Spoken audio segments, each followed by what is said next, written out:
I was trying to unmute myself. And then it went away from me. It moved right from out underneath my mouse. Hello! Alright! Hello everybody! It's me, Aston Martin, and I'm moving this stream, unlike the last stream where I was just a little chibi PNG next to my chibi PNG friend Berry Bug, because I am back home now from New York. New York. Ooh! Morpheus! Officially at a year of Aston and going strong. Thank you so much for being my amazing OC. Thank you for remembering and staying a sponsor for a whole year. Welcome, welcome, welcome. How does Big Apple taste any better? No, you see, those things that are like genetically modified to increase their volume, the flavor doesn't scale the same, so... There was lots of good and there was lots of bad. Very clear that she didn't hit you in her sleep this time. Is that Cap? It is not Cap. It isn't Cap. We had separate blankets. I did not get my blanket yoinked. I did not get smacked and rolled around on. But maybe that's because, well, I don't know. I guess I just assumed maybe she didn't sleep that well. Did you get a CPAP machine? I don't need a CPAP machine. I don't snore. I don't snore. The only thing... Okay, I snore a little bit, but like a little cat snore, like a... You guys, all these questions. I know you guys are probably starved for content. You want to know everything and anything that happened. I can answer that one though. Barry said you mentioned Deadlock numerous times. This is true. Okay, we're sort of skipping ahead in the way that I wanted the narrative of the stream to go. But if you have the opportunity, wouldn't you take it? I'm a grab the bull by his horns type of gal, okay? And Grape and Nimmy were talking about Dota right in front of me, so I was like, you know, that's so crazy that you say that, because that's so crazy that the Dota finals are this weekend, because did you know that that company that makes Dota actually made another MOBA that actually is really, really good, that you should really check out and play with me? And then every time they were like, oh, oh no. Mary was groaning like, oh god. And then Grape was like, eh. And then Amy was like, oh, no. Of course I didn't talk about Deadlock. I was literally in the cursed apple itself. Not to worry, I took care of it. Cursed apple no more. It is in my tummy. But... that's skipping ahead in the narrative a little bit. Damn, we got the whole squad groaning, like literally. The groans that came out over the room were like, so I was like, what? Come on, guys. I kept doing the like throwing my hands to my head like, is that Aisha Speed? Is that the throwing my hands to my head guy? Or is that just a different meme altogether? I kept being like, what do you mean? It's a MOBA. And they were like, but it's a shooter. And I was, you can play shooters. There's characters that auto-aim. Please. There's a character that auto-aims. Anyway. Your shameless nature is inspiring. I'm glad that it's inspiring as opposed to revolting. And, any manner of other negative adjectives that make... that encompass how repellent my incessant nagging nature is. But anyway, I'm back, and also in real, thank you for remembering and staying a sponsor for a whole year. One whole year of Martin. Does this mean I'm not a baby picker anymore? No. You have done your time. You can get your chip, your 1-year chip. You're officially indoctrinated, and if you leave the picker, I'll be sad. Someone needs to arrange a beginner-friendly VTuber-only Deadlock tournament. I feel like I could be the person to do that. And it would be so much fun because I was watching Ludwig play when Connor Eats Pants was teaching him how to play Deadlock. And his like first or second game that he queued into, it's literally like watching toddlers throw bricks at each other. Like, it would be fucking awesome, I think. Like, it would be so awesome to be like, oh my god, what the fuck are they doing? Literally, what the fuck are they doing? I think it'd be awesome. Evos! Youch! Welcome back. Oh my god, is that Youch because you spent a whole year paying for a sub? Happy anniversary, Ebus! And thank you also for coming to my meet and greet. I had a meet and greet on Sunday at Anime NYC. And it was so nice. Although there was technical difficulties. I think it ended up just being so nice despite the technical difficulties that I had like a really awesome time at it. How often do you watch sellers throwing bricks at each other? I don't even know why I read that comment out. That's a dumb question. You can't imagine it in your head. You don't remember throwing shit at kids when you were little. And don't act like you didn't do that, okay? Some of you guys were definitely tossing shit around the preschool, okay?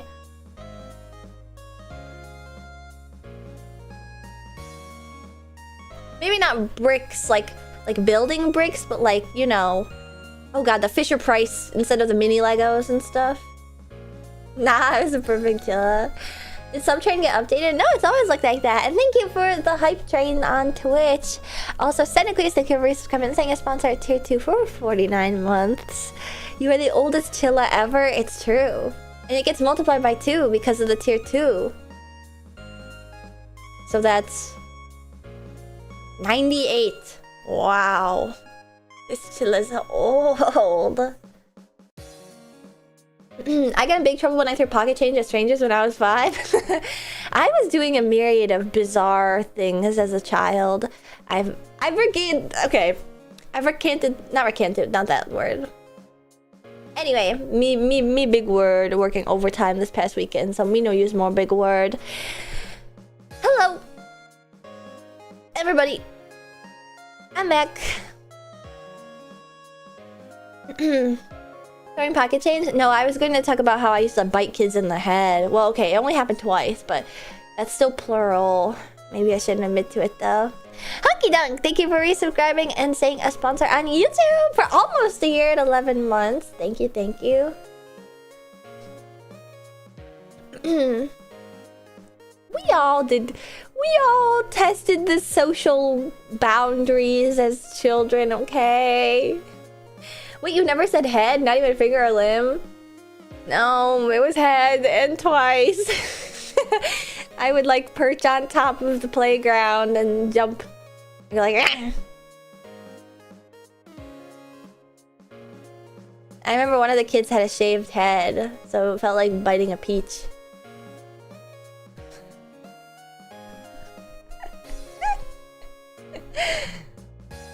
Anyway,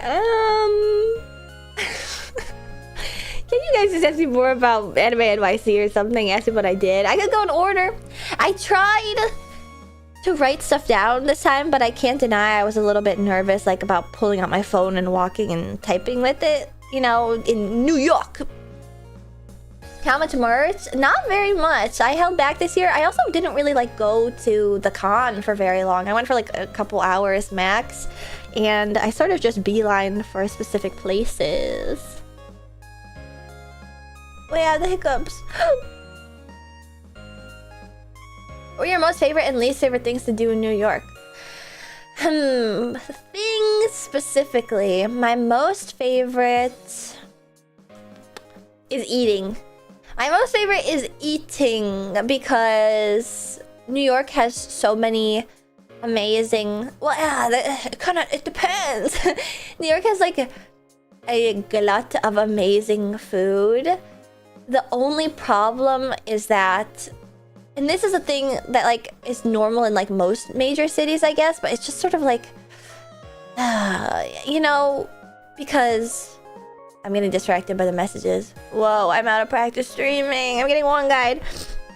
So the food is like a highlight because it's like always superb. It's always even like cheap stuff is rather superb. But if you want to go to anywhere that isn't like, that is a sit-down restaurant that isn't like fast food, like bottom of the barrel, you know? If you want to have like an actual sit-down meal, it is really frustrating that you have to wait in a line that's like at least an hour long. And I know that it's because I was there on a weekend and it's the summer and it's a weekend in the city of Manhattan, and specifically in Manhattan where there's an anime convention going on. There's a bunch of people that are out of town that are coming that wouldn't otherwise be there, that overload like the Ichiran ramen and stuff, but like it is frustrating. Like I can't imagine living in a place, because this is true of Tokyo too. not being able to like walk into any place that has any sort of like mild critical acclaim and being able to sit down like really fucking sucks.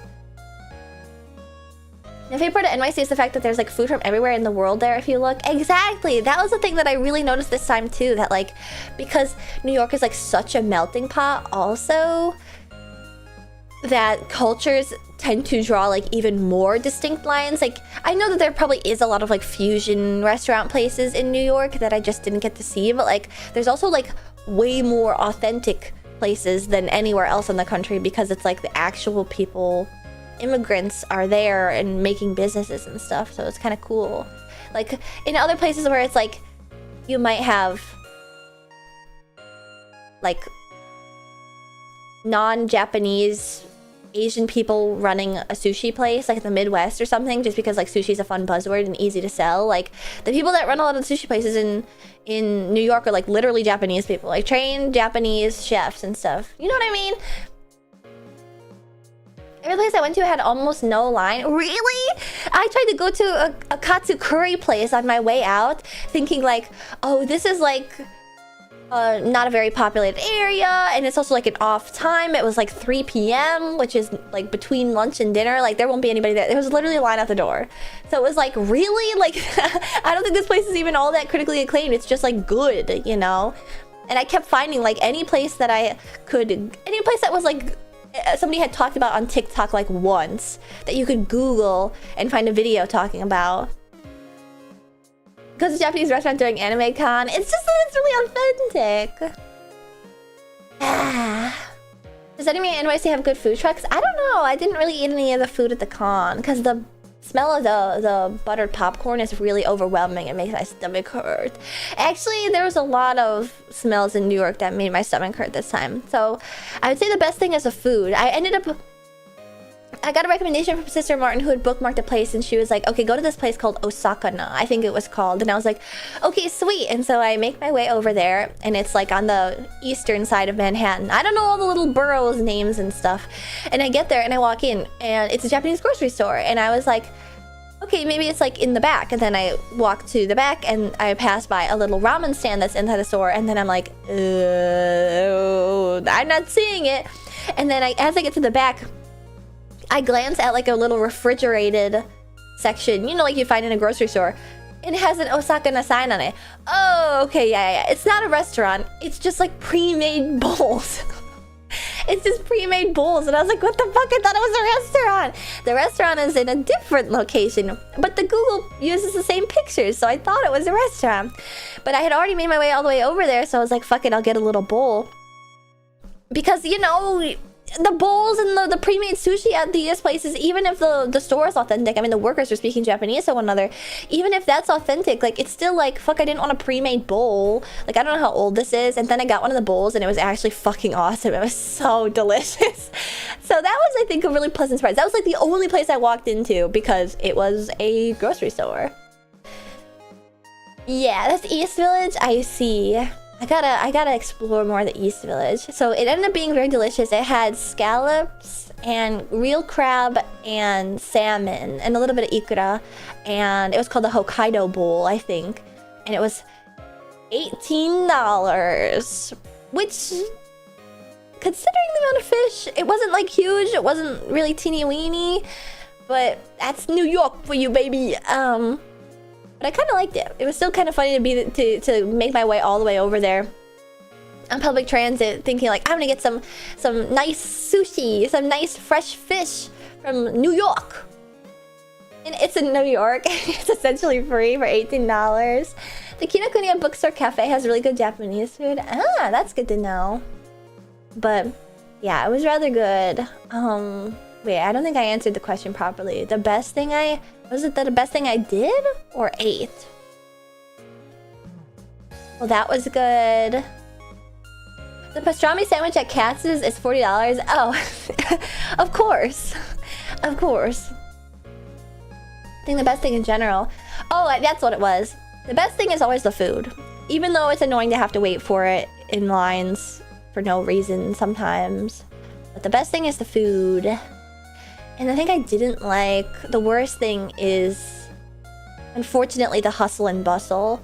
because I think I had felt this way last time, which is crazy to say because it's like I'm a city girl, but I just like could not get a breath of fresh air, and I was sick from like wobbling on the train and the station. Okay, so how it started was like we took the train, and the train station was hot as balls, and the train was delayed, so we were down there for like 20 fucking minutes, and I was sweating. I was dripping sweat. I could feel it rolling down my back.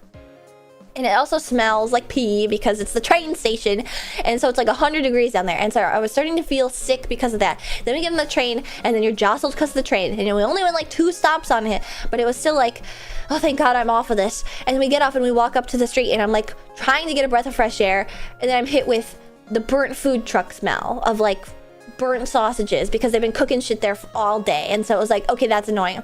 And then I walk 1 step past it to try and get a breath of fresh air in the breeze, and then it smells like diesel because there is a truck nearby or something. And then I try and step another way, and then it smells like garbage because there's garbage on the street. It like there's like quite literally not a single breath of fresh air in Manhattan. Is it normal to smell pee on the public transport? Yes, literally yes. And it was like at that point I was like, I'm gonna fucking vomit. Like I've never felt like I've been inhaling so many like free radicals in my entire life. It was, you were like a fear factor challenge, smell the smelly smells. Oh, it's just awful. I was literally I was being such a bummer too. People were like, yes, Jen, are you okay? And I was like, I don't feel very good. And then Grape gave me a Pepto-Bismol. Gotta go to Central Park for a bit of fresh air. That's like the only place I think you can get fresh air, and I still haven't gone. Or down by the water. That was a weird thing that I noticed this time, or I think I maybe noticed it previously and then just like didn't really commit it to memory. But it is so weird being in Manhattan, which is like full of skyscrapers, like the biggest buildings in the country basically. And if you like look down the street, particularly if you're like near the Javits Center and stuff, which is on like the west side of Manhattan, if you like look down the street, they just like stop, which I think is, it's obviously they would, because Manhattan's like a little island, and so like there's rivers on both sides of it. But it's like weird to be able to like in the middle of Manhattan, you're high up enough, you can look left, and then eventually the buildings will stop, and then you look right, and then eventually the buildings will stop. It's just weird because it's like, it's such a small footprint ultimately, but the buildings are so tall. It's just so surreal to be like, what the fuck? It's just like clear open air past there. And then like in New Jersey, like the buildings are not nearly that tall if you can even see past the river. It's just such an odd feeling. You really feel like you're on like such a tall, small island. The fact that the buildings like end at a certain point is so crazy, you know, instead of like getting cut off. Hey, we're average size. I said you guys are tall. It's tall. Let's see what else did I write about. So I would say that's the worst thing, was the smell this time. The smell was... Also, it was like burning my eyes. There was a moment where I was walking outside and like the smog of it all was making my eyes water. It's just like the air is like real stinky. Yeah, I was burning my eyes. I think it must have been the smoke from one of the food trucks, because those I think are like the worst, because they are running all day trying to sell food, and so like stuff will just be like running there hot, and then eventually it'll burn. They should land reclaim for more skyscrapers. Yeah, they should like dam up the river and then infill it to extend New York out even farther, to make it even more unnavigable. To be fair, they had those all over LA too. Yeah, LA has like a different unique stench. They did that? I gotta look into this. Poison damage and burning damage over time every day, all weekend. Yeah, basically. But there's a lot of good. Some stuff, tough stuff, some bad stuff. But I'll start with Friday.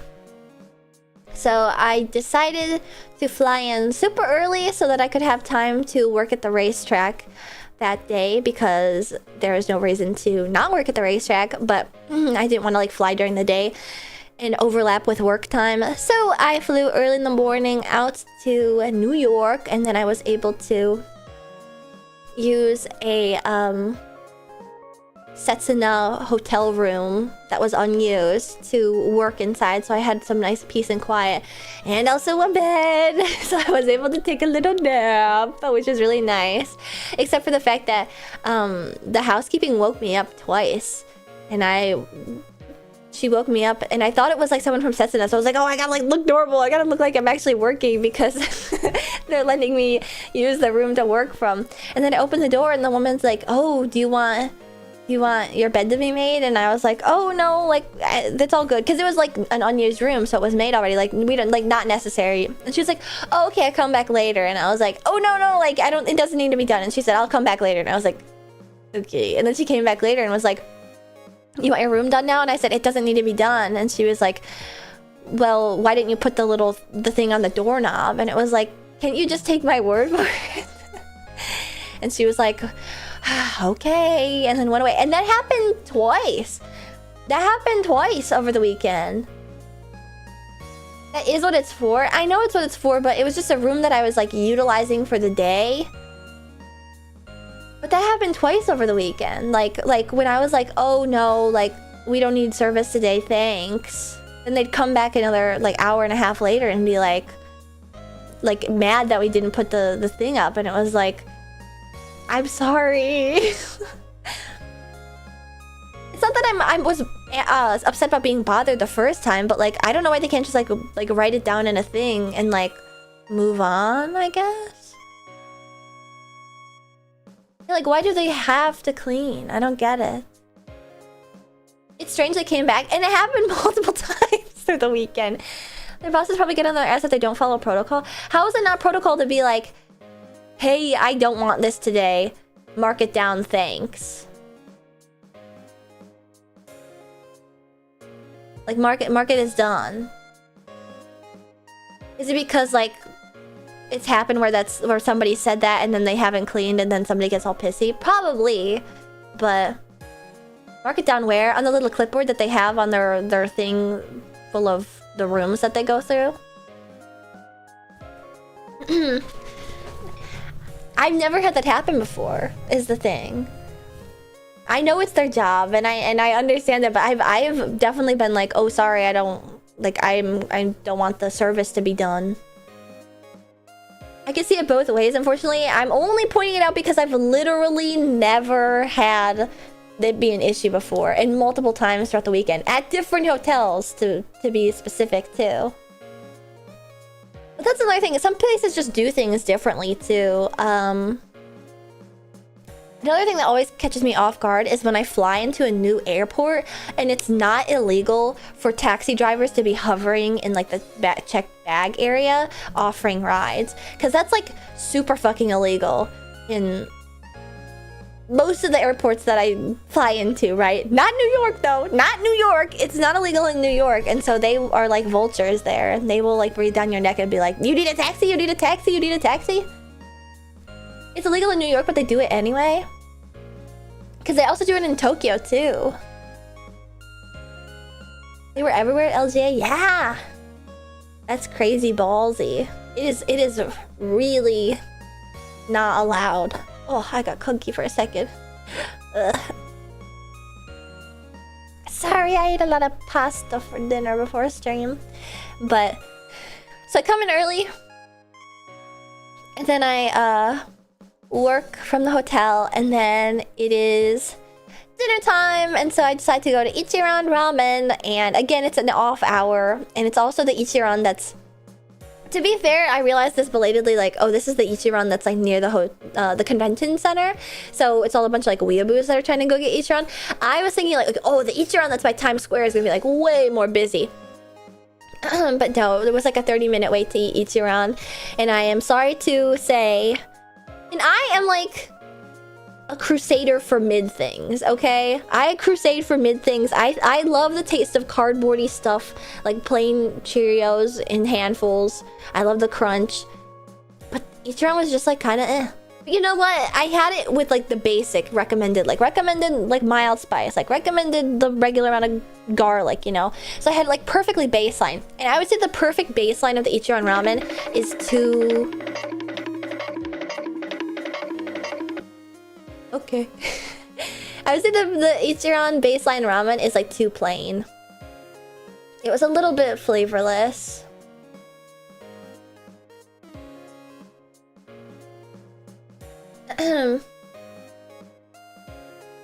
Yeah, the scuba doober noise played. Wow, thank you for that. I get 6 at Ichiran. My plinking.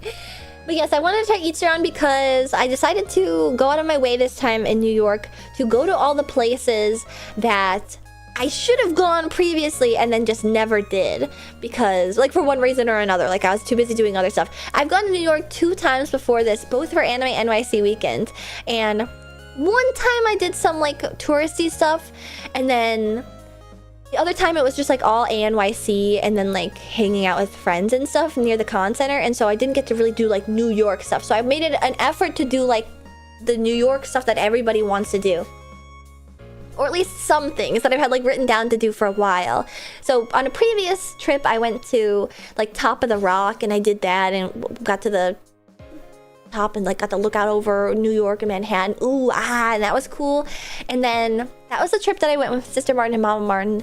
So I did that, and then we saw a musical, and then we had like yummy Italian food. But like we never went to the Natural History Museum or the National Library, or I forget the name of it. The library that has Winnie the Pooh in it. And I've still not gone to Central Park.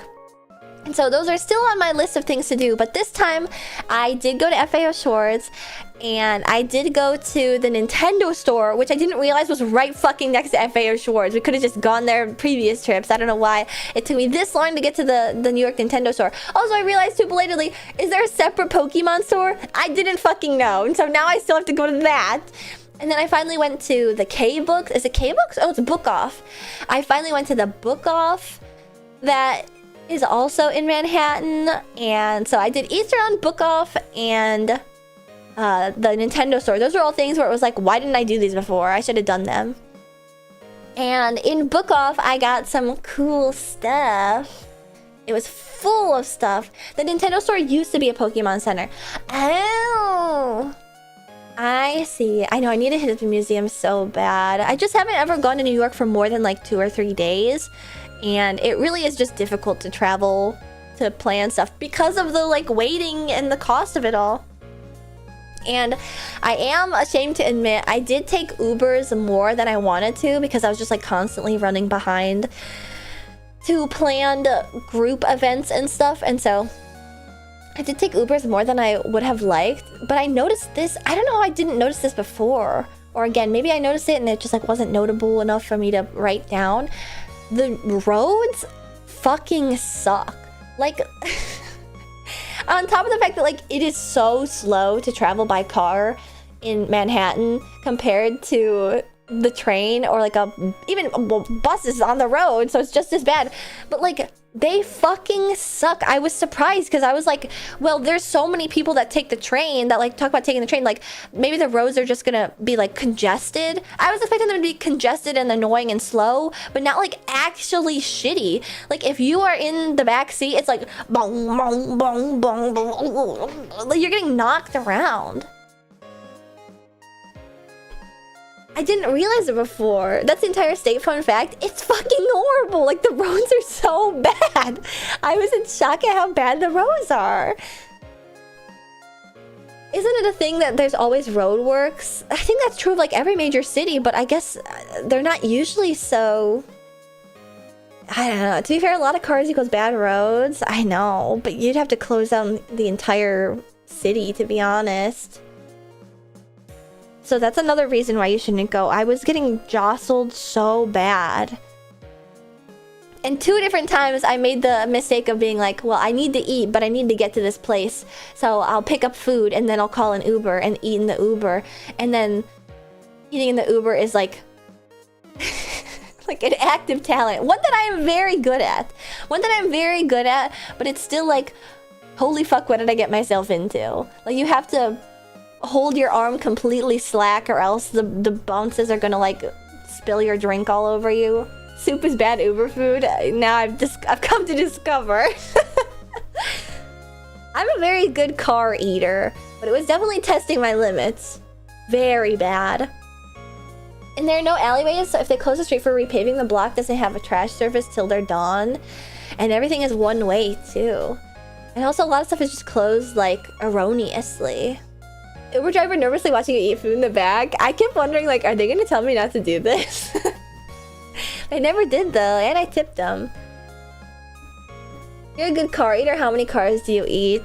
I dabble in a bit of sheet metal delicacies here and there. The roads being one-way made it so efficient to jaywalk. That's a thing that I was noticing too, that like there's a lot of people who I know in my personal life who don't have the chops to be able to jaywalk, and it's like, you're fucked. You shouldn't go to New York if you can't jaywalk. I am the jaywalking master. I might as well be part bird. I'm so good at jaywalking. But that was definitely a thing where like the out-of-towners were definitely waiting for the signals when it was like clearing away a one-way street. Like, I'm gonna fucking cross. But then the problem is like, the thing is like, you have to be an engaged pedestrian. You have to be engaged with your surroundings and actively looking to see if there's cars. You can't just like walk when other people are walking, which is the problem. When I visited NYC, it surprised me how much everyone honks since the traffic is deadlocked. Oh, you said the thing! You said the thing! Yeah, call me road runner with the way I was in those, walking in those roads. Running in the streets. You can tank a bullet, you can tank a car. You could probably tank getting hit by a car in New York just because they won't be going over like 30 miles per hour. Because there's just like nowhere to gain speed, you know? Because it's like start, stop, start, stop. You go a block and then there's a light. You go a block and then there's a light. And even if the light is green, people are still gonna be crossing the street because they're all little sheeples. They're all little sheeples who just follow one by one in a line like little ants. I'd rather get hit by a car than a cyclist. That was always scary because I see those videos of the really mean cyclists in New York. So I was very... I actually looked both ways more on the bikes than crossing the street, actually. Because I kept being like, I don't want to step out in front of a bike. Because they'll go faster. Like I said, like when you're in a car, you can't even pick up that much speed because you'll have to stop at another stoplight. But the people on bikes, they don't give a fuck. They'll just like... Yeah, out of the bike lane! But that was another thing I didn't realize about New York until this time somehow. That I guess I just didn't pay attention to how bouncy it was before, but it was like, Jesus Christ, the roads are so bumpy. Da-donk, da-donk, da-donk. So on day one, I worked and then I got dinner at Ichiran and it was okay. And then I immediately went to Skyline Serenade. Ooh. Did anybody here go? If you didn't go in person, did you watch? Because either way, you may have heard a familiar Chilla voice over the loudspeakers. Yeah! It's me! I did the opening MC for Skyline Serenade. A very welcome surprise to hear you MC. Thank you! And I'm sorry I spoiled it because I didn't know if it was gonna be on the live recording. Such a clear and concise Chilla MC. The microphone was so clear. There were some people that like didn't recognize it was me at first because I was so clear. And then Barry said that I sounded like a Disney ride operator. So I'm wondering, like, if I pull it up again, I think it's like, I hate to say this because every time I've changed my microphone historically, the pit crew there's been quite a bit of outcry about the changing of the status quo. They were so real for that. It's really accurate. My bad. Yeah, it's like 8 carats. I mean, it's an impressive sound system and an impressive microphone and all this stuff. But I'm pretty sure the only reason I sounded different over that mic system versus my home one is because like this one's balanced really badly. This one's like balanced really badly, unfortunately. I remember we freaked out for an entire stream while you kept tweaking it. I know, you guys are like, it's not right! Ah! It doesn't sound like the same Ashton. Honestly, it probably is because partially due to the fact that I have my highs bumped high. But I'm not sure that's how I sound. I don't know. I had to get it professionally balanced before. No. Yeah, I think it's really just a difference in the microphone. Because I think I'm speaking exactly the same way that I was over the microphone. I'm gonna pull it up and try and do it again for you guys, and you can tell me if I'm like doing a funny voice or something.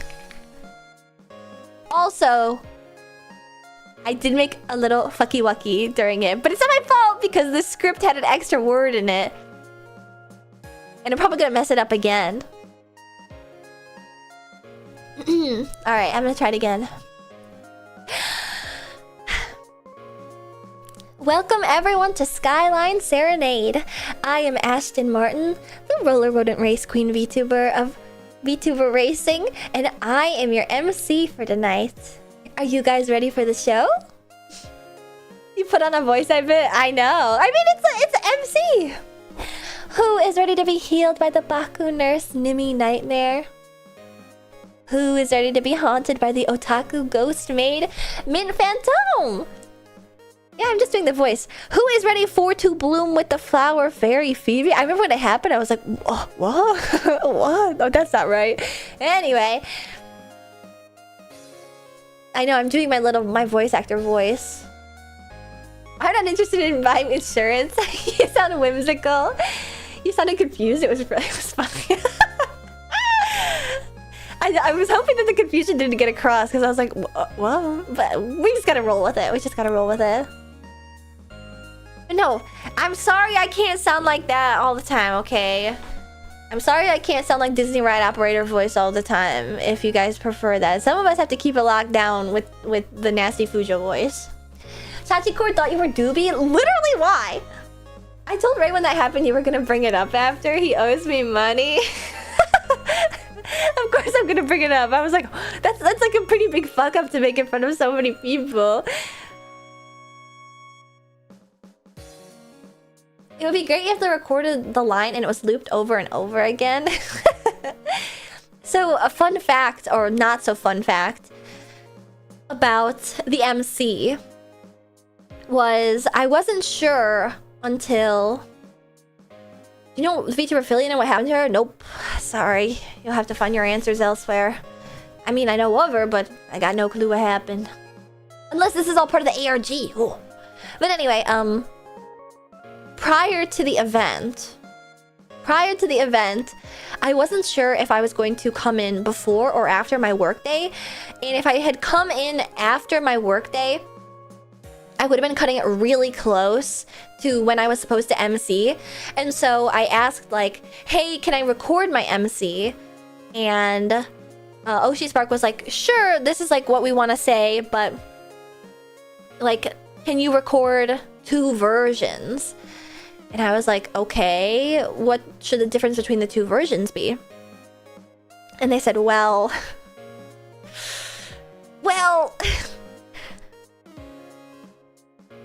a certain cake princess might not show up.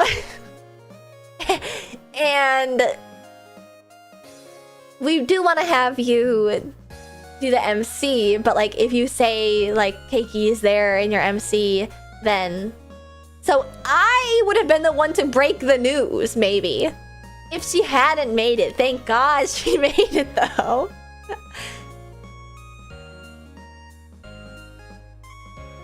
That's how close it was.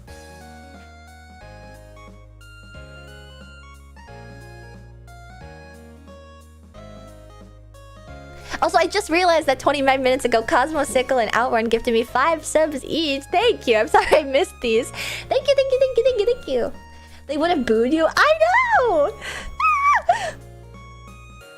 Cowardly Oshi sparked not believing here, much to consider. It's not cowardice, it's pure pragmatism. Pragmatism. There you go. Pure pragmatism. Okay, anyway, I'm not gonna say it anymore. Pure pragmatism, because God, there's a whole glut of things. She was having trouble with her visa, and then she was having trouble with the flight. Like, it was like kind of dire last week. It kind of was dire for a second there last week. And then she made it, and then it was awesome! And yes, it was a super impressive, awesome concert that I was so lucky to be able to be backstage with, and being ultimately kind of just like a nuisance fly on the wall, mostly. Mostly. Pragmatism insists you bet it all on Keiki. Sorry, dog. Well, now I know. She will overcome no matter what. Yes, it was an awesome concert. I liked how Keiki's stuff was all soccer themed. It was kind of funny. I remember, I think it was, maybe Barry was like, what's the theme of this concert? And I was like, I don't know. I don't really know what the theme is. And then everyone was starting to trying to figure out like the soccer theme, like New York, and it was just like, nah, just the girls doing whatever they wanted. Yeah, serenading the skyline of New York. Yeah, Green Room Gremlin. I was listening to a bit of Mint stream. Did she ask to see her butt? Did she talk about that? Did she talk about that? It was sort of just like a small moment, but dude, Mint was going like gremlin mode as fuck. She did ask to see my butt. To be fair, I offered up the information initially that I had a big mosquito bite on my butt that was itchy. And then she went, ooh, pull your pants down, let me see. Let me see, let me see, let me see. Did you show her? I went, what? No! I said, what? You really want to see it? What the heck? That's so on you. We were talking about bugs is the thing. The lead-in was about bugs. The lead-in, we were talking about bugs and bugs in New York. And then it was like, like I got bit by a mosquito bug on my butt. I mean, I'm a Dr. Fantome. If I was gonna show my booty to anybody, it would have been the Baku Nightmare Nurse. Talking smack behind Barry's back. She was right there. It was kind of funny though, because Grape, Barry, and I were just back there for like kind of no reason. Did they have mosquitoes? I never got bit while in NYC. No, I didn't get bit in NYC. I got bit at home, and then it just itched by the time I got to NYC. What sort of freaky mosquitoes do you attract? I have a sinking feeling that I got bit on my butt while I was asleep in my own house. So I attract the freaky ones that like to bite my butt while I'm sleeping because I'm booty up at night. It's kind of crazy that there's like no mosquitoes in NYC considering it's literally in a humid swamp. I don't think that's true. I don't think that NYC was swampland historically. Chicago was. Big butt, lots of blood, lots of mosquitoes. You're a belly sleeper? No, I'm not. But when it's hot, like you toss and turn and stuff. I'm a side sleeper at best. It is funny to think you guys like half dancing along backstage. Wait, is that something that somebody else talked about? Because that kept happening. Because Red Eye Circulation, it was Red Eye Circulation and then Triangle Dreamer and oh, there's another song too where it's like very classic.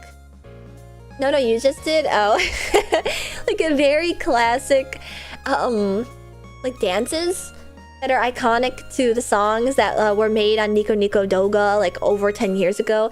So the Red Eye Circulation dance is like one that a bunch of weeaboos know, like every weeaboo knows, and then Triangle Dreamer is like idol fans know, and Mint's done it so many times that like I've come to know it too. Yeah, with the song selection, how could you not know the dances? So it's kind of funny because when we were backstage, and they were doing, was it Keiki and Nimi doing Red Eye Circulation? Was that it? I can't remember. No, Keiki and no, Phoebe Phoebe was doing red eye circulation, I believe. No.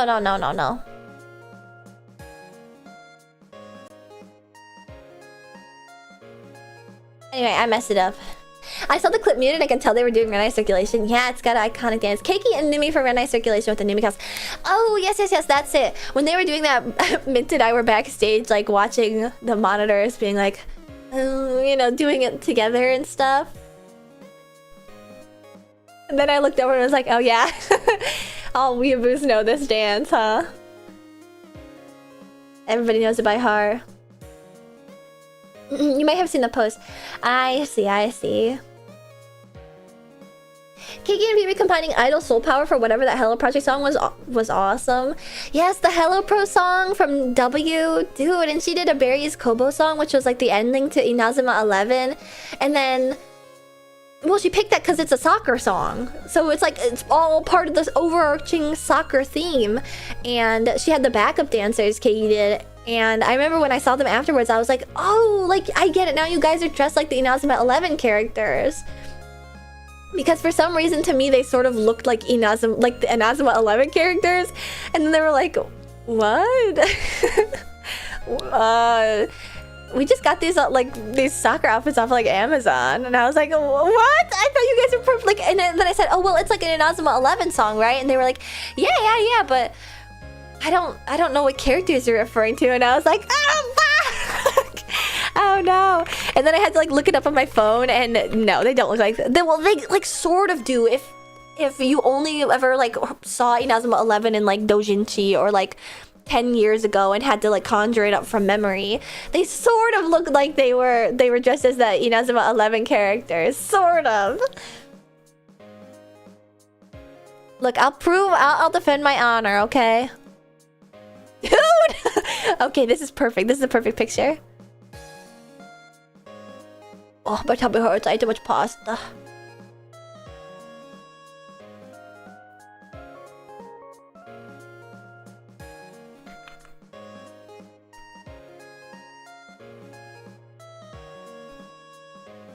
Look!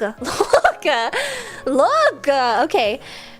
Keiki, Hime, Skyline, Serenade.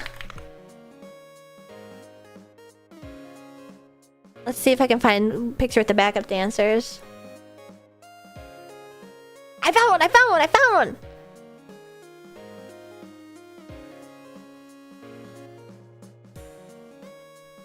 Ah, where'd it go? I just saw it on Google.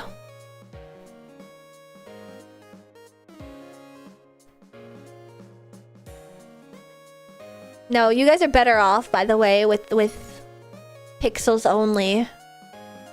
It's best not to see Inazuma 11 in high fidelity. Look, can you guys, like, you think I'm insane? Look at this.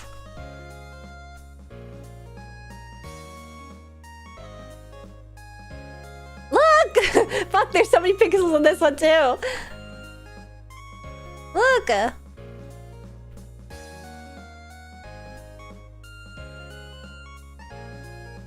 I thought that one was...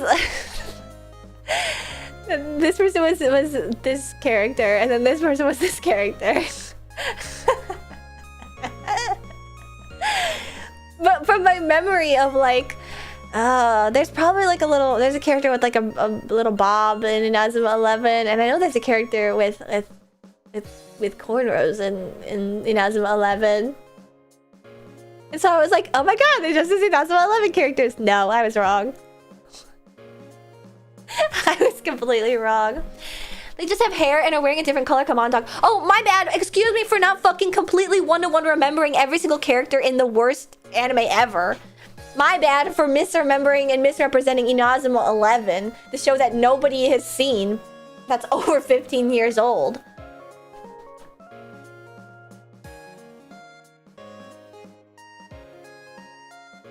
My bad. I should have known better. I should have committed to memory. I should have committed to memory all of the 50 fucking little boy characters that are in Inazuma 11.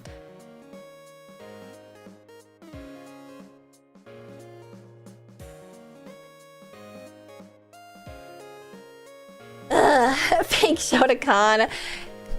That is not, I mean...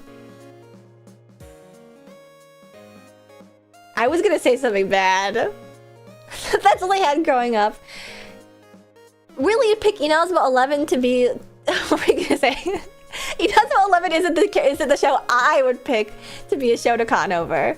That's all I'm saying! Because they're all ugly little shits.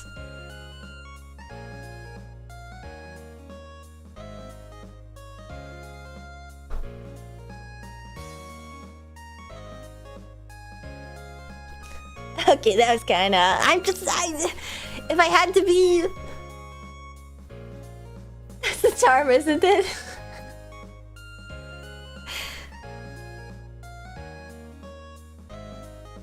Anyway. Skyline Serenade happens, and... I'm weebing out. I'm doing calls and stuff, and like half the backstage people are like, what is this crazy bitch doing? Because I'm like... Oh, hi. And I have to say, I don't have to say, but I will say, Keiki already got on you guys about the like the gorilla thing. I don't have any skin in the game when it comes to that, you know, however you guys want to represent your passion. Although, is it a little annoying? Yes, but whatever.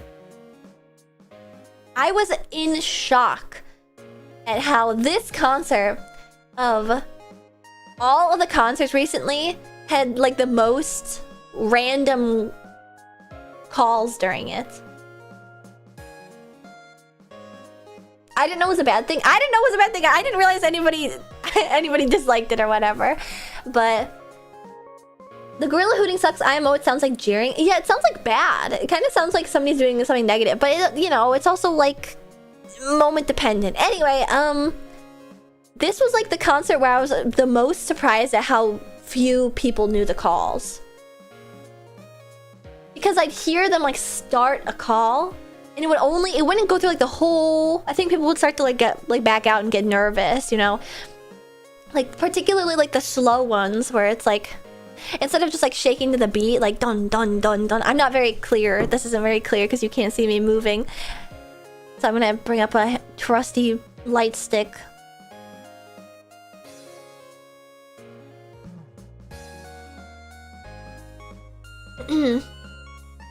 It's kind of like a bring it on chant. Minor spelling error. Here, I'll show you guys this. I know I get on your case about this all the time, so I hope I don't make you guys feel bad about this. Please, it's in good humor. Please. But I saw Bikru also complaining about it, which is kind of funny.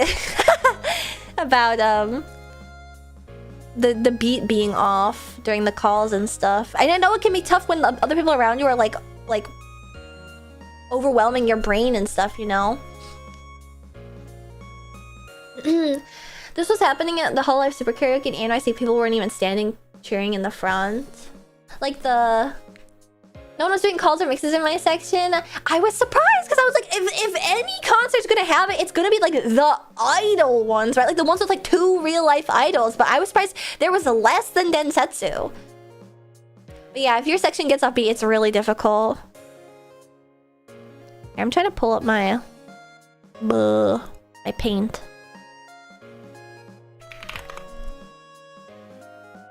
Alright. So, take this light stick, for example.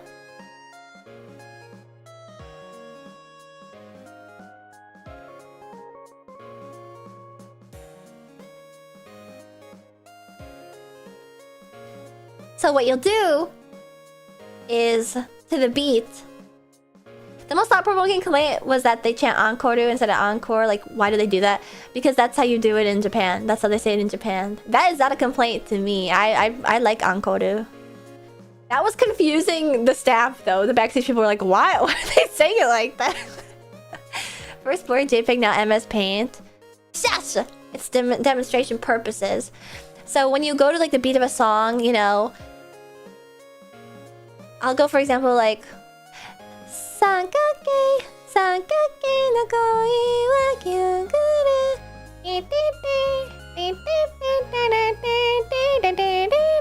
that's to the beat of the song, but then there are these moments where it's like, Aishi ni umareta no, aishi ni umareta. Like during Lion, and you go boom, boom, boom, boom, boom, boom, boom, boom, boom. Ikinogoritai, ikinogoritai, you know, you go slow. Delta attack patterns. It kind of is like that. They were such a weird. I don't. This light stick shit is serious. It's fine if you want to do this the whole time, I'd say, but then there are some times where like there's calls built in the song. Oh, specifically during like Phoebe's song, where there's moments where you go like hooah hooah, and you wave it up above your head like this, you know, hooah hooah. And people weren't doing it. Or that sometimes they would do like a one hooah hooah in one chorus and then like not in the next chorus, and I kept being like, whoa, I don't understand what the difference is, you know. Can you guys see me waving my light stick around? Ooh. Can't tell if you can or not. Okay, good. I figured out you can do the extended jeans of Senny mix at the end. Not sure the next time that will be useful. Bunch of noobs. It was interesting being like one chorus or like one part of the chorus, people will do the woohoo, but then like the next part where you're supposed to go woohoo, they don't do it. We are noobs. You guys just have to like feel the heart of the music. We need instructors at least for a couple years until it becomes innate to the community. Maybe so. Maybe instead of like the crazy like wotas where they like go whoa and like spin it in circles and stuff. Like I think that's like a cool addition to some concerts, like what they had at Densetsu. But like that isn't what you should be doing in the audience because you'll be hitting other people. We need somebody to like have like an ASL interpreter, but for the light sticks, like know when to do what in the song.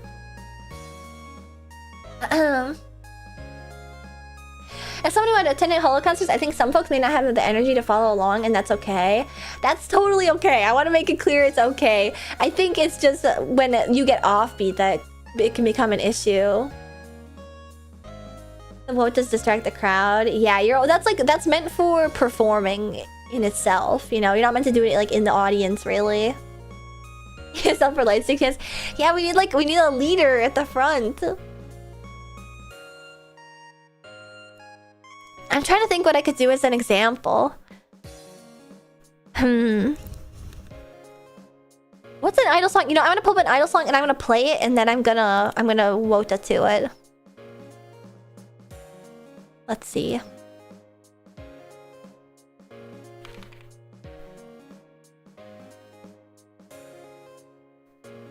Racing Line is a Eurobeat song, so it's not so easy.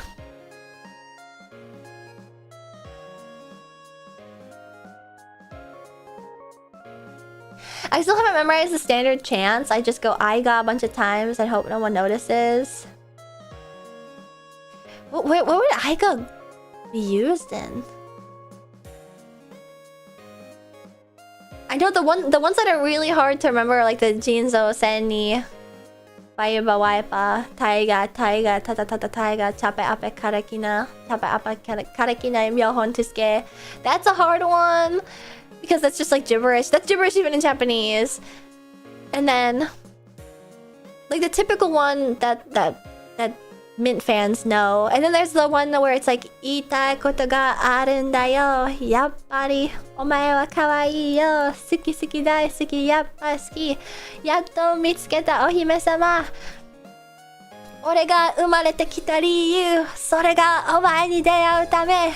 Jinsei ichiban. Oh, I messed it up. Aishiteru! That's the best one.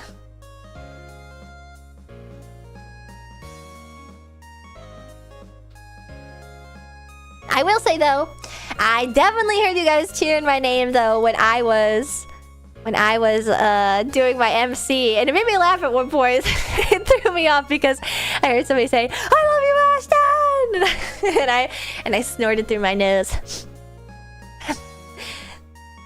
You got the loudest reaction. I think it just seemed loudest because nobody else was making any noise. Everybody wanted to hear what I was saying. BC was cheering too. Aww. You heard? Of course I heard. You guys are loud. It was like dead silent backstage because the show was getting started. And my stomach was doing flips. I was nervous.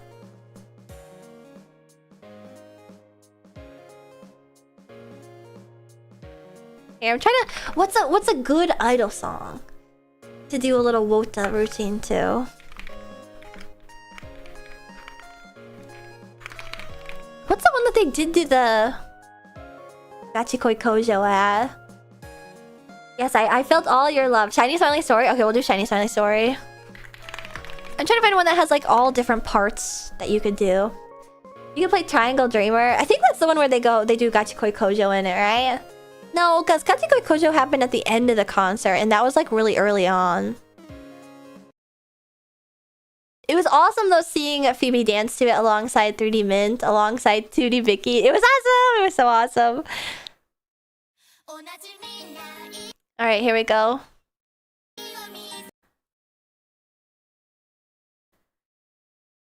Here, I need to get my light stick back out. You just have to feel the music, okay, guys? So I'll draw my light stick again. Here, I'm gonna face it the other way this time.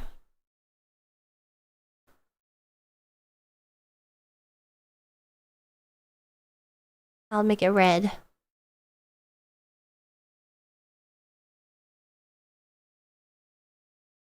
Okay. It starts right away with this one too, okay? Ah! I don't have it pulled up.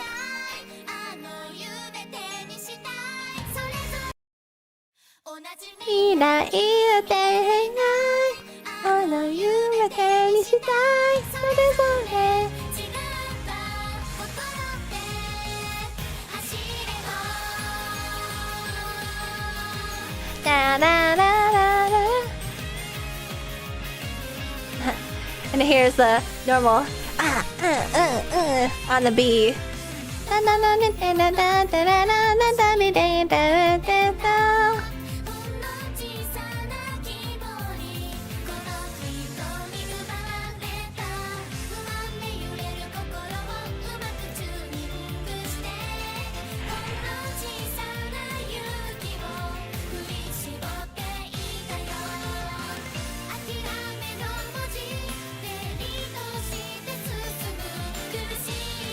Clap, clap!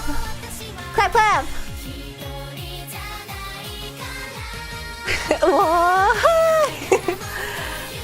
Here we go! Woohoo! Woohoo!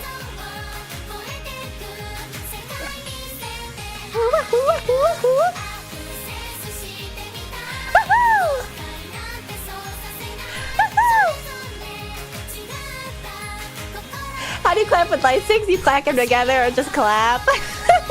This one is a bit more difficult. But see, like you can feel in the song when you're meant to go like hoo-hoo or hoo-hoo-hoo-hoo-hoo. You know? It's a bit fast. Wait, there's like Idolmaster ones that have very specific ones. I slam my wrists together. Does it make noise? Oh, it does. Ow, that hurts. Let's see if I can get an Idolmaster. The Idolmaster ones have very specific calls. Let's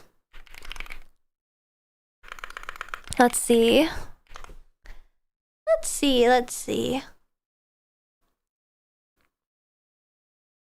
Oh wait, this'll do it. This'll do it for sure.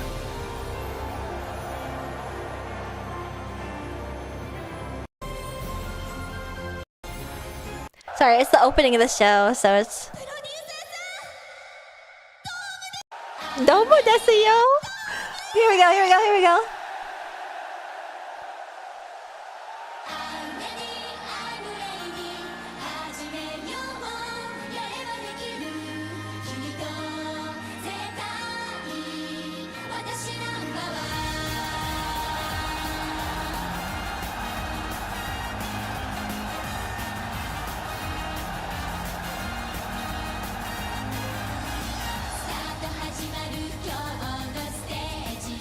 Stage!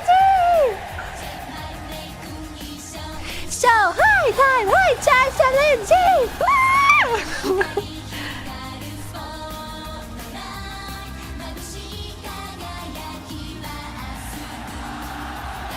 hi, hi, hi, oh, hi, oh, hi, oh, hi, oh, hi, hi, hi, hi, hi, hi, hi, hi, yay!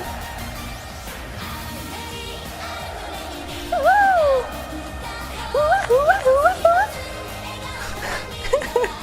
These are intense. Ugh.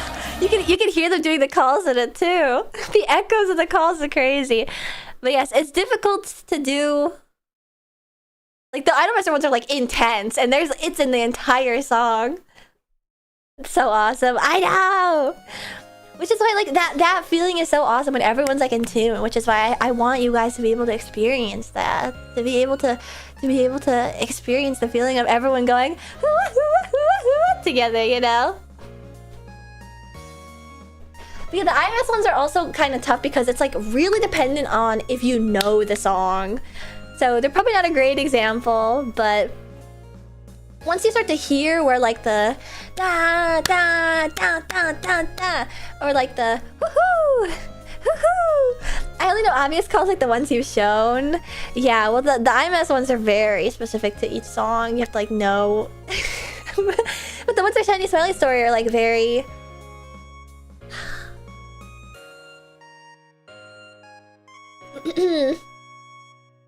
But anyway, it's fun. It really is fun to be all doing it together. Actually, sometimes what happens too, because I'm from like IMAS, because I'm a producer and I'm the biggest fan of that there's so many calls in IMAS songs that sometimes I'll do like too many calls. Like I can feel like where there would be like even more calls in like a normal song. Like a hoo-hoo! Hoo-hoo-hoo-hoo-hoo! Yeah, too many. There's like a balance you have to strike because people want to hear the music and the singers. It's interesting whenever someone's saving a new song because you see everyone trying to figure out the WOTA on the fly. Let's see if Heart Racer has any WOTA moments. Heart Racer, Aston Martin. Oh. Ashton homework. If you can't do it perfect under Snake IMAX, stream you're out of the pit crew. I can't even actually say that with 100% certainty because I don't think even I know how to Thunder Snake.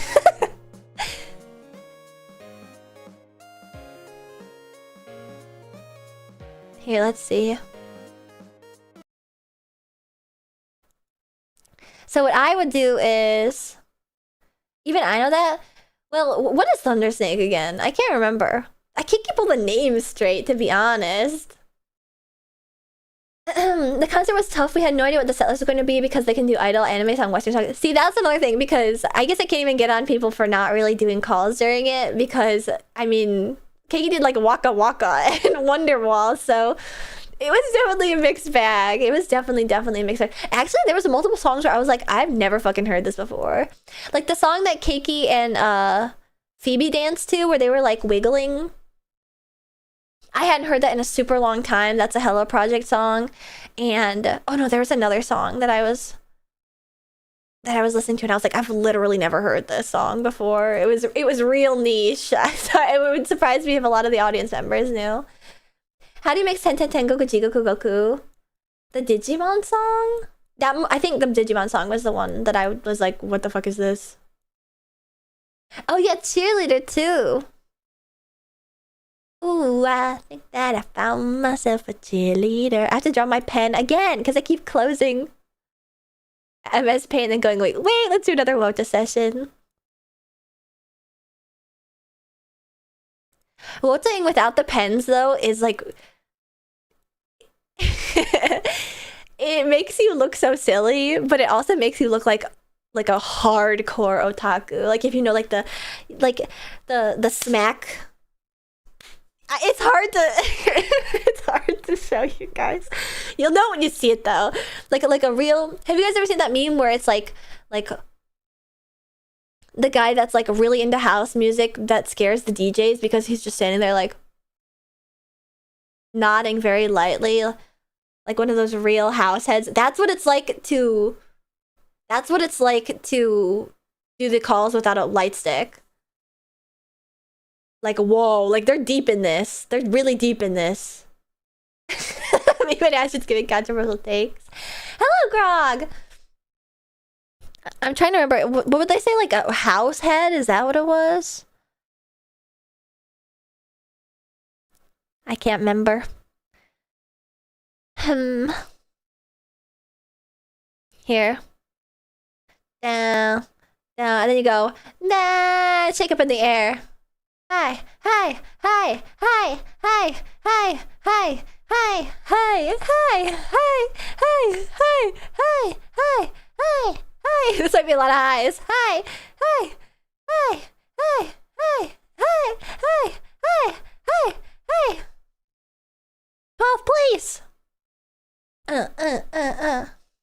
So far away. 6, please. Oh wait, you guys can't hear it. Whoops. That was a cappella.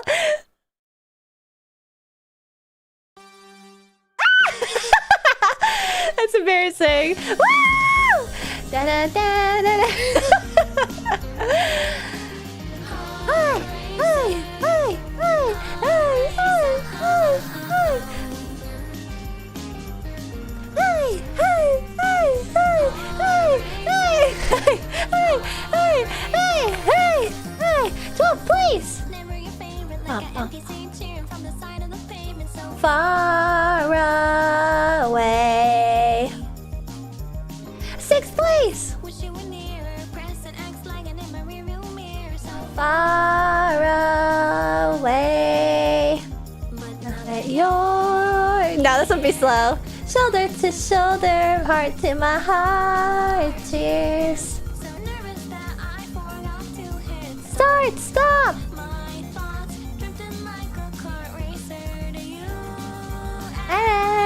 Me. There's like no slow in this song.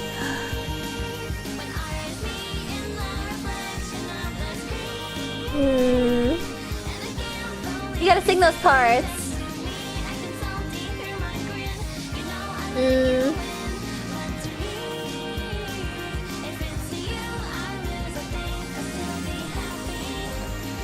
Hi, hi, hi, hi, hi, hi.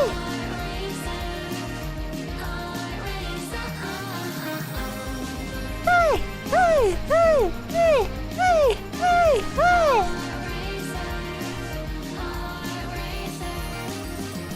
Down 5. No less place. Oh wait, wrong lyrics. Top 2. No, this chase. Hi, hi, hi. No, this one is not really easy to wota to. You put it a little high in the verse. Ah, my pen.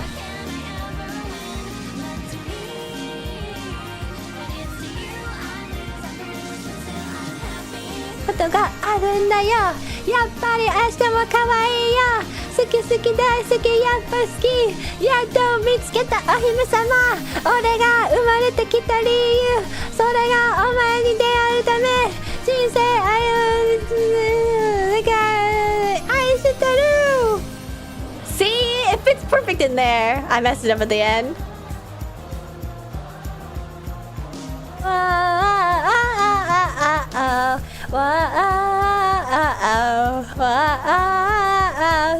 I keep messing up my pen. 1, go! Hi, hi, hi, hi, hi, hi. You guys don't know got you going go.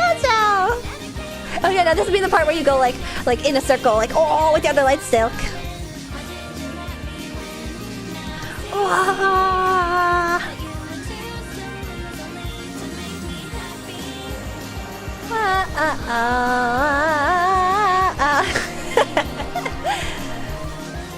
They'll finally catch my drift. No, don't sing that part. I'm just singing along to my own song. I keep pressing my right button on my mouse. 1, go! And you just shake these out at the very end and go, woo!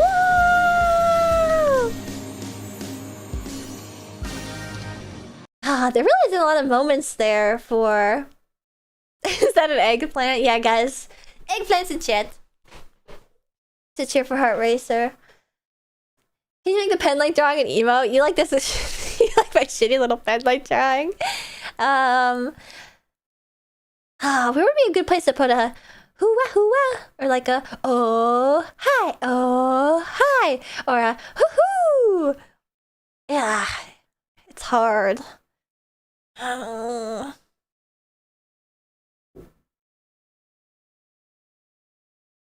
But see, the Gachikoi Kojo fit in the middle of it. There's some words at the very end that I don't remember. Gachikoi Kojo.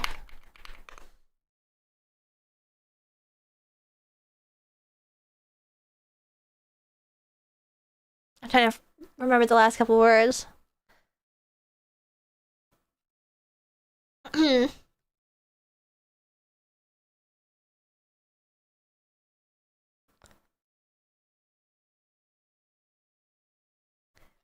Gachikoi Kojo.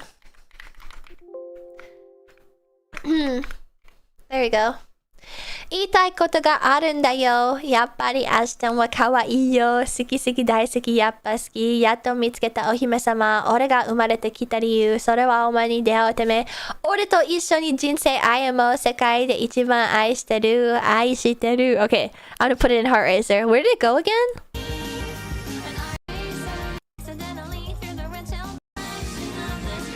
Here, I'm gonna put it in. I'm gonna put it in. "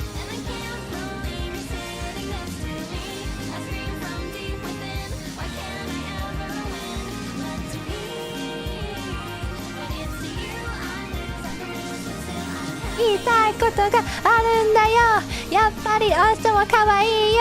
好き好き大好きやっぱ好き。やっと見つけたお姫様。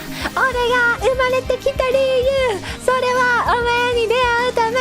俺と一緒に人生歩もう。世界で一番愛してる。Oh, you can't do the 愛してる。The final 愛してる。愛している. No, it doesn't fit. But that's the Gachikoi Kojo. You guys gotta do your homework. I like this website though. Yes, Tiger has a bunch of different mixes and stuff. You can hear this AKB48 Team 8 47 no Suteki Namachi at 237.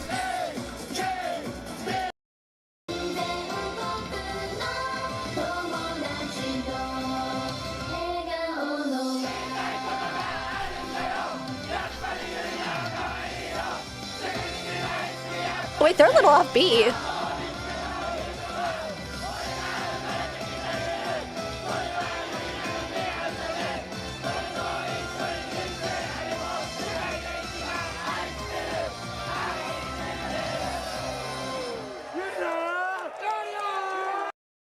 They're a little offbeat. I guess I can't fault you guys then.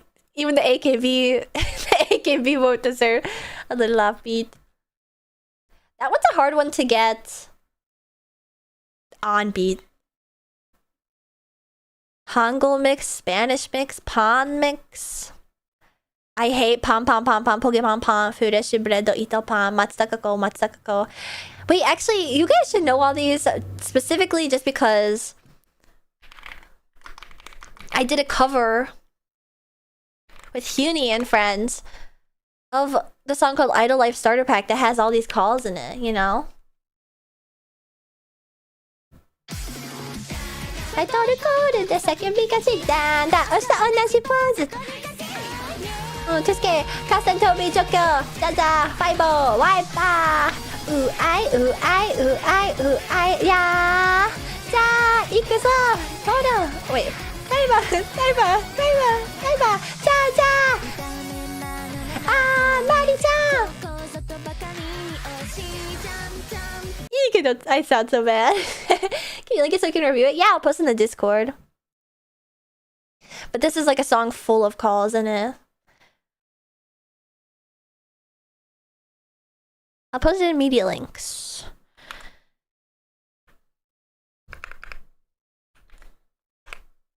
Minna de issho ni oingu. Oh, hoo hoo, oh. Ah, Peo-chan. Ah, Fifi-chan. Here we go. Oh, hoo hoo, oh, hoo hoo, oh, hoo hoo, oh, hoo hoo.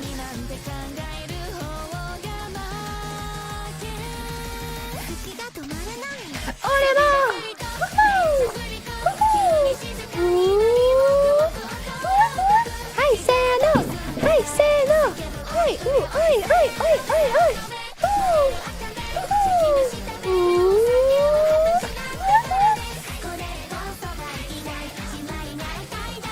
Oh yeah!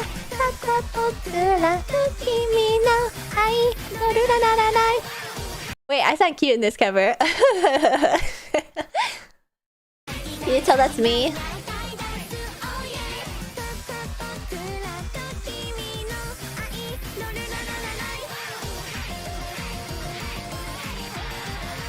Ja, ikuzo!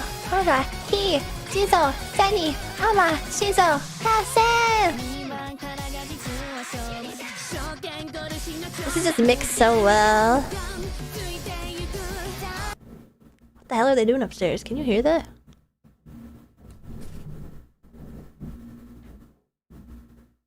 What the heck?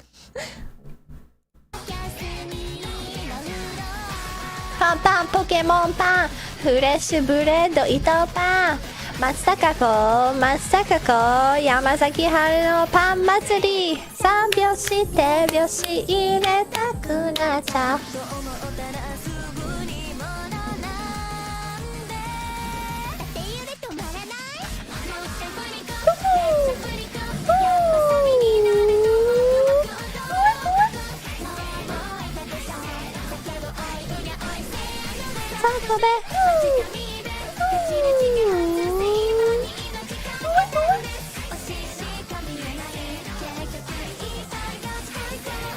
言いたいことがあるんだよ。やっぱりおめおかわいいよ。好き好き大好きやっぱ好き。やっと見つけたお姫様。俺が生まれてきた理由。それがお前に出会うため。君と一緒に人生歩もう。世界で一番愛してる。愛してる。わわわわわわわわワールドカオス。The call in the back of this part is fucking nutty.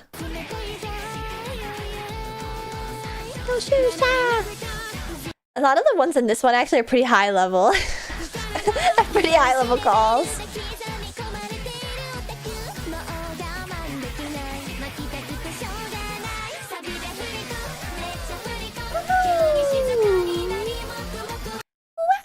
Okay, I'll stop playing it. Sorry, I went on like a little Wota tangent. Anyway, you should listen to that cover. That's been like a year and a half since I did that cover. I don't participate in too many. I'm a little shy. Blink, blink.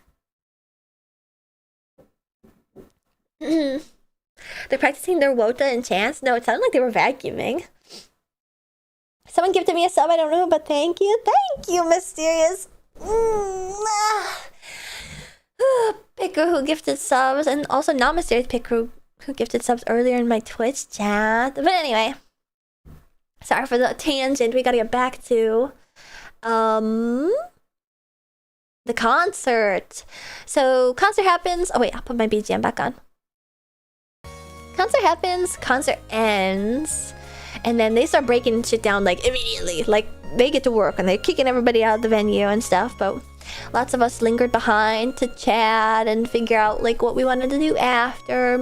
All the girls performing were very tired, obviously, so they ended up going to sleep. But that's when I had the deadlock talk, because Keiki had just gone straight to the theater from the airport because her flight was so delayed and she came in late. Not, of course, by her hand, of course, not by any means. It was pure happenstance and weather, and she toughed it out. So she had to like finish packing and stuff because she like tore through all her stuff to get her performance outfits and whatnot. Oh, the please exit the stage thing. Yeah, that was unfortunate, and I think a lot of people were upset about that. But just to give insight into like what happened with that, that was meant to be. That's so I know it sounds harsh and it was like confusing and everyone was like unsure of what was supposed to happen, because there wasn't an encore at Skyline Serenade, and so they decide to go out and they tell everybody like, hey, no encore, blah blah blah, and they're like waving goodbye. That is what is meant to play inside the earpieces of everybody who is performing. So all the performers have their earpieces in, and so that's like a very normal thing to play through the ears, like please exit the stage. Like that's just the cue to like, hey, you can get off the stage now, and then they turn the lights off, and then they turn the house lights on, and then everybody exits and whatnot. But I saw some people that were really mad. They were like, that was so rude, like the please exit the stage, like getting them off the stage. Like I think it does sound rude when you don't know the context of it, but really it just, instead of playing through the earpieces, it played through the loudspeakers, which really sucked, because it confused everybody. So it confused everybody and made everybody mad, but it was just like a flub. Yeah, it sounds rude, but that's like, it was just playing through the speakers instead of through the ears, so a little bit of, you know, on-stage magic, kind of. Exit stage left on speakers. Exactly. So I know that it seemed like kind of harsh, but it was an unfortunate like flub at the very end. I mean, typical VTuber scuff to top things off, but I think everybody played it off very well, and they were happy to say goodbye. And yeah, thanks for mentioning that. I wonder what happened. Yeah, that wasn't like them getting on the microphone and being like, get off the stage, you know, because they're the performers. That's like the typical cue. It just like played through the wrong thing. That's all. It just played through the wrong audio hole, audio channel. So not to worry. It's just a please wrap it up moment. See, it's not even that, because they weren't going on for too long. It's just like the thing that it plays at the very end, so that you know when to like leave the stage. It's not like a, hey, it's going on too long, get off. It's just like the cue. It's just a stage direction, and it played through like the wrong avenue. It was routed incorrectly. Exactly.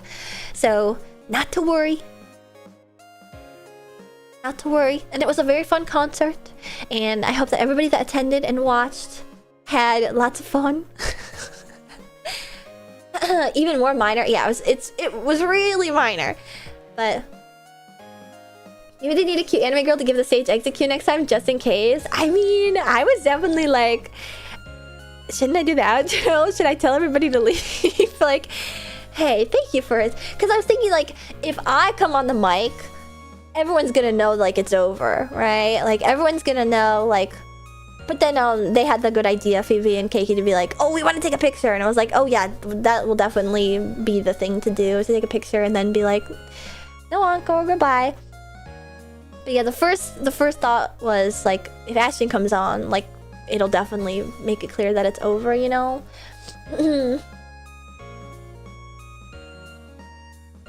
I think the Keiki timing was also pretty close to when Keiki was asking if they had more time. I unfortunately didn't really hear any like MCs like at all.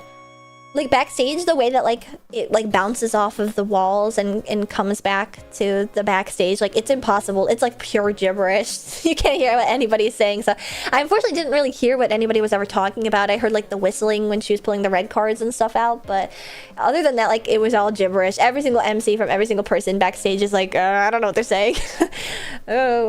Hopefully they're, I mean, people are excited, so I'm sure they're liking it, you know?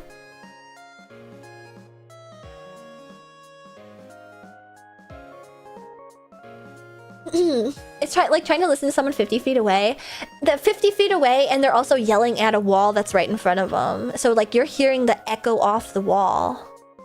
So it's like, whoa, I can't even. My first raid was from Jimmy here to you, and that's why I typed too early. Don't worry. Icy was your first raid. Not to worry, Diesel VR13. I was getting on your case about it. That's me poking you. So the concert happened, and then we're chatting up after, and so Keiki's packing, and then Grape and Numi are talking about Dota because the Dota like championships were over the weekend, and I was like, hey guys, you know what other game Valve is working on right now? That's also a MOBA. You should definitely tap in, girls.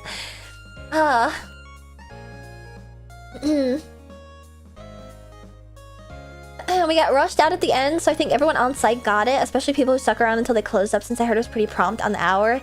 Yeah, unfortunately, those union worker reps have like pretty strict time limits to end their work, so like they needed to shoo everybody out so they could like break down the stage like by, it must have been like by 11 or by midnight, or else like there would be like extra charges or something or other. Basically, yeah.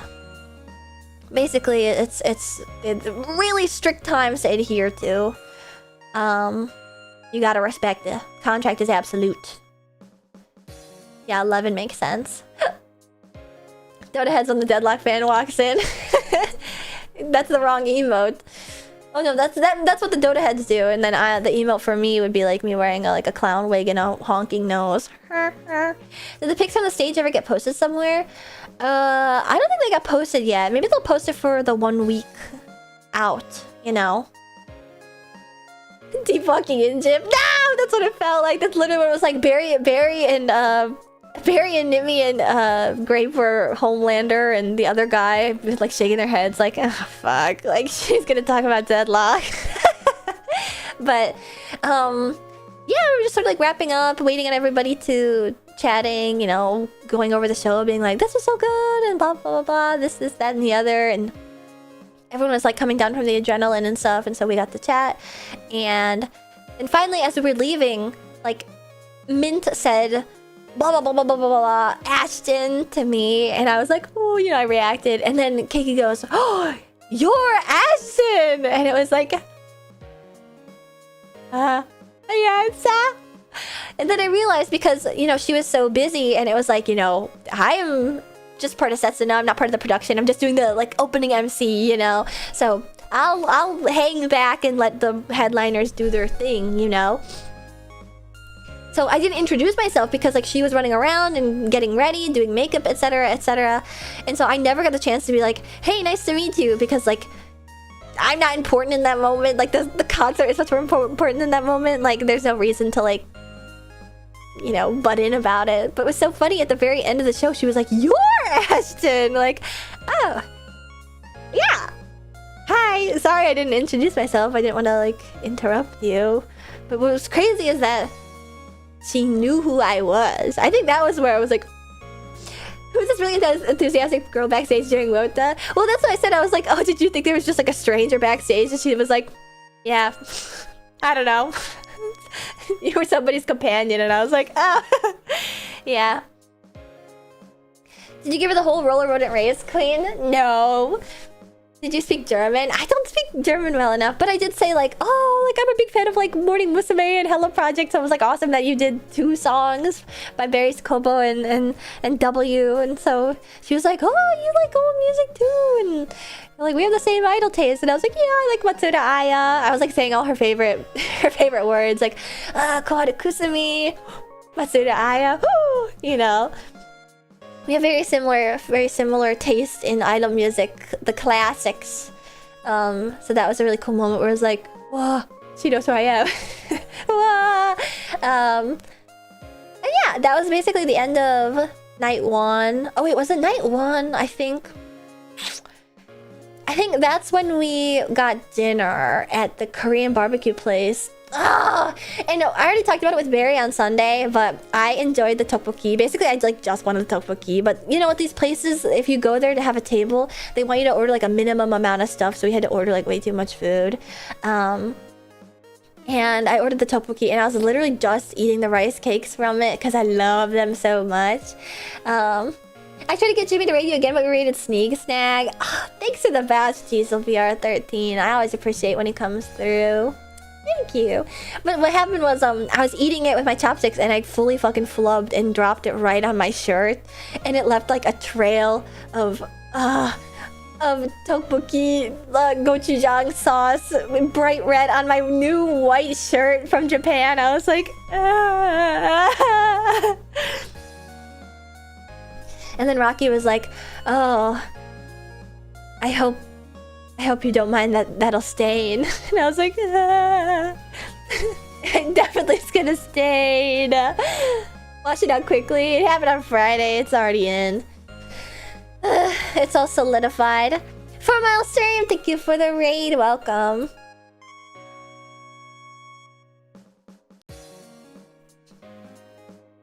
Who says that? I mean, she was just speaking the truth. Like, oh, hopefully you don't like that shirt. Because that's gonna stain. And I was like, my shirt. Just like the cherry on top to what a shit day. And also, I was in full gorp mode, okay? I had like a beanie and sunglasses and a face mask and like a plain basic white tee and like a big sweater to cover my face with and like long pants and glorp mode. That's why I brought a tie pen with me and so many consays that didn't come out. Unfortunately, it like like multiple places on the way down, so it's like a full line down the front of my shirt full of gochujang. So I think it was a bit more than a Tide pen could tackle, unfortunately. But I was like fully like airport mode because I didn't have any chance, because I worked and then I got dinner and then I went to the venue and I didn't have a chance to change into like anything cutesy. And I felt so bad because I was like, I look like such a like such a hobo, and it was embarrassing. So I decided that the next time that I saw everybody, I was gonna look very nice. Do you like ducks? I do. I dabble. If you saw someone in gorp mode with a massive stain, that was Ashton. But that was the end to our Friday night, and then I slept like a fucking bag of bricks. I slept so hard. Yeah, I think if I wash it and it's stained, I think I might just have to retire it, unfortunately. Because it's not like comfortable enough to be like a home shirt. It's like a sort of stiff t-shirt, like a cool like streetwear t-shirt. But yeah, I otherwise look like a fucking hobo. And I was like, I'm gonna look cute tomorrow because I looked so greasy today. And so Saturday happens, and then this is when I did like most of my like exploring around by myself. So Nintendo store, and then I hit up that sushi place that I mentioned that I thought was a restaurant but was just like a kiosk in a Japanese grocery store.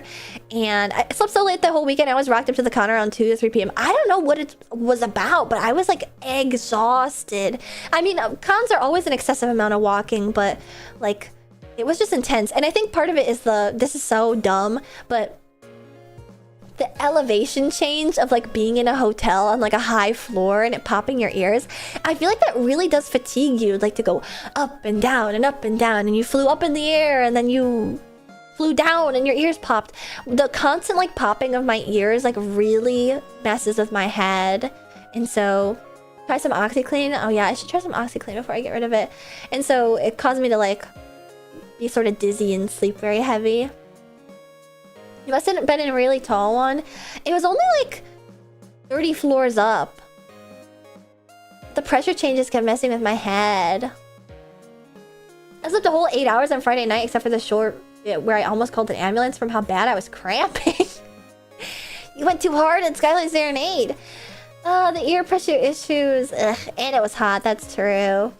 But yeah, it was like just high enough for my ears to pop every single time I went up and down. So it was like, and then on Saturday is when I went out exploring. I got a yummy lunch, and then I went to Book Off and the FAO Schwartz and the Nintendo store, of which there was many spoils that came from. I could not resist. But actually, does anyone else have this feeling when like you want so much of something that you actually don't get any of it? Because that's how I feel about the Animal Crossing stuff. Because it's like, I love Animal Crossing so much, specifically Wild World, but I love the aesthetic of the New Horizons merch, and it's always so cute, and it's always like useful like stuff around the house, and it's like it almost becomes so overwhelming looking at all that merchandise that I just didn't buy any of it. It was like I want too much of this stuff that I don't think I could even choose, so I'm just not gonna buy any of it.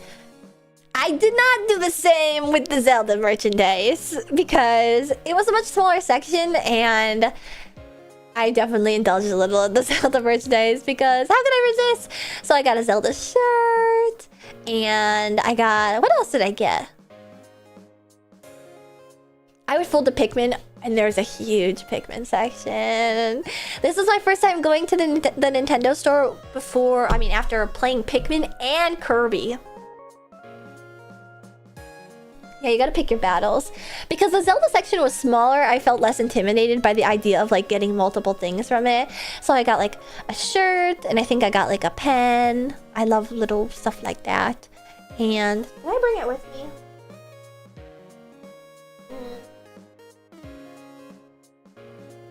I didn't bring it in here. Oh, and I also got the last that they had. I'll show it to you guys in the cam. The last of the kind that they had in the store. The other ones were unbranded or other characters, like Mario and stuff. Let's see.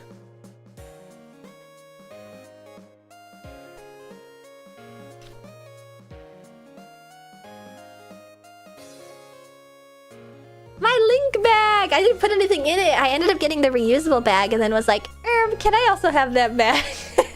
The Link bag. Because I'm a big Zelda fan. But I did splurge a little on some Zelda stuff. Because honestly, some of the stuff there too, I had already bought from Nintendo Japan in like Shibuya and stuff. So I got this Zelda Link bag.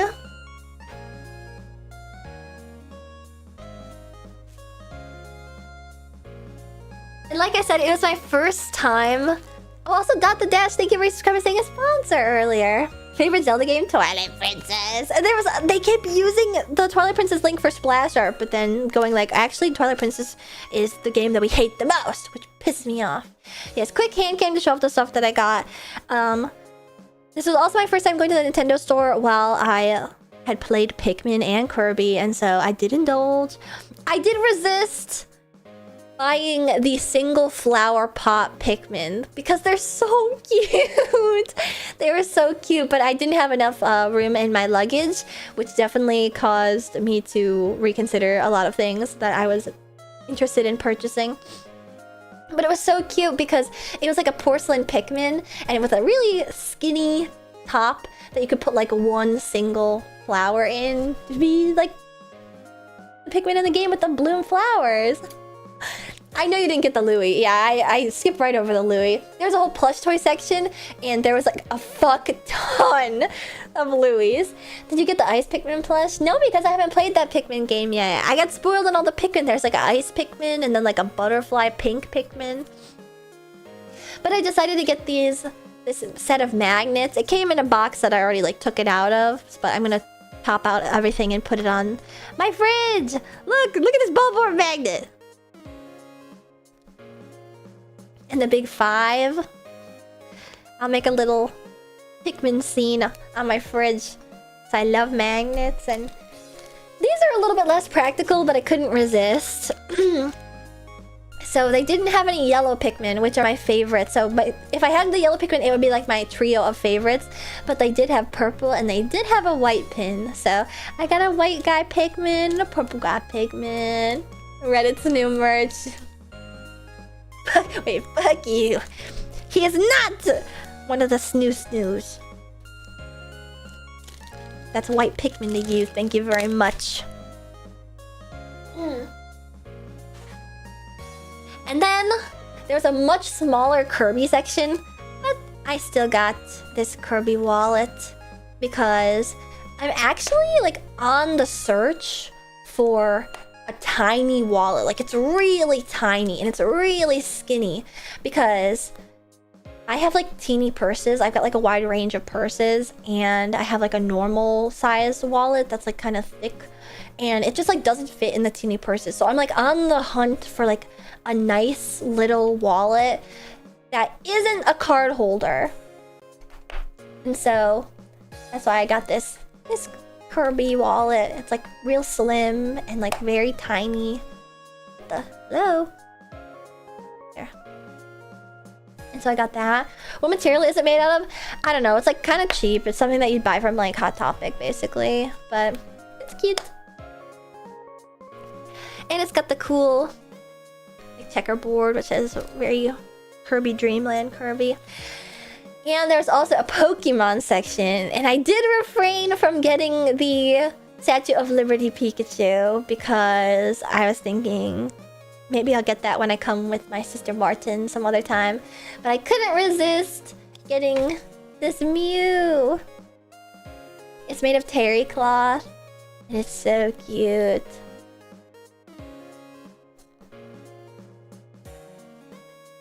Mew is like a classic Pokemon for me and my family, so... And it's made of such a unique material, too. I love it. The Sitting Cuties, is that what it's called? Sitting Cutie. No, it's called Comfy Cuddlers. You're kind of Mew-coded? Am I Mew-coded? Like, cute and small, but also a trickster. I'll take that. I'll take that. I like Mew a lot. I guess you're pink. What? Now it's got some name, I know. And the Mews always end up being expensive whenever there's like the scalpers at conventions, so... I like Mew. And so that's what I got at the Nintendo store. You're pinker than Mew, it seems. Wait, I am pinker than Mew. Maybe I'm Mew too.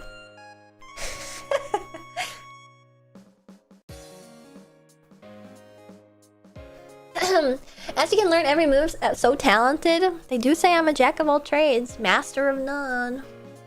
Nah.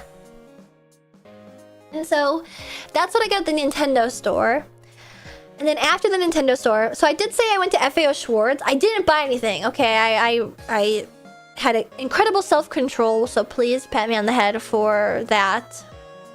I did not waste any money at FAO Schwartz, even though I really wanted to, because they have like a whole Steiff Bear section and Steiff German handmade plushies, and they have like little tags on the ears, and there's a station where you can make like a custom tag to go on your little Steiff teddy bear. You're stronger than me. It was another one of those things where it was like the Animal Crossing section where I ended up coming across too many things that I wanted at FAO Schwartz, and I knew like I wouldn't be able to pick, like if I had to weigh like, do I like this one more or like this one more? Like if I had to get one thing, I don't think I'd be able to pick, and I didn't want to put myself through like under the mental duress of it all, so I just decided to not get anything at all. But the Steiff Bears almost got me. The Steiff Bears almost got me. At K-Books though, it was a different story. Also, it is miraculous to go into those secondhand stores, even ones that are from Japan, and see like prize figures being sold for like $70. Was it super crowded and chaotic in there? Yeah. Both the Nintendo store and FAO Schwartz are always like really crowded because it's full of children. The K-Books was... Let's see, like the thing is, not the K-Books. I keep saying K-Books and I mean Book Off. I mean Book Off specifically, not K-Books. But they're so similar, it's really easy to get them mixed up. I know about the whole market where like a prize figure can still be really expensive if like it's rare, even though like the quality is much lower because it's a prize figure. If it's rare, then people are naturally going to pay more for it, yada yada. But it was like prize figures that were like ugly that I don't think anybody would want to buy were like $70. So it was like, okay, I don't think anybody's buying these anime figures. But the rest of the store had some pretty good deals. Is K-Books short for Kinokuniya? No, Kinokuniya is separate entirely. So Book Off and K-Books are secondhand stores, and Kinokuniya is not a secondhand store. It's only new stuff at Kinokuniya. So new figures, new books, new stationery, etc. But something that wasn't expensive was some of the manga. And I mean, I do like to collect manga that I really like really, really like that I've read prior. So I collect Witch Hat Atelier. I also have some Blue Exorcist books because I really like Blue Exorcist. I've got some yaoi, and as a kid, I used to read this manga called Ultra Cute. Was it good? I don't know. I didn't finish it, but I was obsessed with Ultra Cute. It's just like a classic shoujo that's messy with love triangles and two teenage girls that like fashion and makeup. And I loved reading Ultra Cute, and I only got the first 3 volumes of it. And I went into the manga section seeing a bunch of like new Apothecary Diaries books and new books for like Jujutsu Kaisen and blah blah blah. But they have a huge selection that isn't just new, it's also secondhand. And somebody had brought their Ultra Cute manga collection there. And so I was able to get 4, 5, 6, 7, and 8 of this manga that I used to read as a kid. And so now I don't know if this is the end. I don't know if there's only 8 volumes. Perhaps my collection is still not finished. But it was like, I was really not expecting to buy any manga at all. It didn't even cross my mind to look for it. And then I saw the spine and was like, oh my god. Ultra Cute! Like, that's crazy! Look at that. I love how in old shoujo, the mouths just used to be white. They don't do that anymore. Look at him! He's such a playboy asshole. Oh my gosh. Look! And they have like decorated fingernails. They're so stylish. So cute and stylish. Did you have to check in luggage for your trip? No, that was another thing that I want to talk about actually. This was like the first time I've ever managed to go somewhere with just like a carry-on. I don't even remember what the plot of this is, to be honest. Tamon Ami. Ooh la la. Mysterious basketball player. Whoa, the drama. I'm sorry, I had no idea that the 2 of you were involved. All I did was ask for my father for the bracelets. I wanted them for so long. I hadn't any idea that this would come to this. What is this? Oh my god, the drama!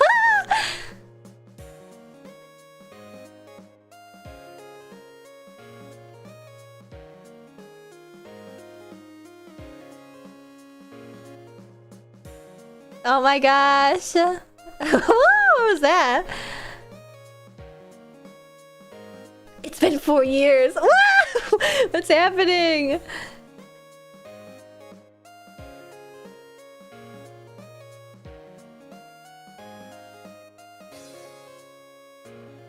I am madly in love with Tamon. Did they got to think about it reading it backwards? Of course they got to think about reading it backwards. Stop! This is the back of the book. You wouldn't want to spoil a great ending. Oh my gosh. Ah, the drama, the drama, the drama of Ultra Cute, but such a classic. And I'm very happy to have more to add to my collection because I never read beyond volumes 1 through 3. It's fun seeing the different ones. Yeah. Every girl has their own random like shoujo manga. I mean, some people really only dabbled in like the really popular ones, like Boys Over Flowers or like Peach Girl and stuff.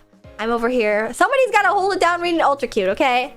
Somebody's gotta hold it down with the random shoujo manga that nobody likes. And honestly, you know what? This probably sucks. Because a lot of the plots were like so contrived and messy and bad, but I can't wait to read this. I can't wait. And then, of course, while I was perusing Book Off, of course, they have a very hefty gaming section.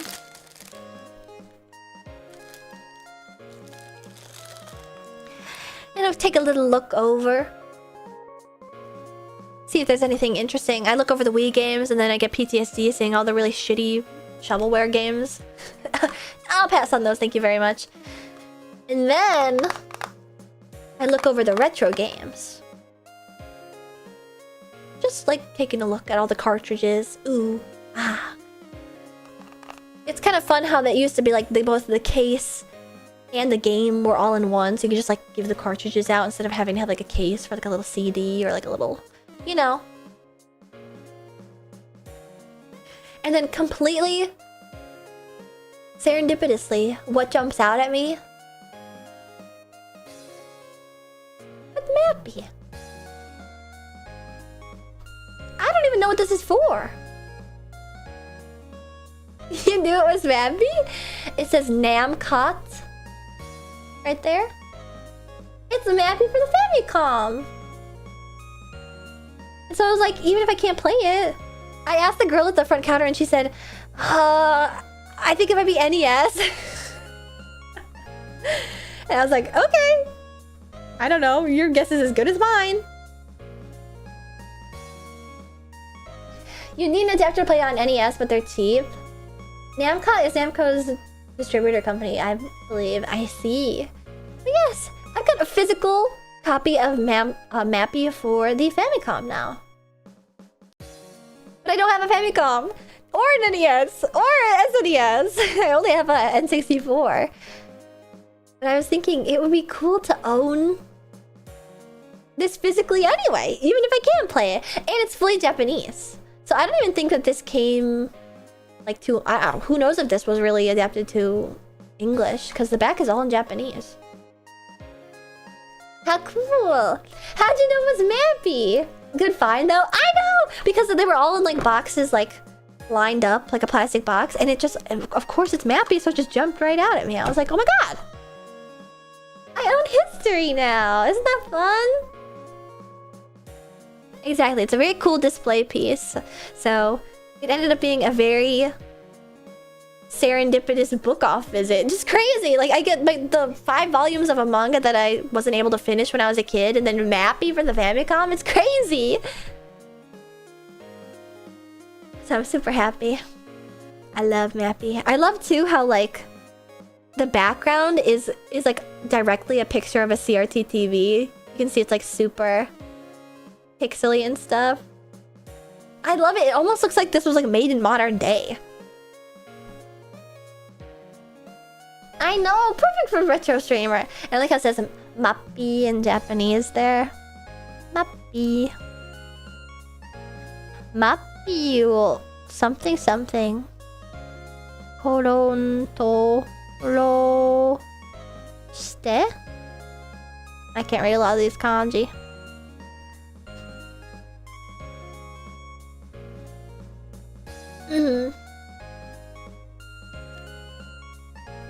Rikaeshite? Probably kurikaeshite? Naka sai? Chi? Naka de nyansu? I can't read. I can't read it. They got kanji and hiragana and katakana in this bit. Oh wait, what was it that I was gonna talk to you guys about? Oh, the carry-on thing. Oh my god. I was literally only in New York for like 3 days. Not even 3 whole days. And I was still... It's so hard to pack into a carry-on.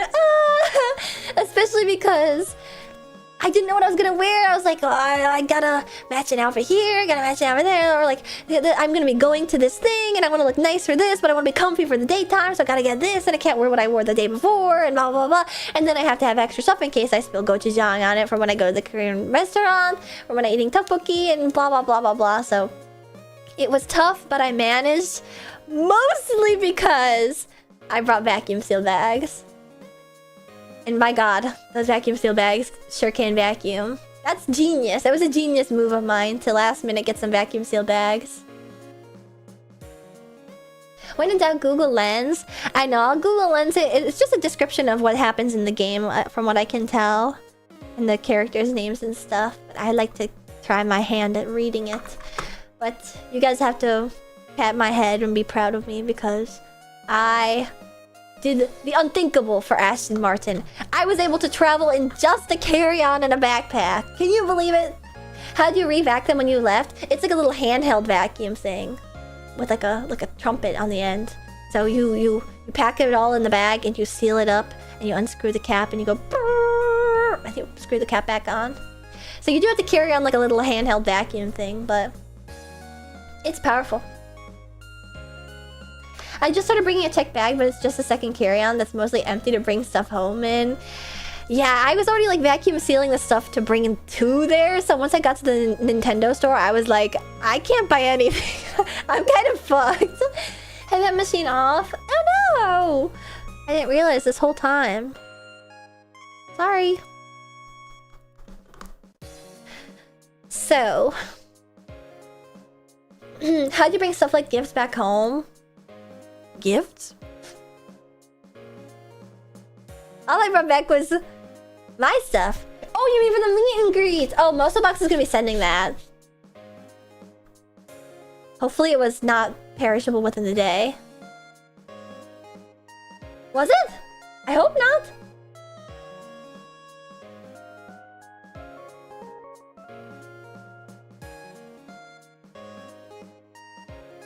Oh no, I hope. After the ice cream. I hope it wasn't perishable. Uh-oh. It's all good, I hope they ate it. What? It was perishable! Oh no! I'm so sorry. If you give your Oshi perishable gifts, you gotta die? No! I've gotten perishable gifts before and then just eaten them. I'm really sorry, I didn't know. I didn't hear you say it was... I knew it was food. And then I said, oh, keep it, keep it. And then when I inquired, they were like, we'll send gifts to you. I don't know. I thought they didn't take yours. I don't know. I hope I poked enough air holes. I'm sorry.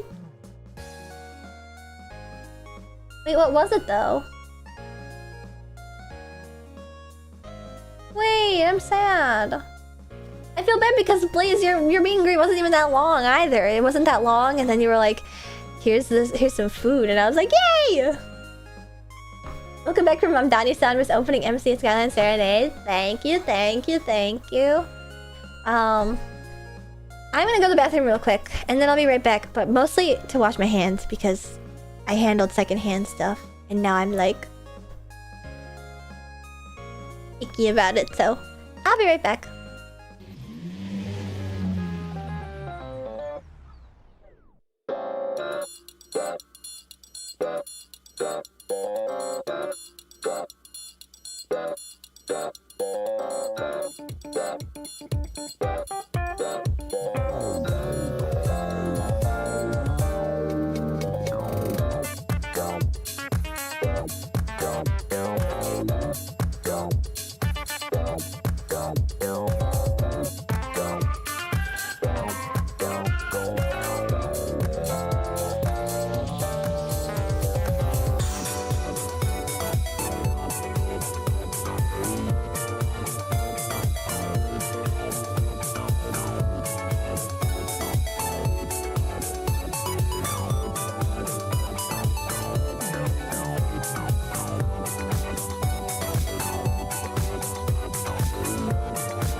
Oh my god! You bomb boosted. I knew it. Once I saw you moving backwards, I was like, no! No! And then the explosion back in. Then you ended the race convulsing. He's rising. I give me stomach at the mouth.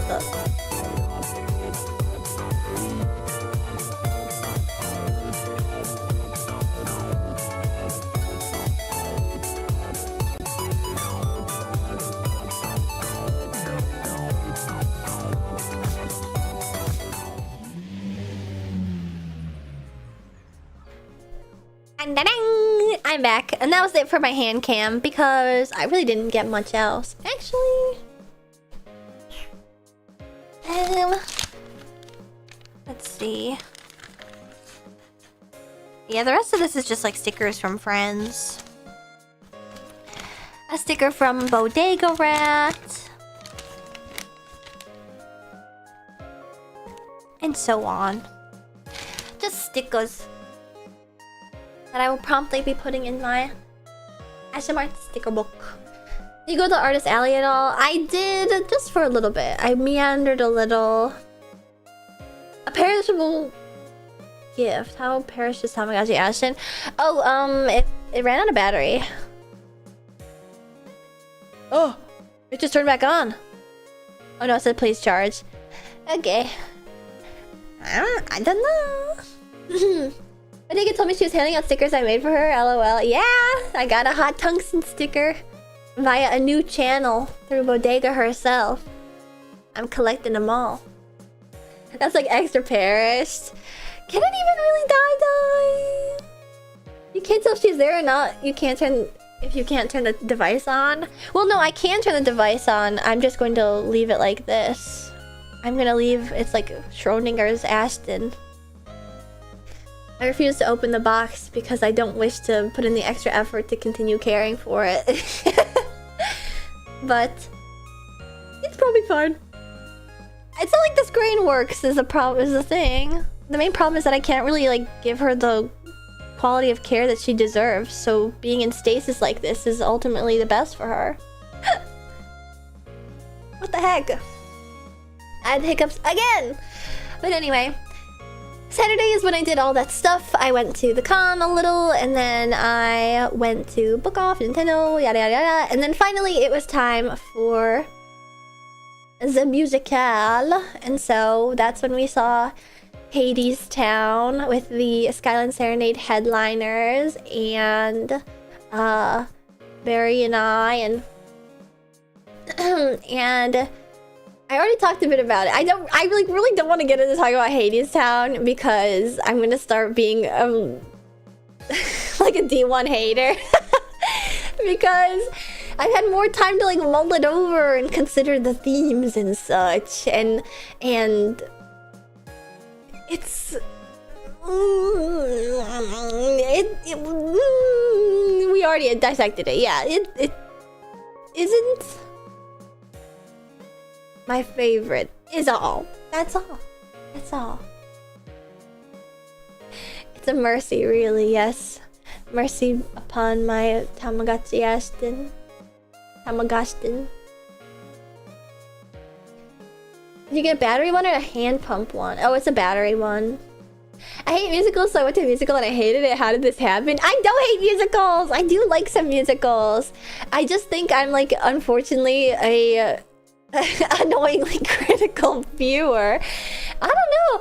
I could get into it, but I don't want to like rain on the parade of people who liked it. Because I remember I posted like, we saw Hades Town, and then I think it was Crockpot was like, I love Hades Town, and I was like, I got into talking about it with Barry too, and like I said, Barry is so Orpheus coded. Orpheus is so like bright-eyed and bushy-tailed, like sees the world how it should be as opposed to what it is in actuality. What's your favorite musical? I don't know. I don't know. Oh wait, my glasses toggle. I like the songs from Wicked. I like Wicked a little bit. That's how you play off each other so well. The only problem is that like Barry's unflappable positive personality is like obviously so much more appealing and cute than my annoying like I don't like it Redditor personality. Yeah, Rocky Horror. Yeah, I like Rocky Horror. So I guess if you guys are genuinely interested, I can give you a real like opinion as to my feelings putting on my glasses. It's The King and I haven't seen The King and I in so long. I've not seen Little Shop of Horrors. I didn't like Music Man because I hate Gary, Indiana. So my biggest gripe with Hades Town is that it's very unsubtle about its themes, which isn't necessarily like a true indictment. You know, it's like a preference more than anything. But oh, I guess it's that. So for those who don't know, Hades Town is an adaptation of the classical story of Orpheus and Eurydice. Basically, the Cliff Notes version is Orpheus is the son of a muse, so he played the music really good. And Eurydice, his lover, die, and then he goes down to hell to confront Hades and bring her back. And Hades is like, lol, no. Then he plays a song so beauticious that it causes Hades to cry, and then he's like, okay, you can do it if you pass this trial where you can walk out of hell, but you can't turn around to make sure that she's following you. And then at the very end, like steps away from exiting hell, from the underworld, he's like, ah, fuck, like, how am I supposed to be sure she's behind me, though? And then turns around, and then she was behind him, and then gets, like, damned back to hell, basically, because of his own self-doubt and shortcomings, and basically it's all his fault. And Hades Town has a few moments of ham-handedness, but the music's really good, the stage is cool, and I like the modern themes woven into the story. You're the first person I've heard that's critical of Hades Town, and I feel so vindicated. I'm happy that you feel vindicated and feel seen by this, because I was definitely like, in the first part of the musical, I was like, because in the opening number, they're doing their dance, and they're like explaining who the characters are, and it's through the narrator Hermes, who's like explaining like Persephone is this, and then Orpheus is the son of a muse, and he works in this blah blah blah, and the setting is like vaguely 1930s question mark in like a coal town, but sort of like Wild West on a train line town. And some of the weapons and boons come in. It's like low-key a little deadlocky, if you guys are picking up what I'm putting down. But it's got this like vague old theme, like Western old theme. And I hate to say this, it's like a little steampunky also. I hate to say this, it's like what the platonic ideal of like a Tumblr musical would be like. Because it's like, it's not like really in a specific era or place or time, or... You see, that's exactly why I've always refused to see it. It's a little Tumblr-y. Particularly because you can't just say that, but you're so right. I can and I will, and I'll take a stand. Tumblr sexy men everywhere. Well, I think, yeah, actually, yeah. Multiple characters are definitely like different archetypes of, not specifically Tumblr sexy man, because Barry got on my case about that. The Tumblr sexy man is this very specific type of skinny white guy character that's like the doorman or the onceler or something. But like Hades in the musical is like the mafia boss alpha of like a Tumblr fanfic, you know? They're like different flavors. It lends itself to animatics for sure. That is like so scathing, man. I feel like that's such a scathing, like on the nose, like astute observation. And animatic bait, oh my gosh. I'm trying to like refine my words. It's like a little, but not in the same way of like anime Tumblr, like Quirk Chungus Tumblr, like the person who really likes Harry Potter back in the day. Like I feel like they'd really like Hades Town, and the way that the stuff is said is really hammy.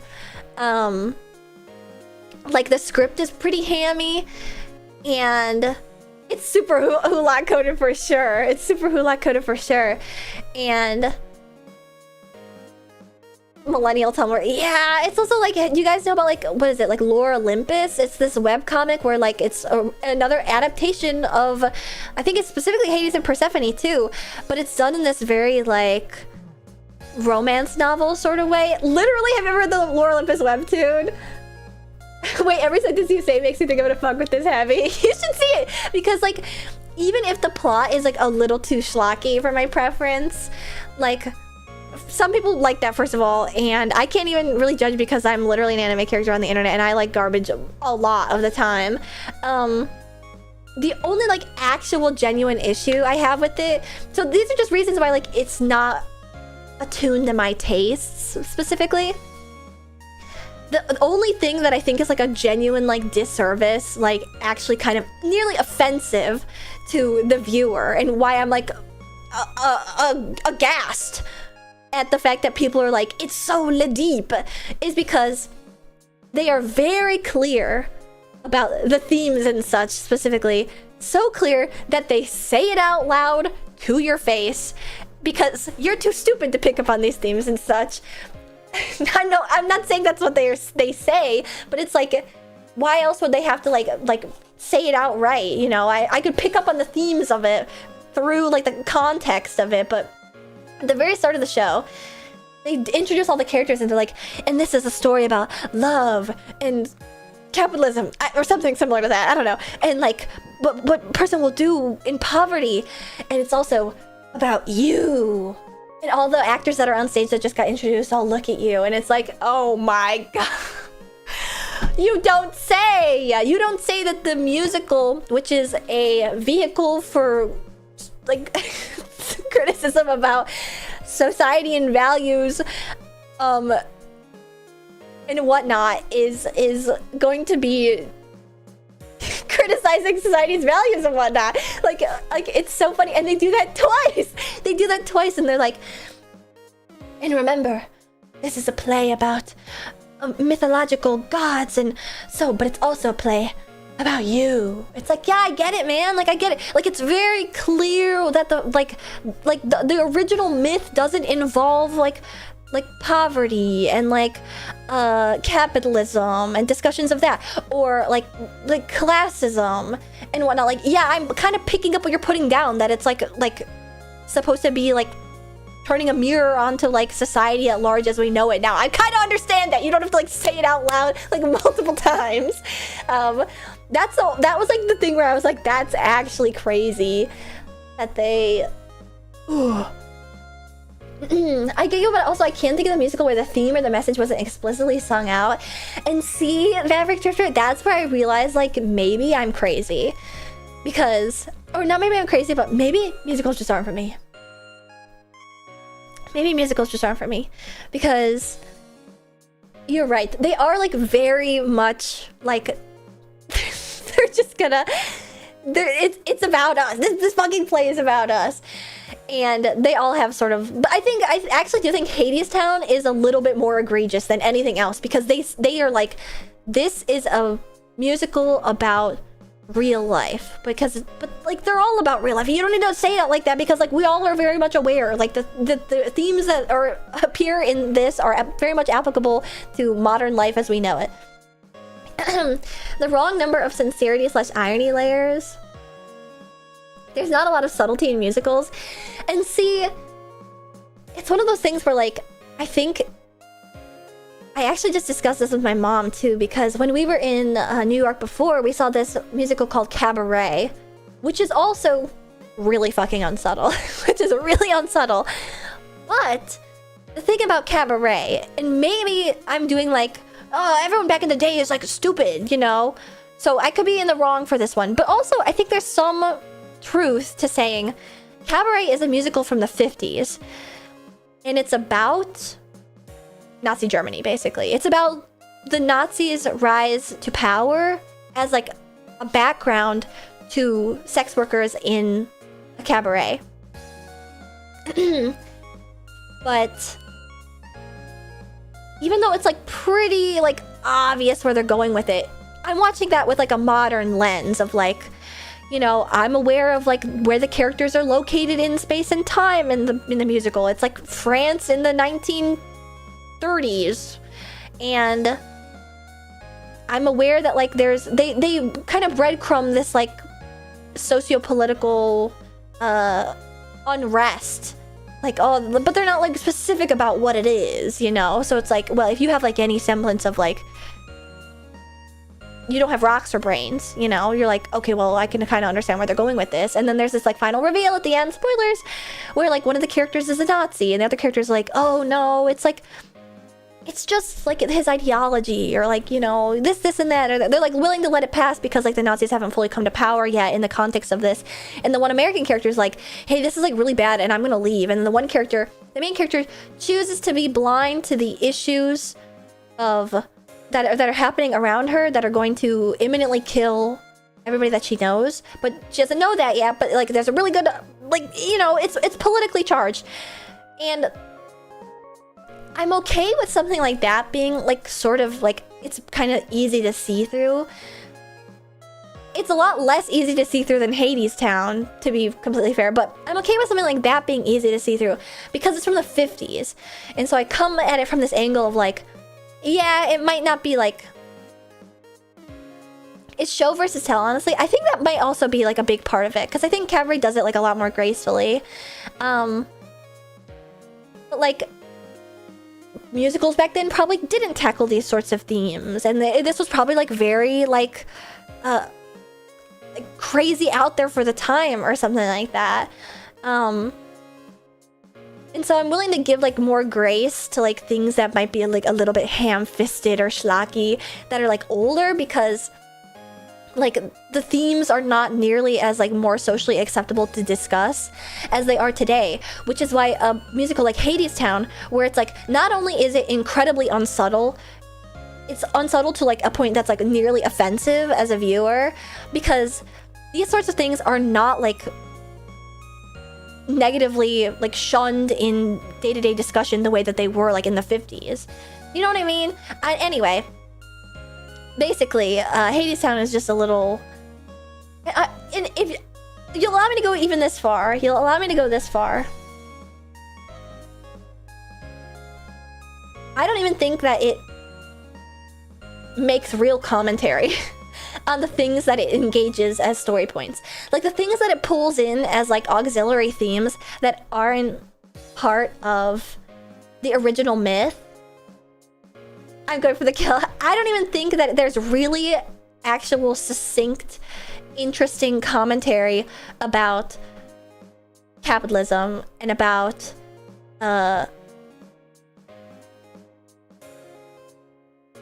cast a wide net and catch a lot of fish. Yeah, I don't think there's actual like it doesn't really fit in like the myth to me, you know, and I don't think it's executed all that well. And a lot of the wordplay is like very like if you guys look at the lyrics for the. So it feels like it's tacked on. No, it doesn't feel like it's tacked on. It feels like it's core to the show for aesthetic reasons, and then get into like a little bit of it, like rah rah, fight the power.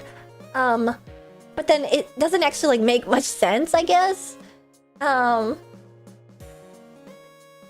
it sort of just feels like they may have wanted to go with like a different theme if they wanted to discuss like what poverty can make you do. And this doesn't make sense if you haven't seen Hades Town, I guess, but basically Hades Town is a little more than a fun time. But it's a good fun time. I don't really care for the performances. 99% of the songs, but the performances are where the appeal is to me personally. See, and that's why I was like, I think I need to take myself out of this. It felt a bit Steven Universe with how it treated the subjects. I mean, like, I'm glad that you guys are agreeing with me on this. Like, if the show feels insulting to your intelligence, there's a good chance that you're not the target audience for the show. It's sort of like my criticism that I had for like the Barbie movie. If you guys remember, when the Barbie movie came out, a lot of people were lauding it as like so awesome that they discussed these themes and like the feminism and you know, but like you watch it and you're like a young person existing in society, and it feels like so like step one of like digging into like social issues. And the problem is that like some people really do need that step one. Like I'm sure that the mother of 4 children who has no like schooling and whose husband like hates her, that lives in like Ohio, probably like did need to watch Barbie and like felt seen by Barbie or something. Even though it's very like the like, you know, it just has like the substance. It doesn't have a lot of depth. It's a little shallow. But some people like are on not even in the water, so like they can only start to dip their toes in. And they need it to be shallow, and I feel like Hades Town is a little bit like that. Like it's shallow, and that's okay. That's okay. Just affirming some easy stuff, and some people need that easy stuff affirmed, and which means that I just don't think the themes and whatnot are all that, you know. But when you look at it as like a art form, which it is, so I am just talking about the content of the plot, which musicals are not just about. Musicals are about watching in person, and they're about engaging with a person physically there telling a story. And there was constantly times in the musical where I was like, I'm fully engaged and like not even remembering that I was like in the audience somewhere, because Broadway performers are so incredibly talented that they can engage you even if the content of the story is like a little schlocky in my opinion, you know? It's not as passionate about telling a message as you'd like. Passionate about the message specifically, that is. Kind of, yeah.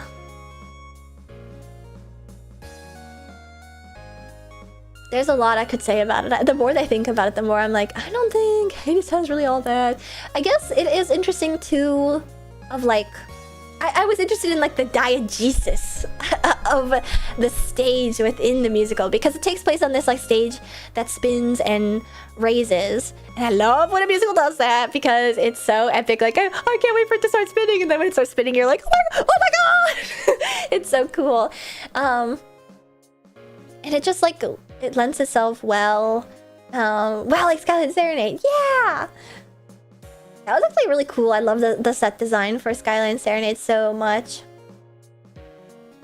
I'm glad that you guys are picking up what I'm putting down, even though I'm not being like very specific about it.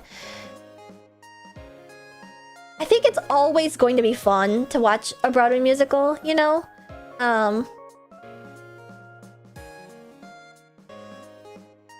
Will you be picking it up? Thank you. And I see it, like, the more I think about it too, like, the more I can only compare it to Cabaret, because that's literally the only other Broadway musical I've ever seen. The only other musicals I've seen have been in, like, high school performances or something.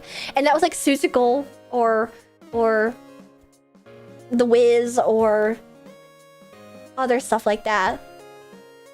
The stage engineering is really cool. Yes, I love a moving set. I love a spinning stage. I think that's all super duper cool. I saw Wicked on Broadway. That was really good. And the thing with Wicked is that, like, the music's really fucking awesome in Wicked. But I did have a moment where I was, like, finding myself going, like, ugh, like, this musical is, like, not kind of hitting with me, I think. And then I had to, like, bring myself back, and I was like, oh. I could be watching Cats right now. So, hear me out. How is High School Musical? High School Musical is fucking awesome because there's an actual narrative to the story that they successfully tell, and there's themes that they successfully capitalize on. Like, but then I was like, but Cats has substance in its own, you know? Like, it's avant-garde and it's abstract and yada yada yada. But anyway, I do like Wicked, but that's the thing, is that Wicked has good songs, and I didn't really like a lot of the Hadestown songs. I kept being like, wait, so when's the famous song happening? And Barry was like, oh, you'll know. And then at the very end of the show, I was like, which one was the famous song? And she was like, it's the Wait For Me song. And I was like, I don't even remember how that one goes.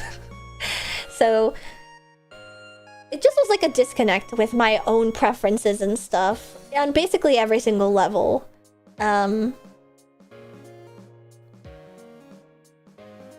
Oh, and the reason why I brought up Cabaret again is because Cabaret has a protagonist that ultimately makes the wrong decision. So Sally Bowles, I think is her name.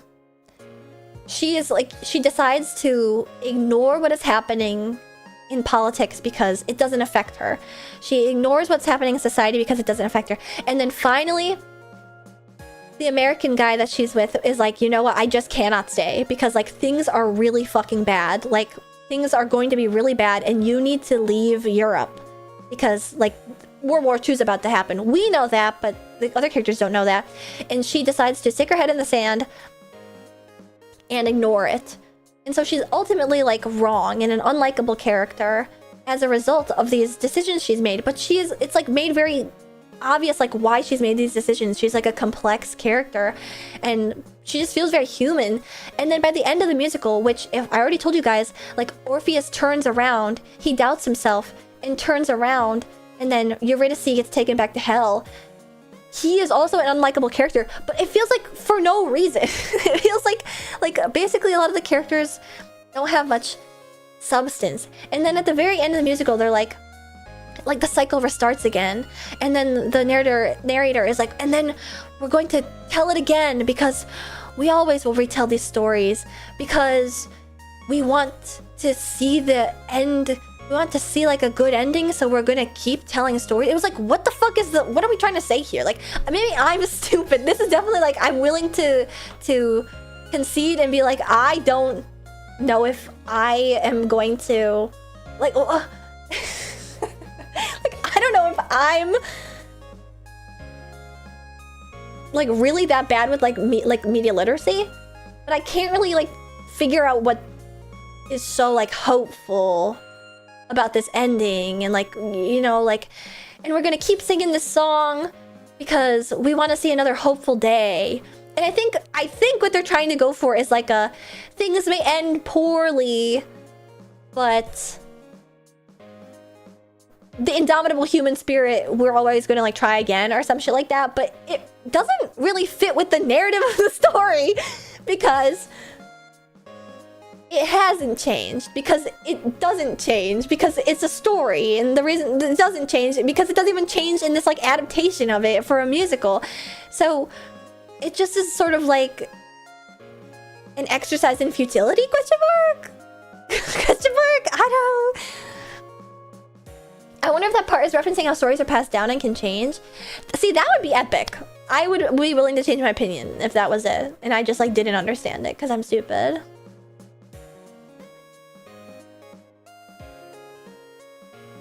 Anyway. Also, there was this one part too where... Also, okay, I just like have so many criticisms of this. So, a lot of people criticize the original myths for being unfeminist because the women in them don't have a lot of agency in their own stories. Persephone is just taken to the underworld, and Eurydice just dies, you know? She gets bitten by a snake and dies. And then wants to get saved, but then he's stupid and fucks up and turns around and then damns her to hell, you know? And a lot of people like laud Hades Town as being like better because thank you. A lot of people laud Hades Town as being better because the women Persephone and Eurydice have more like agency in their story, but the agency that they get is Persephone is the drunkard and did love Hades at one point. So it's not just like she got kidnapped and is forced to be there. Like, she did love him and it's like a marriage gone sour or something. Which, I guess, gives a little more agency. I don't know. I actually think it paints her in a bad light. Because she's in love with a guy, willingly, who is like a bad man. You know? And then Eurydice makes the decision to go to the underworld instead of getting bitten by a snake. But she makes the decision to go to the underworld because Orpheus is like, so the whole crux is like spring and fall don't exist anymore because Hades and Persephone are not in love anymore. It's their bedroom has gone cold, basically. And so there's only summer when she's on the top and then winter when she's underground, and then there's no like transitional seasons, which seems to be implied like them like loving each other and like dancing into each other's arms, and like the meeting of their two seasons together is like what causes these transitional seasons or whatever. But because they're not in love anymore, they can't, those don't exist or something. And so Orpheus' whole thing is that he's gonna make a song that will bring back spring, because everybody misses spring. And he hasn't written it yet. And so the whole time he's like, I'm gonna write the song to bring back spring. And then Eurydice, who's like never trusted anybody ever, she's been like a drifter her entire life, you know, not known love. She didn't even know how lonely she was because she had never interacted with somebody. Finally gives in and is like, you know what, I love this guy. Like they meet, Orpheus falls in love with her at first sight, gives in, and then they fall in love. But then Persephone goes back down to hell, and then it's winter again. And then they have no fucking food. They have no food. They have no firewood. And so Eurydice is like, knock, knock, knock. We're running out of food. And Orpheus is like, yeah, let me write my song. Like, he's too focused on writing the song. Like, he's really one-track minded, focused, writing on the song. And so she decides to like go out in like a blizzard, basically, and wants to find... It sounds so epic, it reminded me of my Redditor roommate. But, POV, did I just like the song of the spring? He literally did. And so, she goes out into the winter, and basically, like, her bum-ass musician boyfriend is, like, not providing for her, even though it's, like, the only time in her life that she's ever been, like, in love, and, like, has decided, you know, I'm not gonna move on, and, like, try and find food elsewhere. Like, I'm gonna, like, stick it out with my lover, but he isn't, like, taking care of me like he should be, or, like, even being an equal in the relationship, you know? And so she's got to go out and do her own thing. And then finally she comes to this like terrible conclusion where she's like if it's between like eating or being with my lover, like a girl's got to eat or something. And so then she goes to the underworld and stuff. And so it's like, I don't think that really gives her much agency either, to be honest. I think you just like put her between a rock and a hard place, you know? And it sucks because it's like ultimately that decision is really easy to criticize, like, oh, if only she had like more love for her boyfriend, or if only she like loved him more, then like she wouldn't have like stuck it out and then like agreed to go down to hell with Hades. And so like that sucks too. And so anyway, it's just like a themes in such musical. And but anyway, that's like another like criticism I have, like a mild like I don't know if I agree with that. But what happens too is that basically Persephone and Hades are like, fuck you, I hate you, like, and then Hades is so I was picking up like I'm gonna go get a young boo thing because I don't even like you anymore. And that's when he goes to find Eurydice and like offers her like the ticket to hell, because the Hades town is like on a train, and like no, Hades town is in Hades, but to get to Hades town, it's like a train because like it takes place in this like nebulous space and time on like a railroad track. But so basically, it seemed to me that they were saying that like Eurydice and Hades are cheating together. Literally is never elaborated on. Ever. They never elaborate on that again. There's one line where Hermes says, a lot can happen behind closed doors. What else are we supposed to think? What else am I supposed to think happens? What else am I supposed to think happens? But then it's never like... I don't know if that's in like the original myth. I don't think it is. Is it? I don't know. Anyway, it's so like, what? I was so sure. I was like, oh my god, this is like becoming like some Neto Rare like polycule thing. But it wasn't. What happened behind the closed doors was just that she sold her life away or something. I'm going crazy. Because it's like, what else could that possibly mean? A lot can happen behind closed doors. I've only ever heard that used in the context of implying like something sexy happens.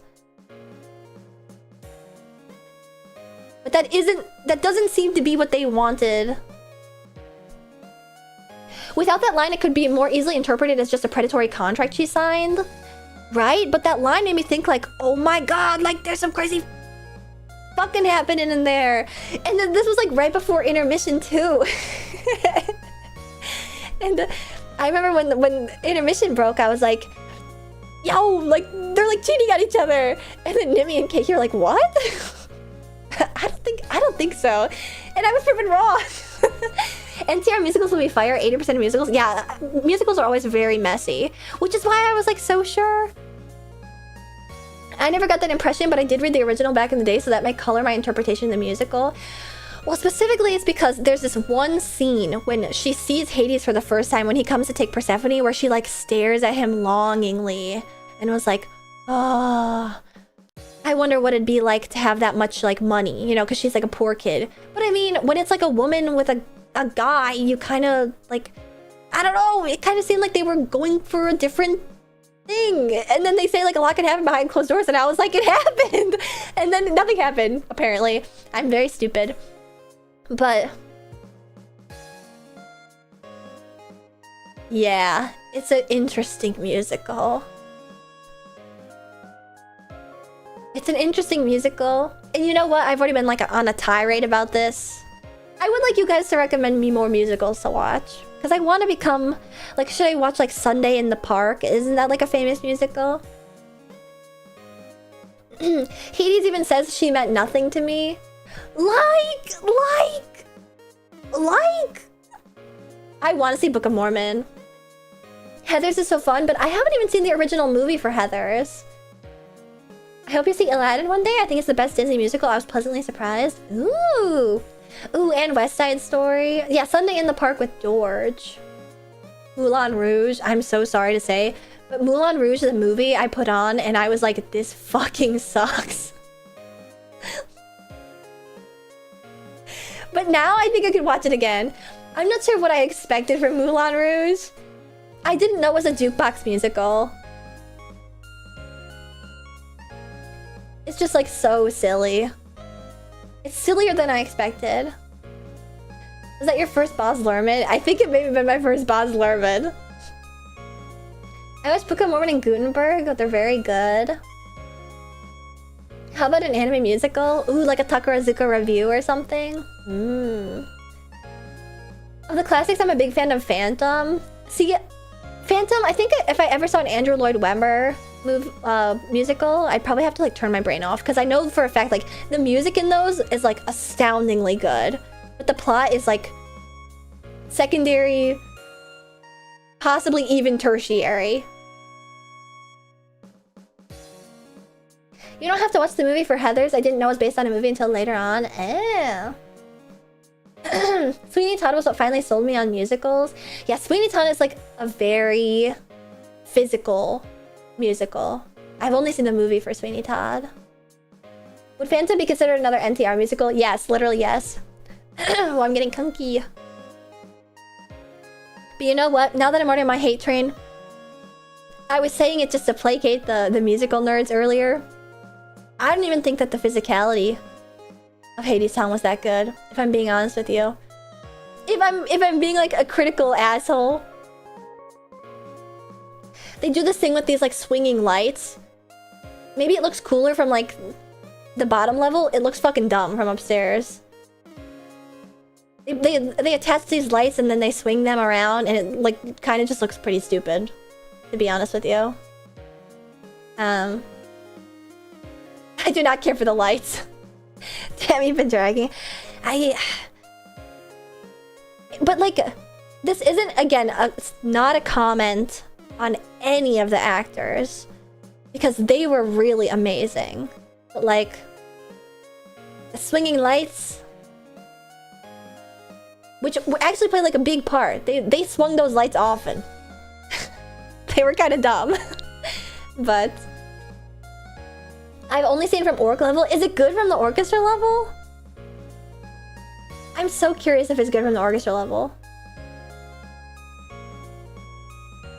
I think so. Yeah, because from like the balcony, you only see like the top of the lights, and it's just kind of silly looking mostly.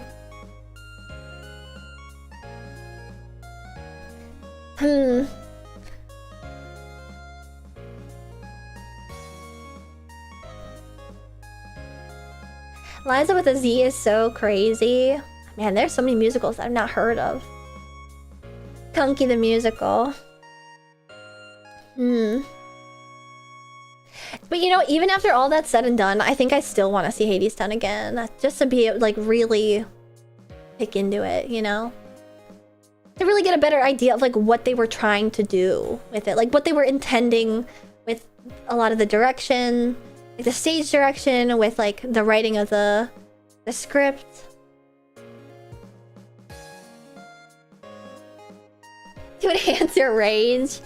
Maybe, depending on how it goes. Maybe it'll give me like a secondary appreciation. Why not watch a documentary about it? Is there a documentary about it? I don't know. I kind of assumed there wouldn't be. But yeah, it's if I had to describe, I think I wrote down some criticisms. No, I didn't.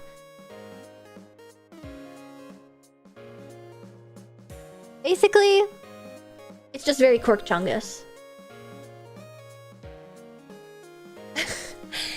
It was a music album before it was a musical, so I'm guessing they had to connect the songs some way.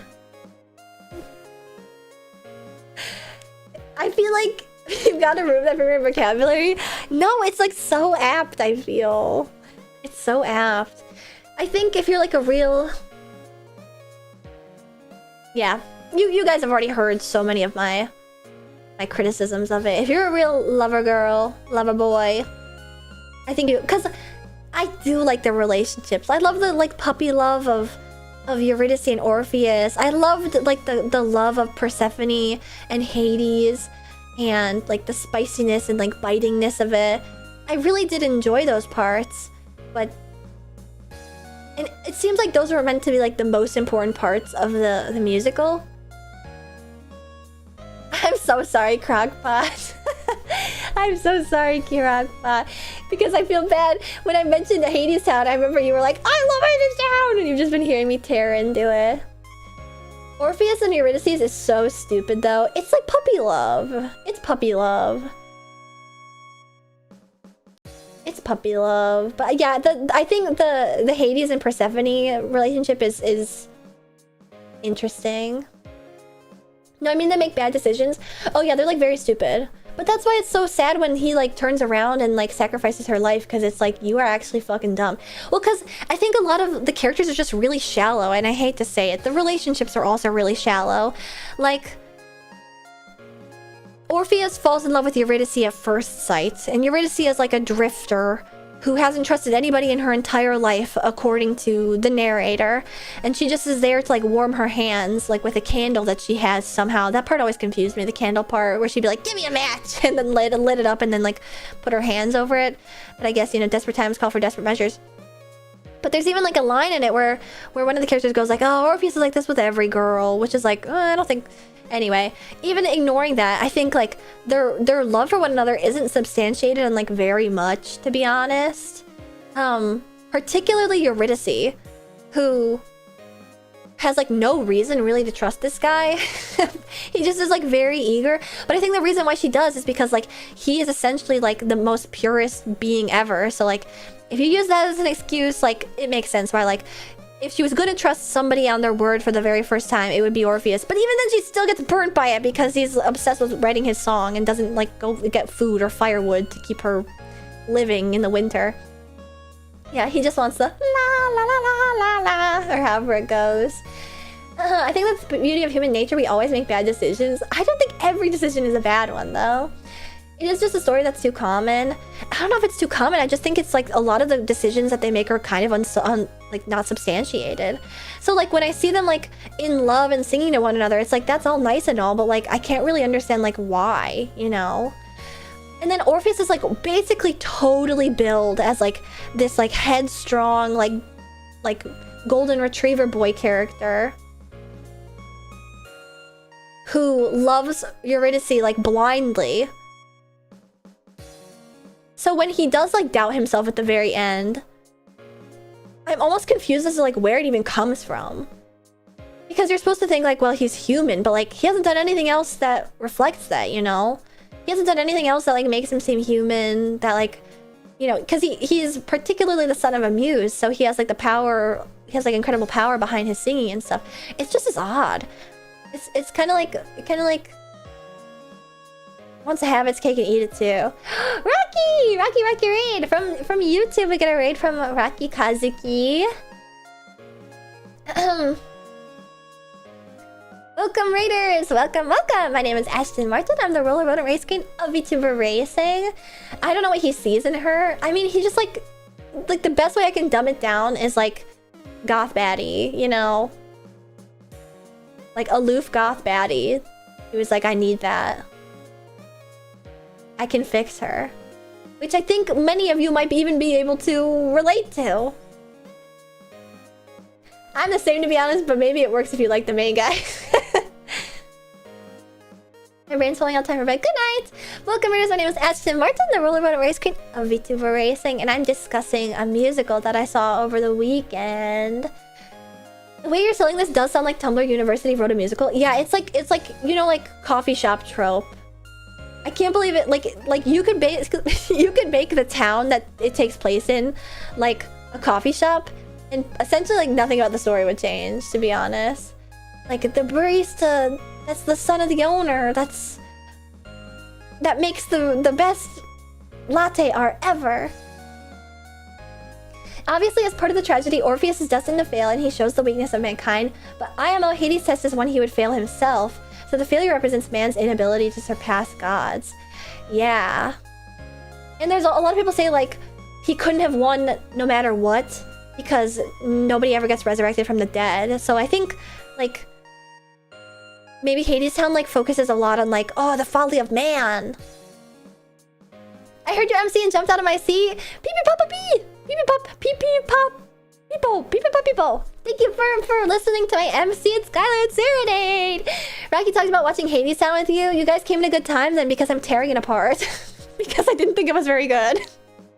Welcome. But yeah.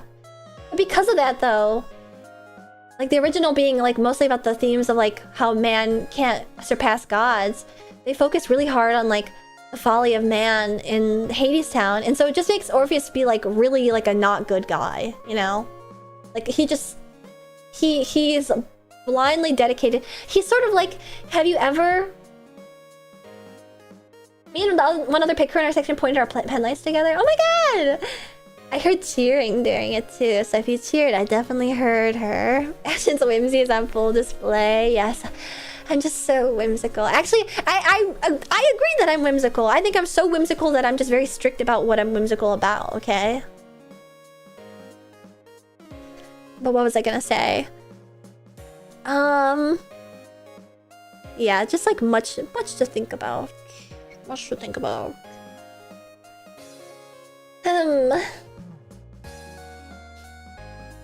This somehow falls into the same block as you getting mad at teen pregnancy and stories. Because it's unsubstantiated. It doesn't make sense for the characters and I hate it as a plot device. I hate it so much. Okay, but the band and the fates are great. Like I've said, the actors are all very good. They're all incredibly talented. I can't sing like that. I can't act like that. And you know what? They're acting their asses off with kind of some doo-doo scripts, to be honest with you. Like, I feel like I should bring up the lyrics of some of these. Hades Town lyrics. And I know it's very stupid and pretentious of me to criticize, like, literal Broadway writers and stuff. But I just kept thinking, like, they're just very literal. And it goes back to what somebody said earlier. I'm much more of, like, a person who prefers show, don't tell. Like exhibition through physicality as opposed to through words and stuff.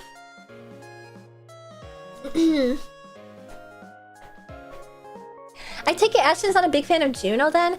Juno does make me a little uncomfortable, but I think that there's like value to the movie Juno. I'm more so talking about like as like a plot device in like a otherwise unrelated story. You know? But ooh, cracking my back. I'm trying to think of more things that I had issues with. But basically, it kind of seemed like they were making it seem like Eurydice and Hades were like having a little affair together, and like there's like textual evidence as to it. Like they say like, oh, she means nothing to me, you know, etc. Like it seemed like they were like about to have an affair or something.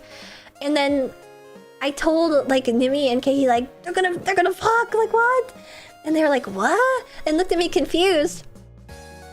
And this is me leading into another segue, is that I think I turned into that this fucking triple fucking dipper is so fucking good. Like I am so crude around like the sweetest, cutest girls ever, and I don't know why.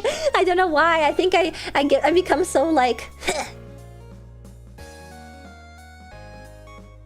I hate it because they were like, what? I don't think so. You really think they're having an affair with each other? I lose all my riz. Ah! Everybody's so like demure and sweet, except for me.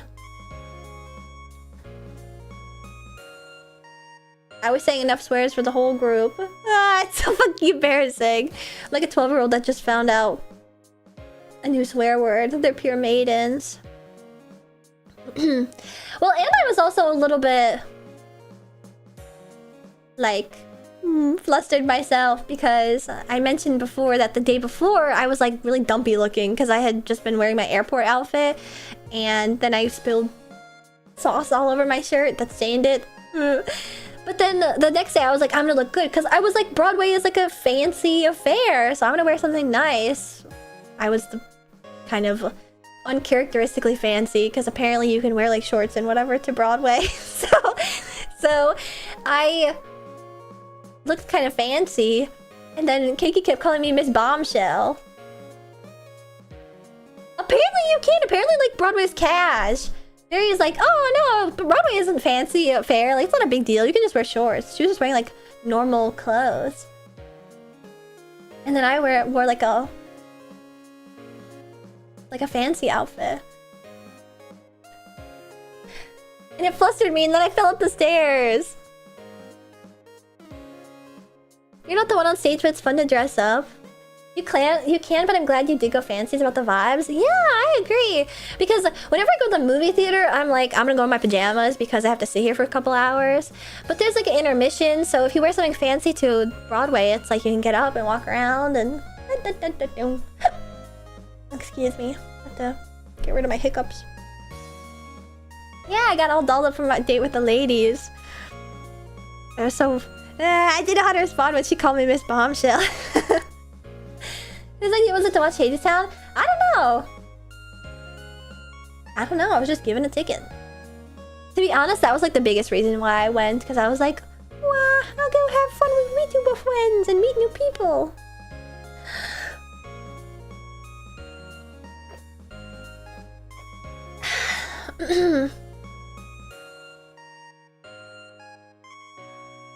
I agree. Dressing up is part of the experience. Yeah, comped by Setsuno. I just had to show up. What better excuse than to hang out with friends? Exactly. And then on Sunday is when I had my meet and greet and my Berry Bug NYC Big Apple stream. So you guys already know what happened then. Really nothing happened after that. Then I just left for the airport basically. Yeah, but yeah, the biggest thing was Hadestown.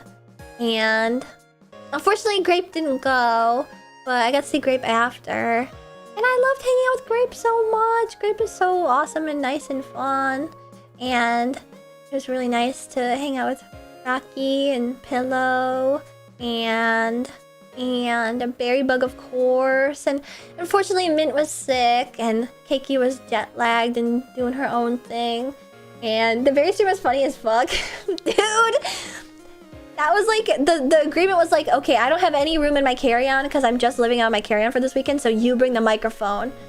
And then it doesn't work with my computer for some reason, and I was like, fuck! So we just could not. And then she was like, well, why don't we just use the microphone in your computer? And I was like, Barry, you don't know what you're asking. Like, you know that it's gonna sound like shit. And she was like, really? You know for sure? And I was like, it's a fucking laptop microphone, of course it's gonna sound bad. And then she was like, well, we'll just try it. And I was like, okay. And then we start the stream, and then she pulls up her phone to listen to it back while we were live, and she was like, "Oh no, this sounds terrible. This sounds awful." And I was like, "Ah, Mary, don't you have anything?" And so she pulls out her like Apple AirPods that she used for listening to stuff on the flight. And then we tried that for a second, and that sucked because it like kept cutting us off. Her glass had full attitude. Yeah, like optimistic for no good reason is the problem. See, I love that about Barry, but there are definitely some moments where I'm like, I don't think that was the moment. I think we need to like be a little bit more pragmatic. Because if we don't get a microphone right now, this stream is just fucked. And then finally what worked was Senequise had suggested that Barry call me on Discord, and then I get the audio from Discord on my computer, and we use her phone as the microphone, and it worked so good. I feel like it actually sounded pretty damn good. Barry's a little too pure for this world. It was kind of funny because it was like, well, Barry, what do you suggest we do? And I was like, I don't know. Well, how are we gonna have the stream, Barry? We'll just do it.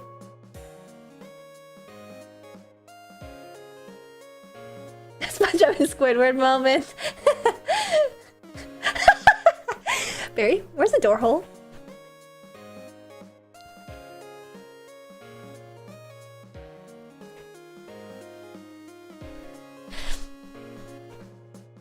So was it AirPod to phone to laptop or just phone to laptop? It was just phone to laptop. It was just phone to laptop.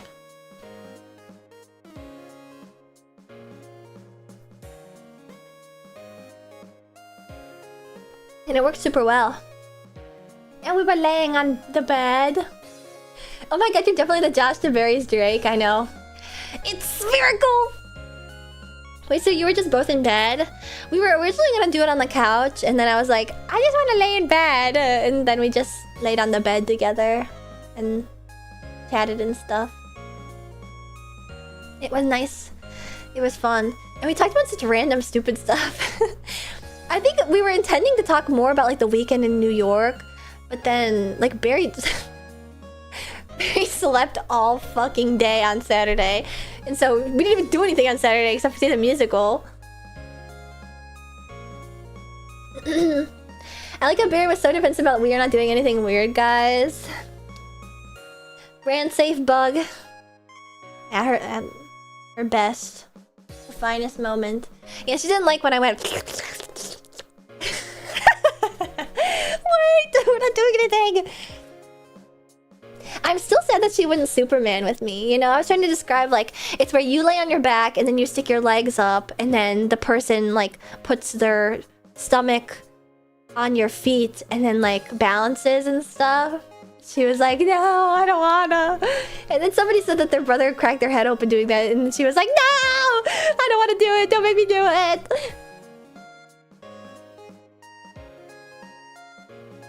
You're always trying to get physical with her. It's so funny.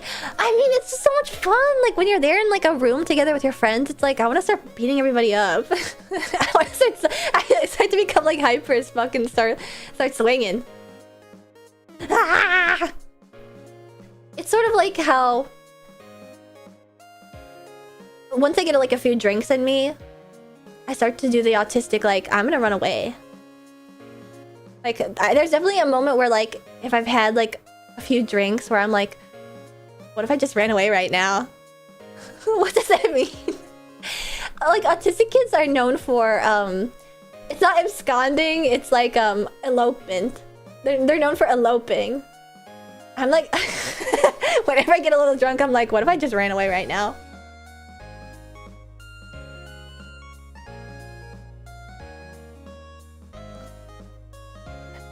That's flightress.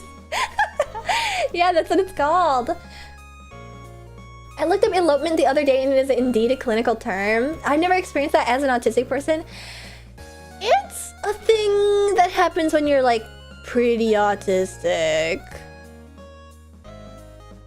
So it's like a thing that's like not easy to deny, but I don't think when I'm drunk that I do it in like an autistic way. I think I do it in like a this seems like a really fun idea way. Oh wait, also who's ever? Thank you for subscribing and saying a sponsor. I'm sorry I missed that earlier. An hour ago. Uh-oh. Hello there, General Kenobi. Hello there.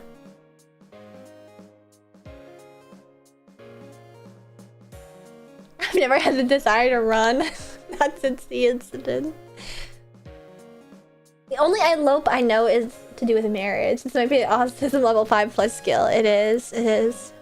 You guys are locked out. You can't even read like the skill description. It's just blank text. Autistic elopement.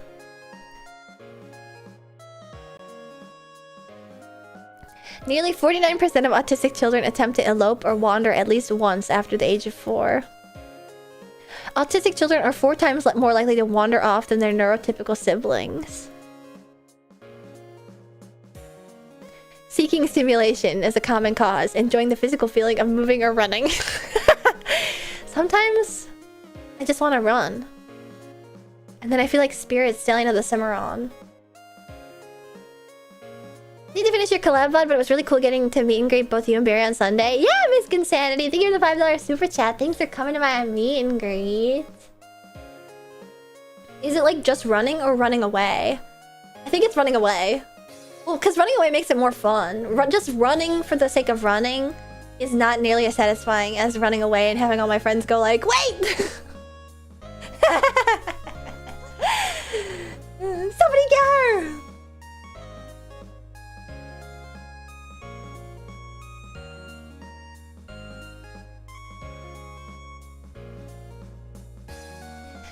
You like the chase, but specifically being chased. So it's important they give chase. Yes, it's very important to me. It's the only thing that gets my blood pumping. I thought about when you were punching Barry that there is a tweet that was like, it feels so good to punch people that are weaker than you. Why was I punching Barry? Did you run track as a kid? I actually did run track as a kid. I was a sprinter.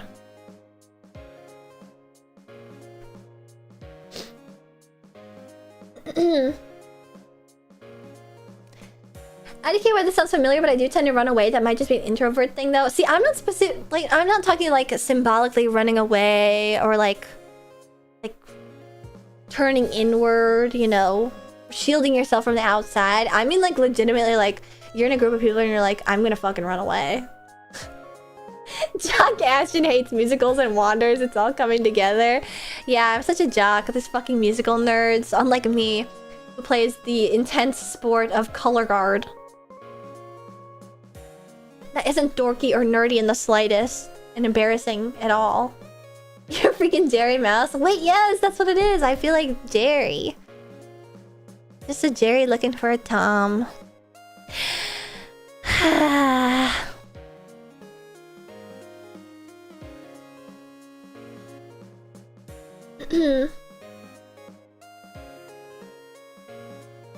What's the phrase I'm trying to think of where it's like shying away, but not that. It's about the like, it's not about being shy and an introvert, but like curling inwards. No, curling isn't the right word. What's the phrase I'm looking for?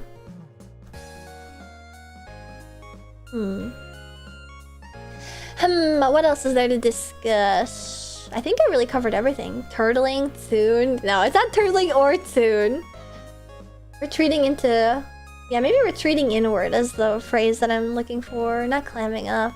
Oh, I guess I wanted to talk a little bit about my meet and greet. It was so much fun, and I feel bad that there was the technical errors that caused so many delays, because it really shortened the time I got to talk to people by.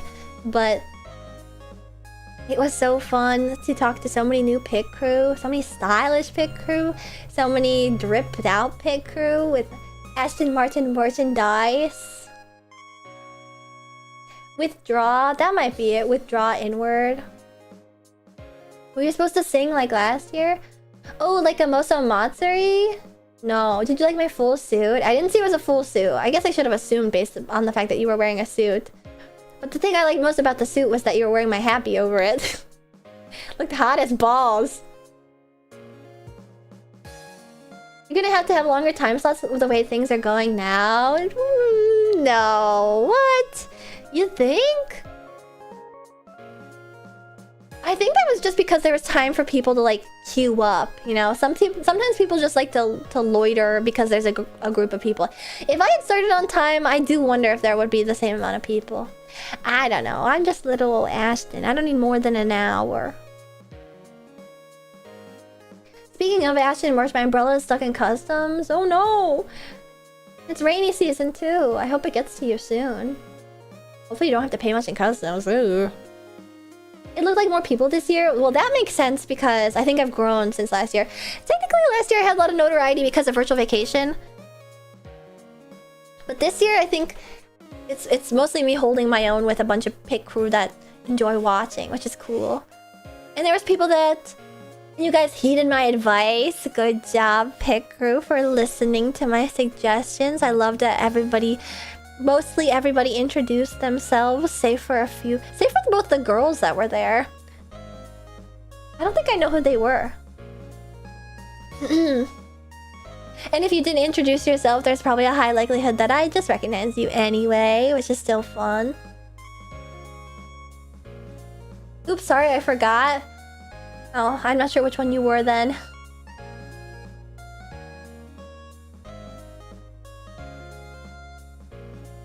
You were like drunk punching Barry and I sent this tweet. When was I drunk punching Barry? I didn't drink at all this past weekend. One of them is a lurker. She's very sweet. Aww. Well, thank you. Sorry for outing you. At Helmet during your collab? I was drunk during my collab at Helmet? I don't remember this. Ugh.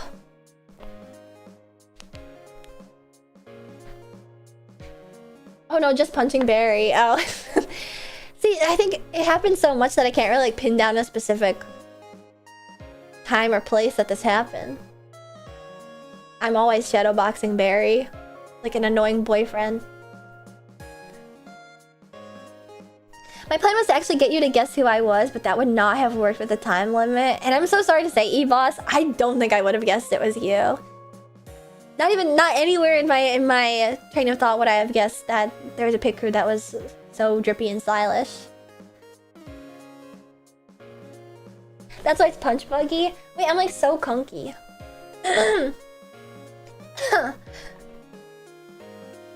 This isn't the first time you hit Barry. This relationship is so abusive. No, I like to like squeeze her and stuff.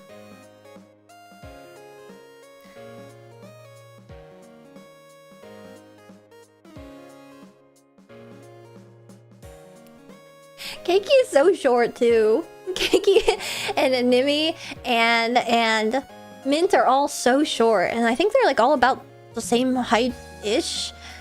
And I remember, I think I was commenting on it to Keiki, and Keiki was like, "Yeah, you're tall like Godzilla," and I was like, "Wait, that's not wait." Oh no, she didn't say that. She said, "You're so tall, you could like pick up both me and Nimi," and then I was like, "What? I'm not like Godzilla." I said Godzilla. I was like, I don't know, I'm kind of scrawny. I don't know if I can pick both you guys up. They do only weigh like 2 grapes, probably. Is anyone tall to you? The thing is that I'm not tall. I'm really not tall. I'm literally like a normal woman's height. It's just that VTubers are all like fucking shrimpy. I'm literally 3 roller skates tall. They're both still taller than Phoebe though, right? I have no idea. They're all just so fucking short. Matara is taller than me. For sure. It's awesome. Hehe. You and your Pikmin. Wait, that's the best way to describe it ever.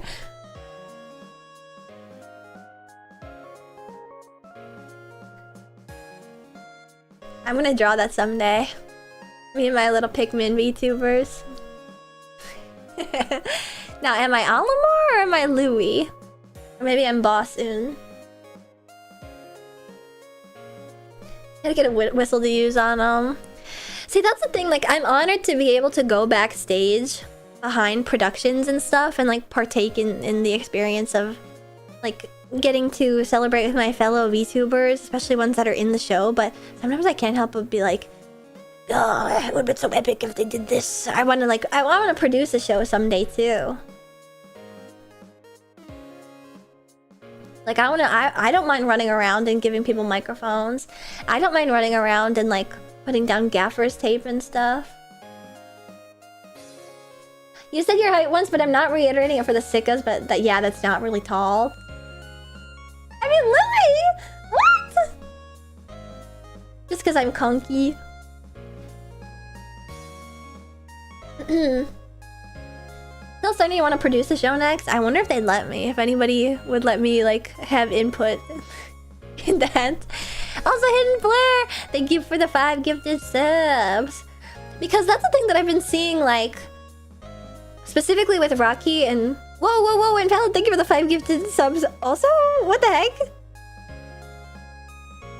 That's because you're tall? Wait, do you remember how tall I am? I can say it again. But I'm not tall. I'm not tall.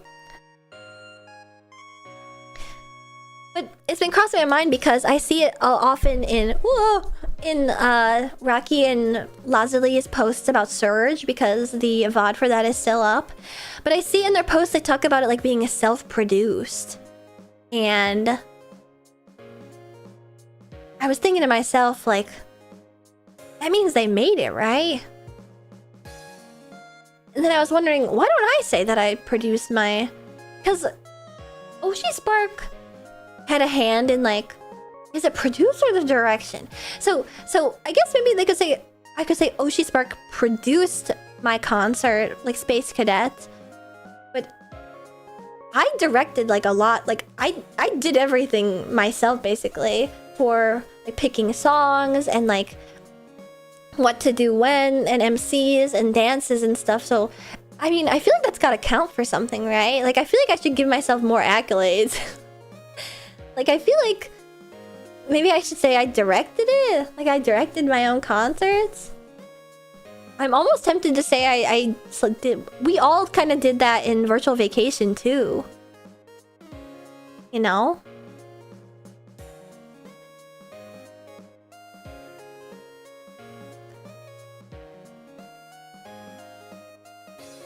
I remember my first VTuber concert was your Off-Kai one, and I thought you were so amazing. I went to more VTuber concerts. I'm so honored. I'm still super proud of that concert. Because like I said, it really was like fully like self-produced in a sense. Like, I chose the songs.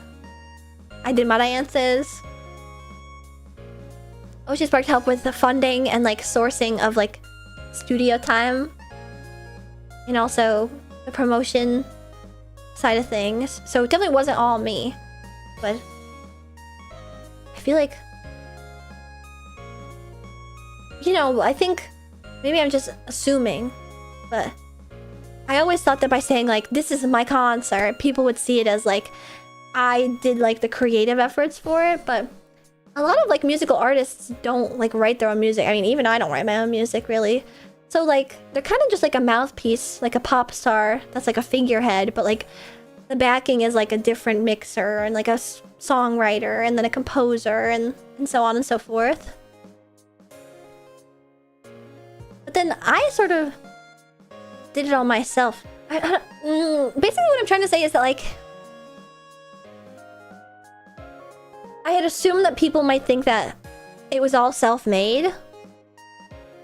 But I don't think that's the case, so maybe I should be like taking more credit for stuff. You know? I don't know if I make any sense. You know? Like, I probably should take the credit for the stuff I did work on in places and stuff. As soon as the subject in Dolly Parton's 9 to 5. RIP. I was so sad.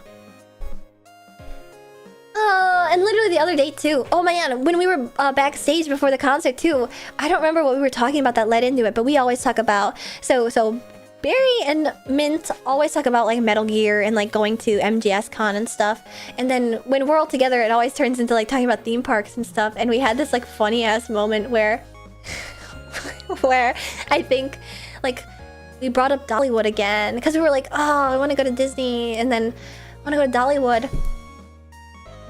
I think Barry brought up Dollywood, and then both me and Mint were like, oh my god, there's a new ride at Dollywood too! Like at the exact same time, we were like, and then we can ride the new ride!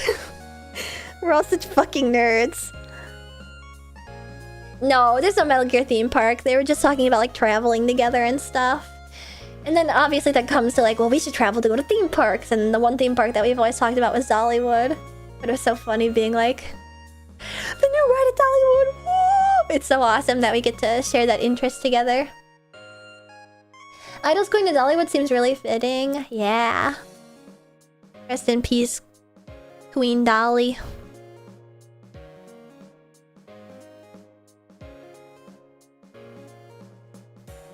When's Ashton land? I don't know.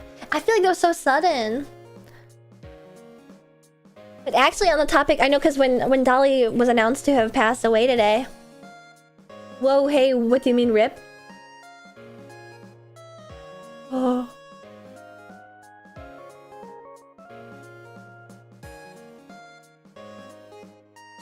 Sorry.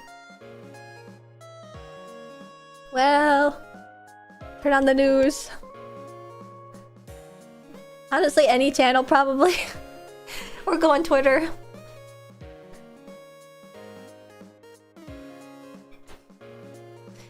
It makes me sad seeing how beloved she was. But there's this like running gag in my community where when I've suddenly thought of or brought up a celebrity, the funniest place to find out, I'm so sorry. Yeah, and I'm talking about Dollywood of all places. Ashley Lennon's like 4 rides that she really likes, and Ashley has a fast pass that lets her ride alone on every ride. Wait, I don't want to ride alone. I like to ride with other people so I can hear them scream in terror. I'm sorry you had to find out this way though, Abby Boone. Yes, it was just announced today, so everybody's still reeling from it. But there's this running gag in my community where like if I suddenly recall like a celebrity, it's like a death sentence. And who has it happened with? I think it's happened with like the Queen of England, with like Jimmy Carter or something. And it didn't happen with Dolly, because I don't think that me and Mint talking about Dollywood counts, you know, because lots of people talk about Dolly Parton all the time. So I don't want to take credit for this one.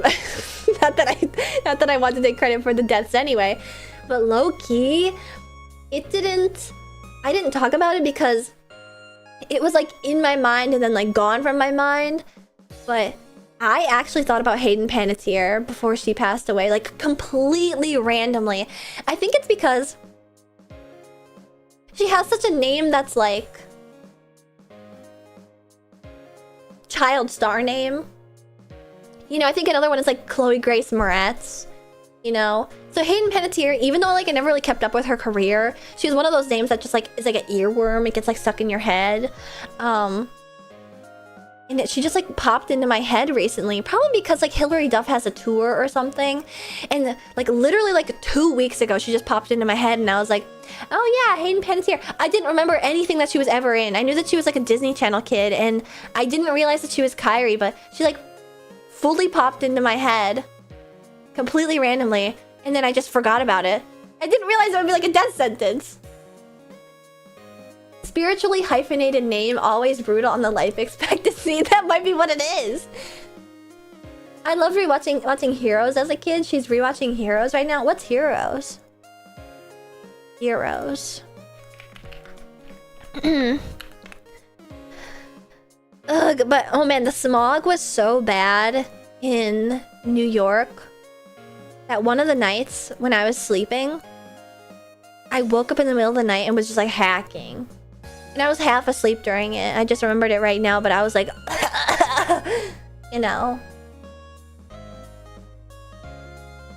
Hayden's best role was in Heroes.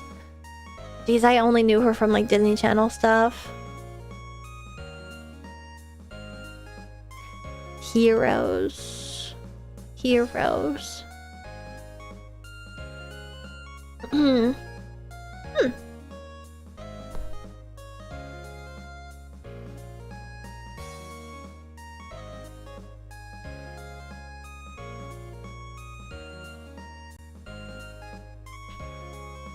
I think her power was healing.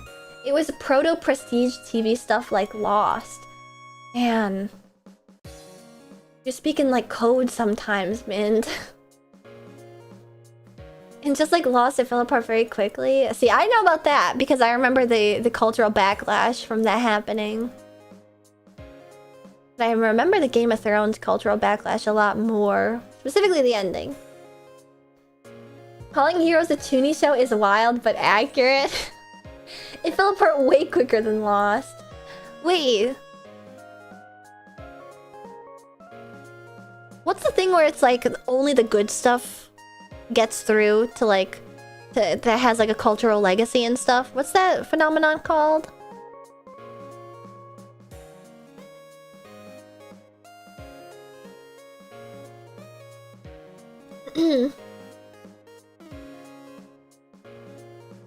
Oh, survivorship bias. It was one of the earlier things that was like proof of concept that TV isn't a gutter medium and you can do interesting things with it. Wait, people... I'm like fully out of this. I didn't realize that people thought TV was like a gutter medium. I thought reality TV was only created in like the late 2000s or something. I think what Mint is saying is coherent. You were just an Omega weeb when that stuff was big culturally. I'm a fucking Omega weeb. Mint, I know you are an Omega weeb, but I'm like I was like only an Omega weeb, like only. Like you had a lot more like you casted a much more wide net than I ever did because I only watched anime. This is all completely Oz the Sopranos Mad Men.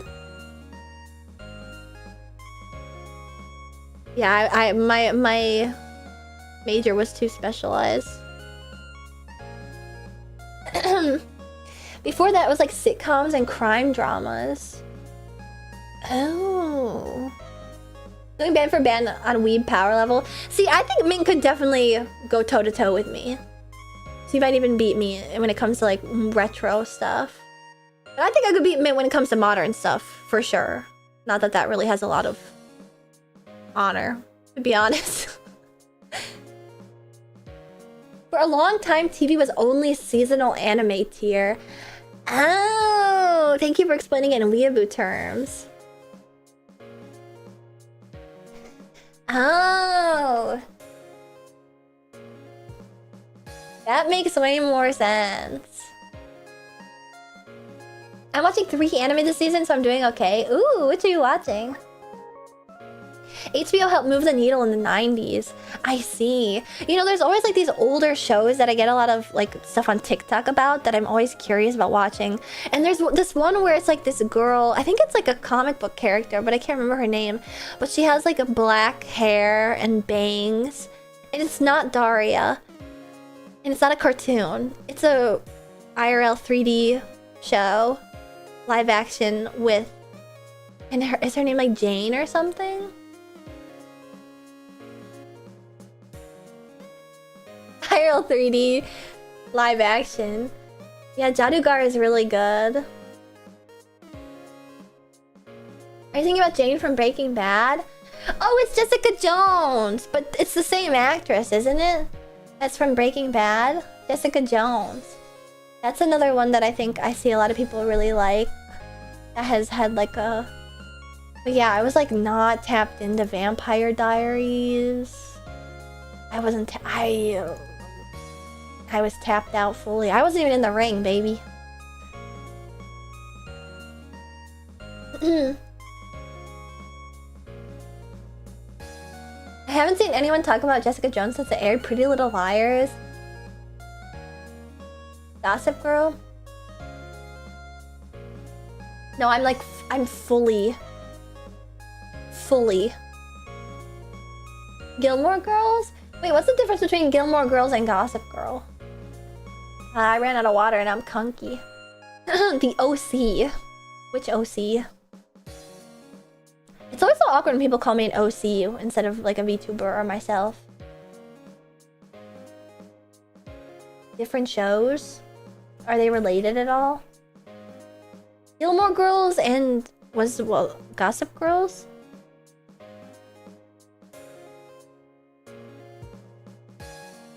Pretty Little Liars is the only one that I have like a slight understanding of. Because I remember the main girl is named Aria. And somebody is dead. And she has sex with her teacher.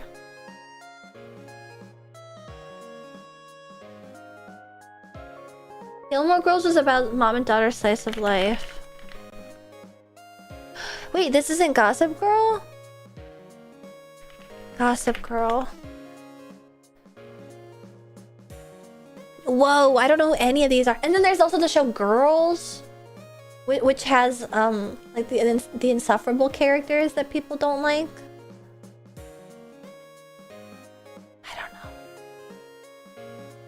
I don't know. Wait, the Go Piss Girl emote. I always thought that was the girl from Gilmore, like the young girl from Gilmore Girls.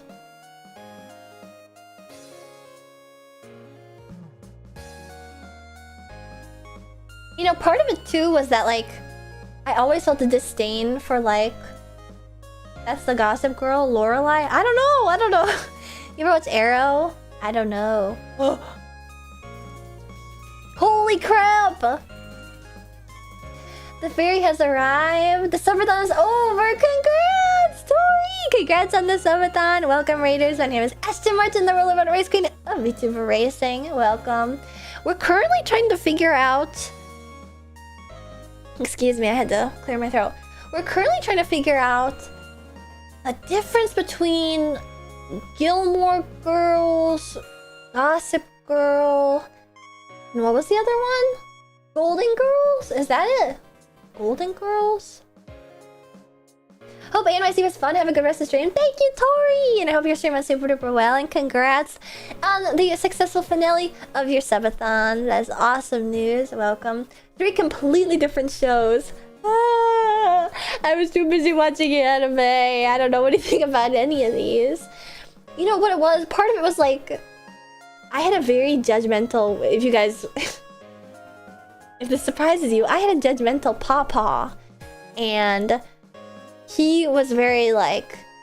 Ugh, the drivel. That stupid drama drivel. Real Housewives of blah blah blah. Like, you know... he was very disdainful of like anything that like teenage girls might like, you know, anything that might like put me in touch with like my fellow teenage compatriots.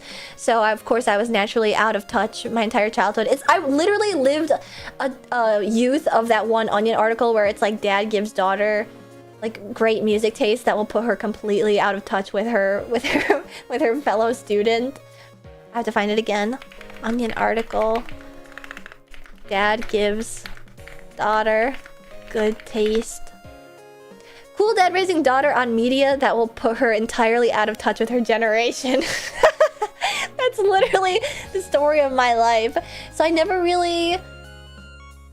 The only thing that I could ever do was like watch stuff like out of his prying eyes, and the easiest stuff to watch was stuff on my computer, which was anime! Which is anime! You mean like Steely Dan? Yes! I love Steely Dan.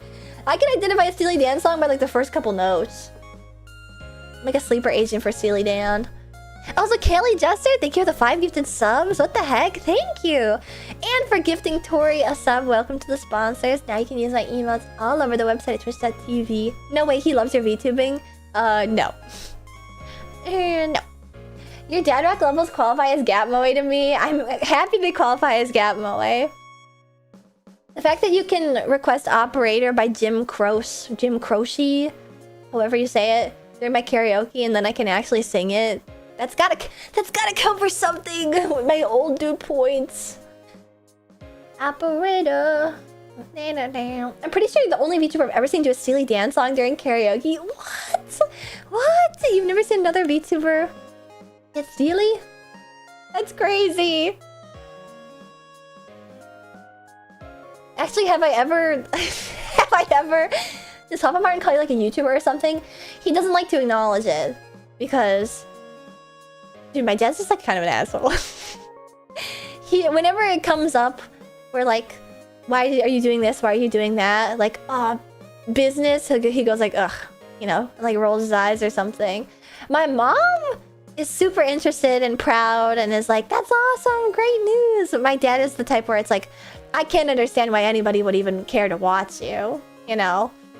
So that kind of sets the scene as to like anything that I liked or had an interest in was like humorous. But what was annoying was that I realized too late in my life that he's a huge fucking hypocrite, because sometimes I'd come home from school and he'd be watching like Extra or like TMZ or Real Housewives, and it was like, this is the drivel that you always shit on, that like I would turn my nose up at and be like, oh, I was raised not to like stuff like that, but he was watching it! He was watching it himself.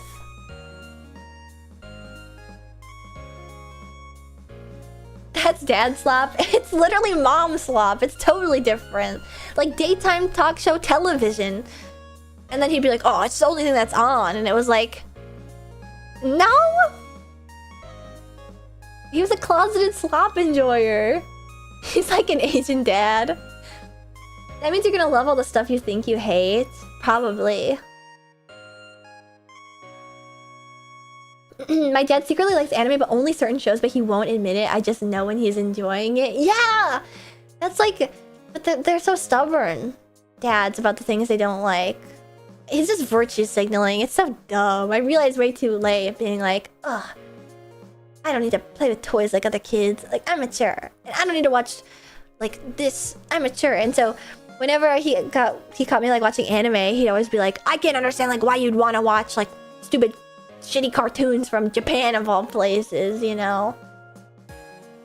That was the only thing that I managed to like hold strong to. But yeah, if he saw me watching, because what ties this to everything is my lack of knowledge on like television. If he saw me watching something like Heroes, like we were talking about earlier, or Lost, or something a bit more base, like Gossip Girl or Pretty Little Liars, he'd be like, what the hell are you watching? This is so dumb. But it was like, I came to find out later in life that that's the exact kind of garbage that he does watch. Smallville. People really like Smallville. I took it too seriously. This whole time I thought my dad's been really stern, but he's just a tsundere. Now you guys know why I am the way that I am. We're bringing back Kyle XY. So I have a big backlog of media to consume because the only stuff that I ever watched was on the internet, away from the prying eyes of my father.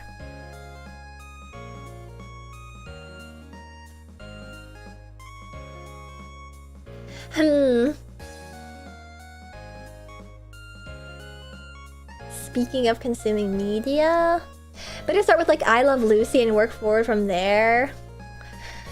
Yeah, I can't skip ahead in the content. It's like how I can't start Metal Gear Solid where people like to say like play 4, you have to start at 1. But then if you're playing Metal Gear Solid, you might as well play Metal Gear. So you might as well play Metal Gear 1 and then 2 and then Metal Gear Solid 1 and then go on from there. You can't just jump to Resident Evil 4 to play with Leon because that's the thing that turned the entire formula on its head. So you have to know what it's like before then to be able to get a sense for how important Resident Evil 4 was for the economy of gaming when it came out and how much it changed the original design of the Resident Evil games. Ah! Would you be interested in watching Lanterns in the Pitcord, like with Peacemaker? Oh yeah, I actually would be interested in watching Lanterns. It seems interesting from what I can see. I actually would.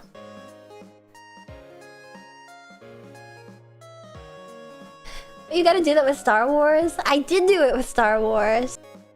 Because when I grew up and then like Star Wars would come up, I'd be like, I haven't seen Star Wars before. And then my dad would be like, that's crazy, what the heck? And it's like, Star Wars is exactly the kind of like schlocky sci-fi stuff that you used to shit on to me. Like, he used to talk about how like stupid people were for watching Lost. And it was like, what?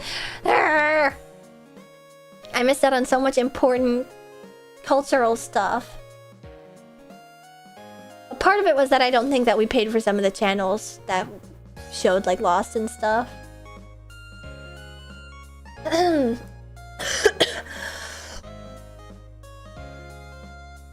Okay, Lost is not like Star Wars, but it's I don't know. The cringe goalpost is moving every year. The cringe goalpost would move every conversation.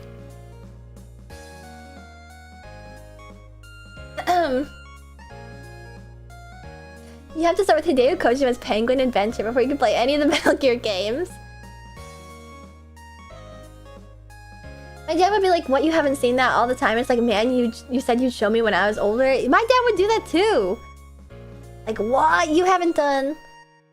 Thank you for the stream. Much love and big bear hugs, everyone. Thank you for the gifted subs, Kelly Jester. I really appreciate it. Thank you. Appreciate that. My throat hurts. Lost was on ABC, so it was public broadcast. Yeah, it kind of seemed like the only thing that was like okay to watch was, for the longest time, it was like CSI or Bones or something. Ah, my throat really hurts.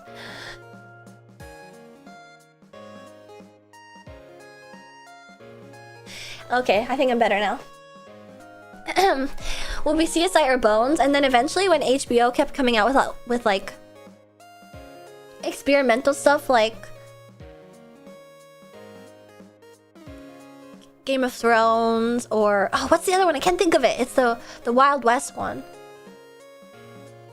Poor Ash. The smog from New York did a number on me. Yeah, Westworld. No, Nat Geo History Channel. That was common when I was like a kid. The Walking Dead? No. Because zombies are too silly. And unrealistic, of course. Succession. See, Succession was maybe a little too adult. You guys watch Food Network like Unwrapped? Yes! Food Network went triple platinum in my household. I love Alton Brown. Nope, I never watched The Simpsons. I never watched Family Guy. I secretly watched King of the Hill and American Dad, and so I like both of those. Didn't you watch From? From what? Unwrapped was so good. I love Unwrapped. Such a classic.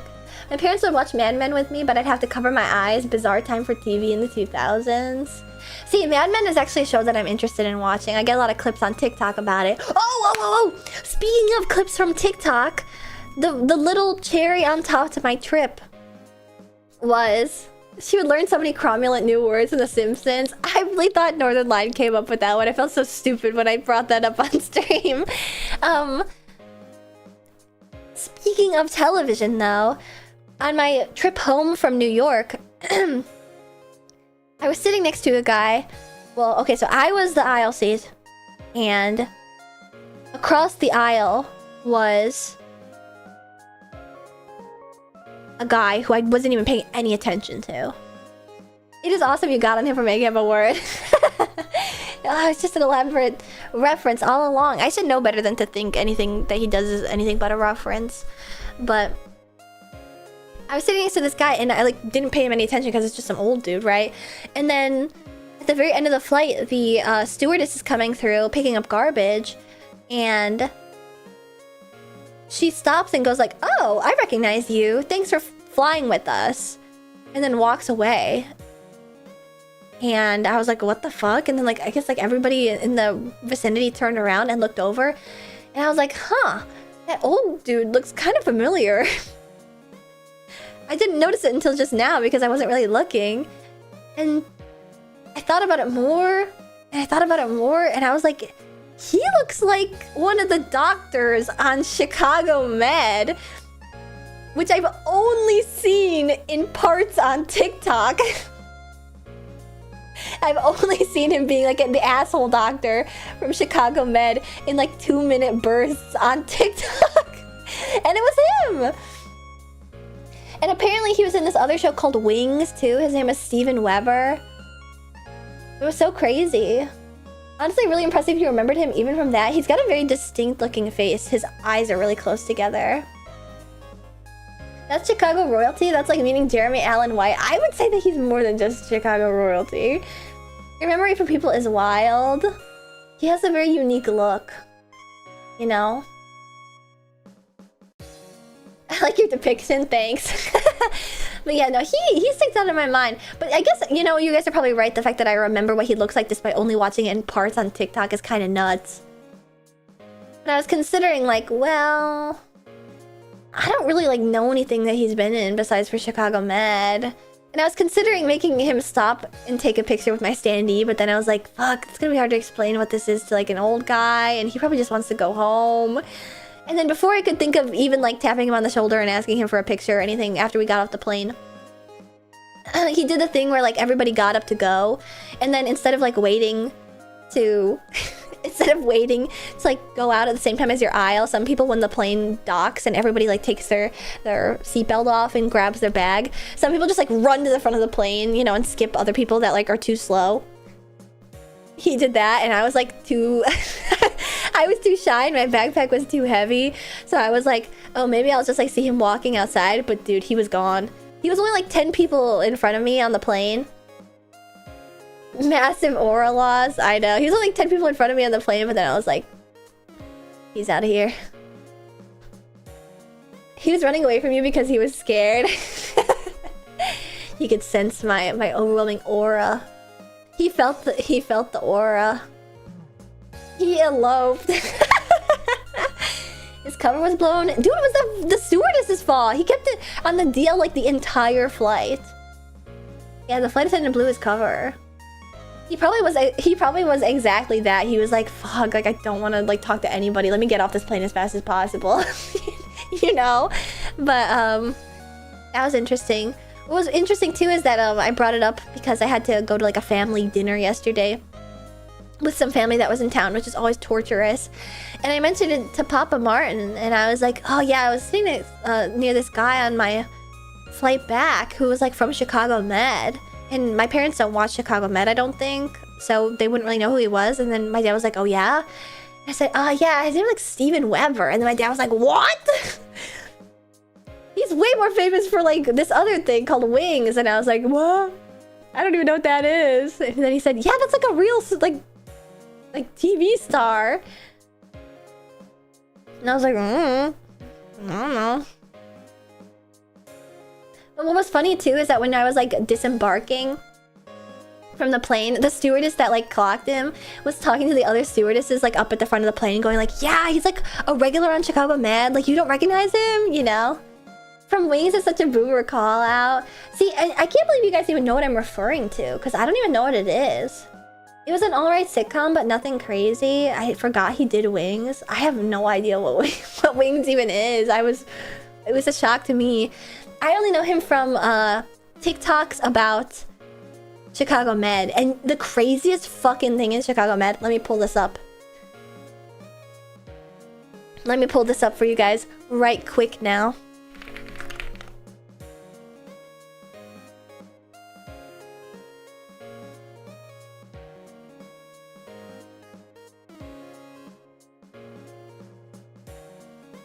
Let me see. Chicago Med. Let's see. Oh dang, he's like not in any of the posters for the show.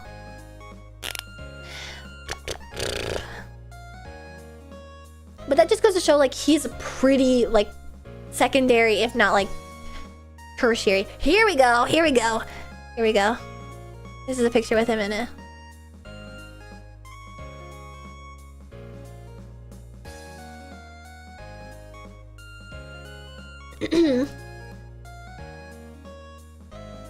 I didn't know this until I was like digging into it after I saw him on the plane.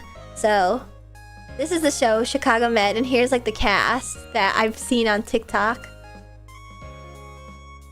And the guy is the one on the left in the middle, like with the gray beard and the full head of hair and stuff like that is who I saw on the plane. And I mean, it's always drama with these bitches. It's a fucking periodical, or maybe that's not the right one, but you guys know what I mean. It's always drama with these people, okay? Non-stop. And he's like an asshole or whatever. Oliver Platt, the goat. Wait, which one's that? Which one's that?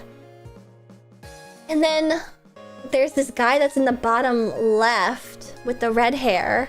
And then the girl on the right. They work pretty closely together. Like one of them's name is like Dr. Asher or something. Who is Oliver Platt? I don't know. Who's Oliver Platt? If it was Oliver Platt, I would have insisted you get that photo with your standee. Which one's Oliver Platt? Which one's Oliver Platt? Is it the old guy in the middle? Dr. Charles? Oliver Platt is the guy that looks like Jamie Prisker. Oh, it is the guy in the middle. Oh my god, if it was Oliver Platt, I would be getting a picture with him because I had only seen him on Chicago Med, like I said. And then I started getting like clips of other stuff, and then I was like, wait a second, this guy's like actually super famous. He's in so much stuff, but this is like his biggest thing right now, Chicago Med. But that's how I got introduced to him. But then once I saw that guy's face, I was like, I see him everywhere. The guy in the middle, but it was the guy in the middle left, like the old dude. And then there's this redheaded guy in the bottom, and I see him in TikToks with this other girl on the right, the blonde girl, like all the time. And I was just like assuming that they were maybe a thing, because, you know, but then there's also this other nurse, this black woman who's very pretty that like also has like a thing, sort of, it seems, with like the redheaded guy right here. And lo and behold, I just found out because there's TikToks of the girl on the right with the blonde hair, pregnant and stuff. And so I was like, oh, that's messy. Like, I don't know if Governor of Chicago, another round man with pleasant eyes. Oh yeah, that's what that means. He does look like him. He could play him in like a biopic. Jonathan Harker in Dracula Dead and loving it. Whoa. Yeah, so he's in a bunch of stuff, the guy in the middle. But basically, I'd seen TikToks of like seasons where like the girl on the right is pregnant. And I was like, okay, like a lot of these characters are like probably married in their own time. You know, like that's how it works. You know, like not everybody's like fucking their coworker. Although this is actually an important callback to something else that I want to talk about. No. The girl on the right, the young lady, the blonde one, is pregnant with the character of Steven Weber. The guy that's in the middle on the left. They have like an age gap affair. What? I was like, that's crazy. Because every TikTok that I see that features his character, he's like such a hard ass. Actually pregnant or IRL pregnant. Like character pregnant. Like it's a plot line in the show that they like hook up. Like what? That's crazy. Like this is so messy. You're pregnant with your fucking coworker's baby and not together. That's messy as fuck. That's gotta be grounds for termination. Pun not intended, but that's crazy. But this also comes back around to something that I wanted to talk about before because we saw... Ooh. Heal Kyle, thank you for the raid. Welcome, Raiders. Welcome, welcome, welcome. My name is Ashton Martin. I'm the Real Red Race Queen of VTuber Racing, and I just got home from a trip to New York, where I saw lots of VTuber friends and had lots of fun. And I also saw a Broadway musical, which I'm coming full circle on to talk about now. Because one of my favorite things, once I was watching the musical and I was like, okay, I'm not sure this is my... Hello, Miss Ashton, you are so cool. What? Thank you. Kaya did too. We were talking about NYC. Ooh, well, I'm happy that you went to NYC and I hope it was lots of fun and it was safe getting back home. And if you need to head out, I totally understand. Thank you. We've gone from Skyline Serenade to musical criticism to Chicago Med recaps, and now we're going back to the musical because... Oh, and Elron, thank you for gifting Kaya a sub. Welcome to the sponsors. Now you can use my emotes on Twitch. But back to the musical. I saw Hades Town, and like halfway through when I was like, yeah, I like really don't fuck with this musical, I started to play which coworkers are having an affair, because I mean, like, it's literally a musical that's predicated on like love and passion and affairs. So I was like, you know, everybody always thinks that it's like the two characters that are like all up in each other's business on stage, but most of the time it's like two characters that are unrelated. So I was like, what if this actor is fucking that one? Or maybe someone in the band is with someone else in the band. Like, there's always messy stuff happening, so I feel like it's fair game. I'm curious if I look up the actors that are on the Broadway right now, if I will be able to see if they're dating somebody. You are wonderful. I mean, do you know how many like Broadway actors like real life netorare each other? Like, there's a really good likelihood that that's what's happening.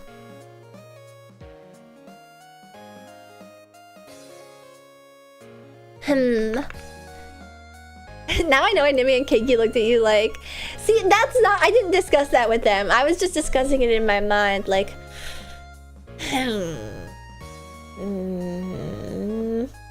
Did you know there's a horse girl in Uma Musume Pretty Derby called Asin Machan currently available? I did! And you can pull for her right now. I bless you. Oh. I was about to be guilty because I've dated within the show historically, but NTR, nah. I mean, when you're in close quarters with people and it's like... I mean... Acting is just one of those things where it's like you kind of have to admit that like you're tapping into your ego, like your pathos, you know? And your like... Your body will experience it all the same, even if it's acting. You know, that's why like acting traumatic stuff can still be traumatic, because like if you're acting hard enough, your body will just like think it's actually happening instead of like pretend happening and stuff. And the same thing is true of love scenes. The same thing is true of love scenes, okay? Because everybody is sucking and fucking because theater kids are crazy, okay? Let's see. Hades Town, Broadway. Like the guy from SpongeBob musical who dated Ariana Grande. Yes! SpongeBob from the SpongeBob musical who was married. Ariana Grande wasn't in the SpongeBob musical, I fear, but you know what they weren't together? Wicked. They were in a musical together. Let's see.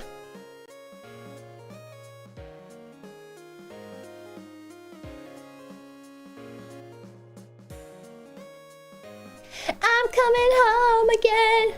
I hear them.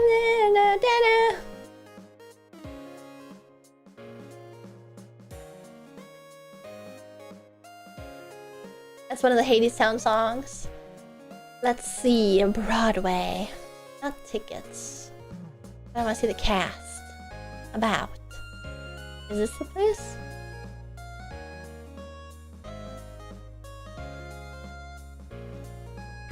Broadway, Hades Town, cast.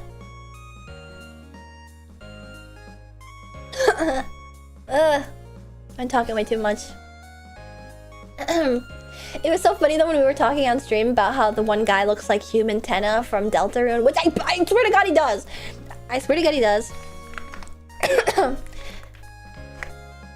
Sorry, I'm like, ugh. I ran out of water a while ago.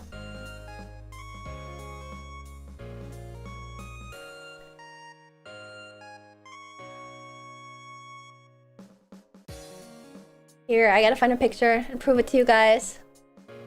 Get water now. Now! Human Tenna, Deltarune. Look, I don't even want to bother pulling this up on stream. You guys will just have to check the Discord if you're in it, okay?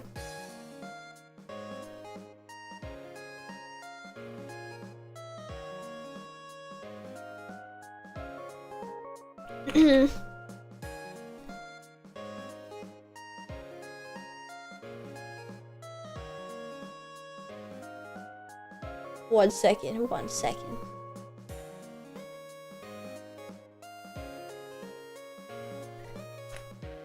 There's a way that people draw Human Tenna from Deltarune that Hades from Hades Town literally looks exactly like him. And the whole time I was like, whoa, he's literally Human Tenna from Deltarune. And I felt vindicated because then I showed it to Barry. Barry was like, there's something fucking wrong with you. Like, you're insane. You're actually insane. And then when I showed her on stream, she was like, oh my God, that's right. That's right. That's right, that's right, that's right. I told you.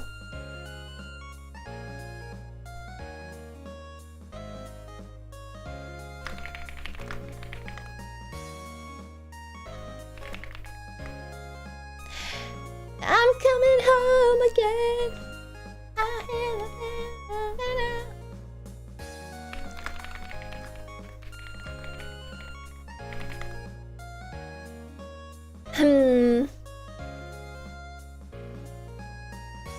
Darn.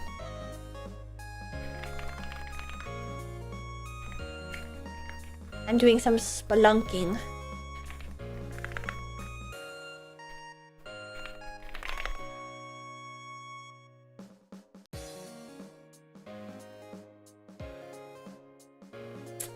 Dang it.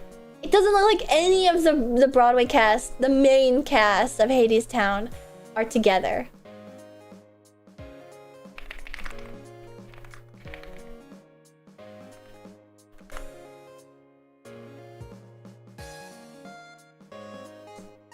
Darn. I always wanted to catch somebody in the act. Yeah, that we know of. That we know of. Public knowledge. No way, maybe they keep it a secret? For now. I have no idea how you would tell, but I'll trust you. Well, I'm trying to think of like good examples of this. There's some famous examples of like, I'm pretty sure Hugh Jackman's current girlfriend is somebody that he met like on a musical that they did together. And they were lovers, you know. Hugh Jackman girlfriend. How they met. They grew close while starring together in the Broadway revival of The Music Man. Sutton Foster. And then there was like Fiyero and Elphaba that were dating.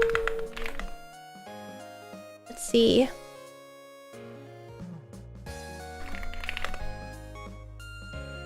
And all of it was Netorare. Yup. There has been historically an Elphaba and a Fiyero on Broadway that were... Wait, he's dating Sutton Foster? Yeah! That's just like Sherlock Holmes if he was obsessed with musical based in NTR. You can't keep saying NTR about real people, please. I can if that's what it is. They're all people of low moral fiber that have dabbled in...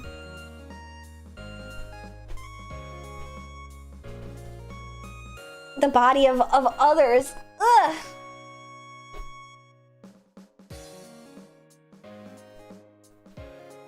I'm just saying. Sorry, I was adjusting myself in my chair and then I just grunted. You guys couldn't possibly have known that's what I was doing. But anyway, Queen of High Moral Fiber shames others. I haven't stooped that low. I haven't given into carnal desires in such a heinous manner before. So I feel like I have a... And did my stream die? I think it was just you. It's happened a lot on wrestling. Oh, what? Like wrestler on wrestler? Hi, I just got back home from work. Driving from NYC back home was intense. Me and my friends drove through heavy rain, lightning, and fog. It was such a fun 4-day weekend. I'm so happy to hear that, Dr. Canoodles. Thank you also for coming to my meet and greet and for promoting my excuse me. For promoting my umbrellas from Senpai Squad. Sorry, my throat's really hurting still from yapping it up. I might have to wrap up soon just because my throat's starting to hurt, unfortunately. But I know that there's a lot of people right now from the raids, and I'm very thankful that you guys have stuck around because today is just a yap day. So hopefully I can convince you to follow and join the pit crew and stick around for my next time. I'm not wrapping up just yet. Actually would love the Edge / Lita / Matt Hardy storyline. What's that? Edge, Lita, Matt Hardy, love triangle? What is this? Real life 2005 love triangle and subsequent WWE feud. One of the most famous and infamous storylines. Whoa. What is this? I didn't realize that they had like mixed gender wrestling. This is so spicy.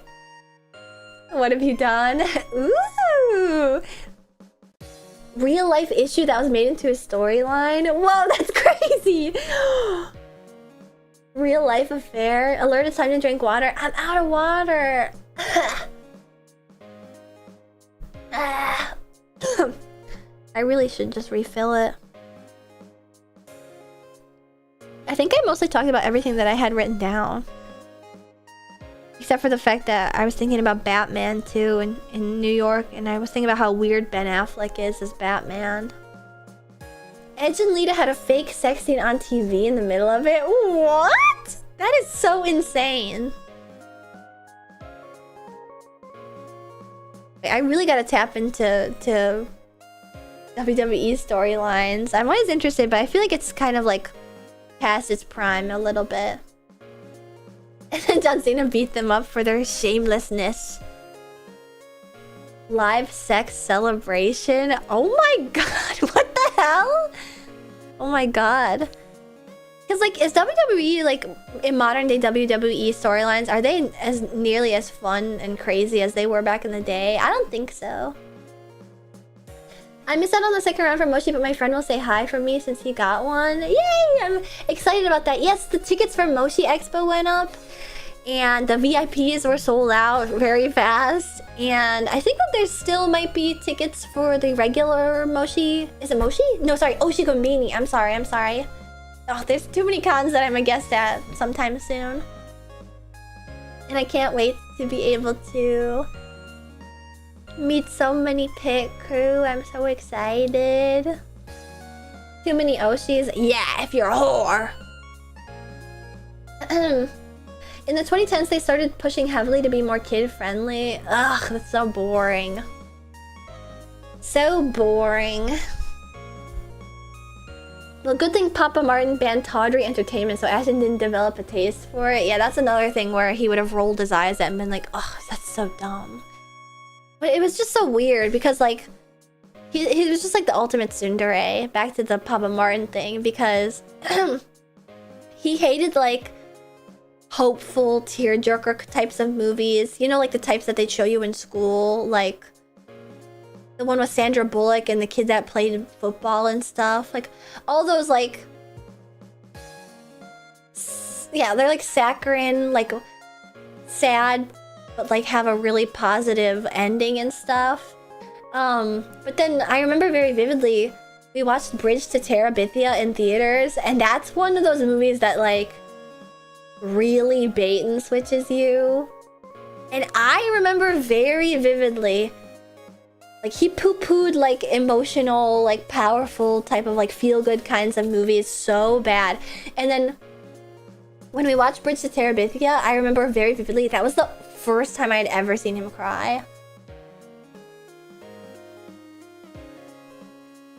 That one got him. So he can act all tough guy however he wants. I remember the swerve on that movie. Yeah, that movie was fucked up. Bridge to Childhood Trauma. They made a movie of that? Damn, yeah. Yeah.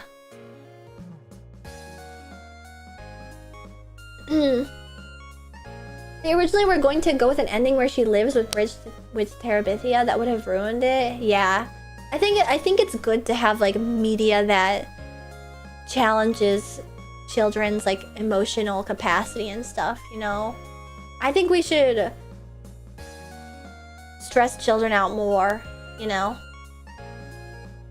He didn't cry for Lord of the Rings. He was too good for Lord of the Rings. That nerdy shit. Oh man, Cosmic Shamrock, you're a little late to the discussion. Yeah, put them back in the minds. I just think that, like, you know, a lot of stuff is like, a lot of parents become really scandalized when their kids are, like, scared or too sad or upset or something. But, like, those are important things to, like, be able to, like, experience as simulacra as children, so you're able to handle yourself better when it's, like, actually real emotions that you're dealing with, as opposed to, like, one that you're watching on a screen, you know? Like, I think it's good for children to, like, have some nightmares sometimes about a movie that they saw that scared them. You know, it doesn't need to all be, like, sunshine and rainbows and stuff.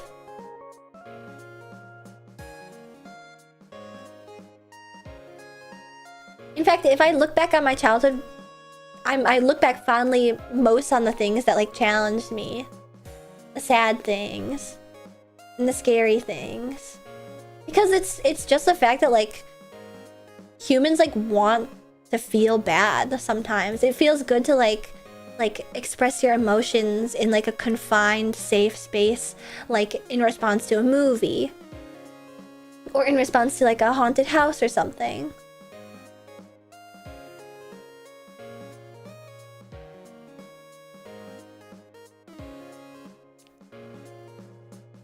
So what I'm saying is I want them to make more media that makes kids cry. Somehow heartbreak feels good in a place. Somehow heartbreak feels good in a place like this. I can't do it. I can't do her, like, half accent. She's, like, it's starting to grow out of her accent.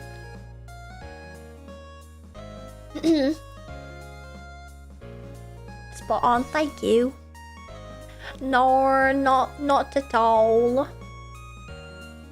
It, like, becomes a British accent, and then sometimes when I'm doing a British accent, it becomes an Australian accent. I think for me that was probably Page Master. Scared the crap out of me as a kid, but I loved it. Oh my god, you know what scared the crap out of me when I was a kid? I was like too young to actually watch it on TV. And it was also very sad to realize, like, I had always dreamt about going on it, but then I ended up realizing much later that I was just watching reruns. But on Nickelodeon Guts was Legends of the Hidden Temple. I was so scared of the temple guards. I used to watch it with like my blanket pulled all the way up past my nose underneath my eyes so I could cover my eyes when they'd pop out. I was so scared of them. But I wanted to go on it so bad. It was so funny because like both Sister Martin and I love Nickelodeon Guts, and we loved like the Aggro Crag, that show, and all the others. And I remember once my sister asked the Tooth Fairy in her note, she was like, I don't want any money for this tooth. I want to go on Nickelodeon Guts. And it was like 10 years at least since it had stopped airing, let alone like recording for it. And it was that was one that the Tooth Fairy could not make reality, unfortunately. But I'd still love to do something like that, to do like a one-to-one replica of the Legends of the Hidden Temple course would be so fun. Or the Aggro Crag. Fuck, I would love the Aggro Crag. Are you kidding me? But I was like the ultimate like child that does terrible under pressure. I would fuck it up so bad. I would be so bad at it.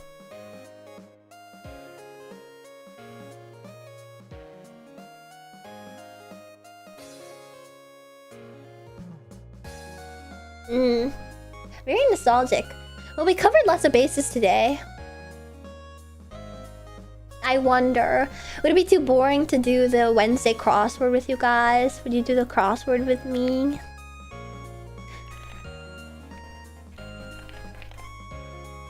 The Wednesday one is hard, so I need the extra help.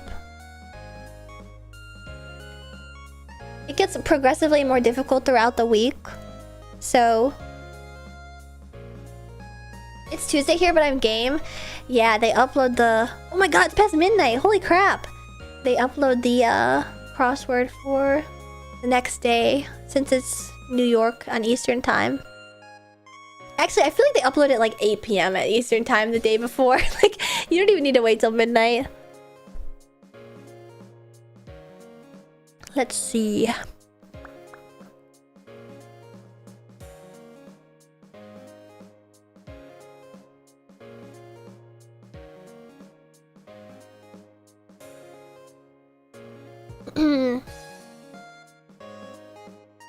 Alright.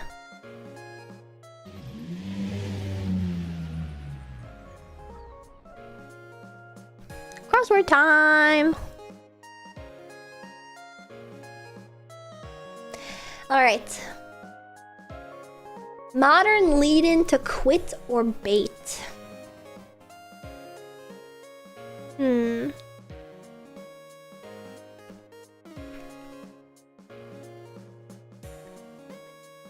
Heat source for many hydrothermal vents. Lava core. Act all teenagerly. Say blank. I have something to say. He has the weight of the world on his shoulders. Atlas. River by the Royal Shakespeare Theatre. Enhancing blemish 3x. Acne.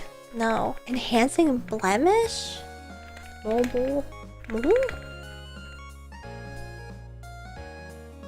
Rip apart his tear?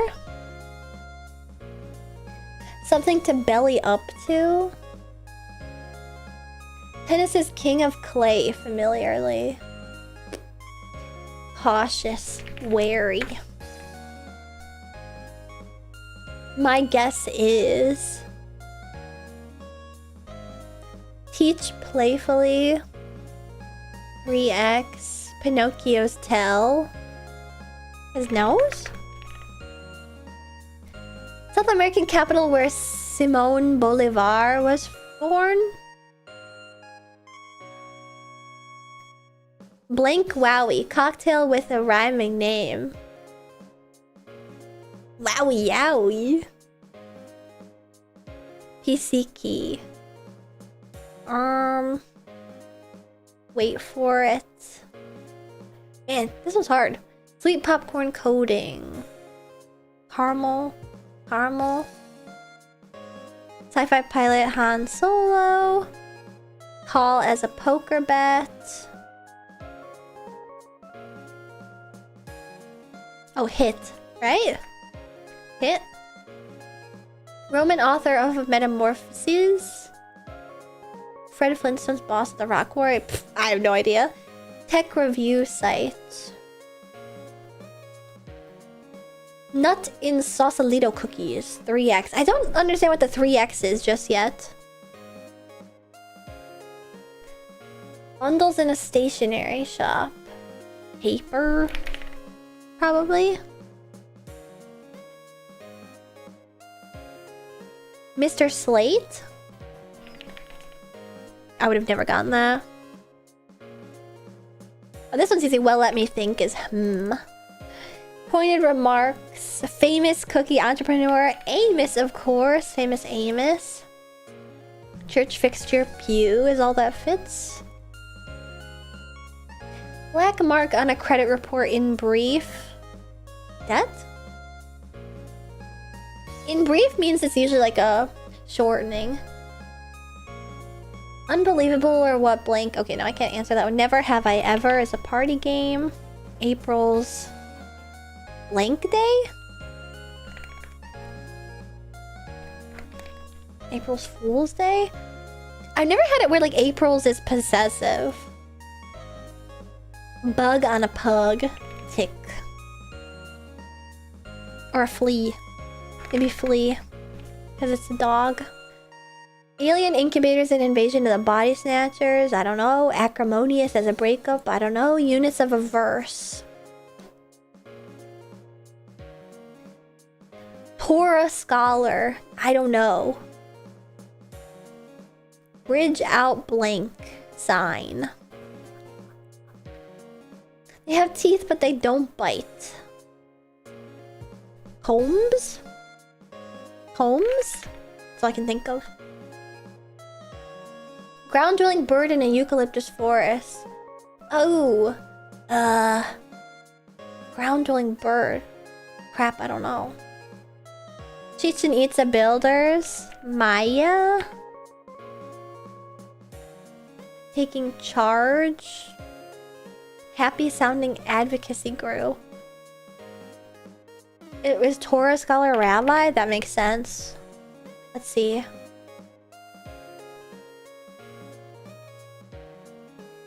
Okay, this one's definitely rage. Modern leading to quit or bait, so rage bait or rage quit. So this one would be gears probably. I have something to say is ahem.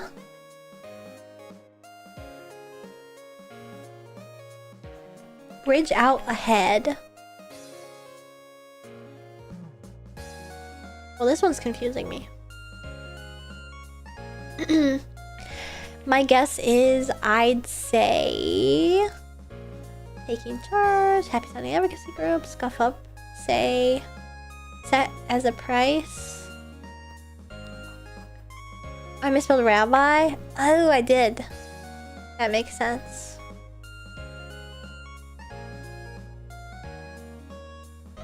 Instrument associated with beans and salsa. What? Instrument associated with beans and salsa? Was a ham. Scrunchied hairstyle. 4 down is emu.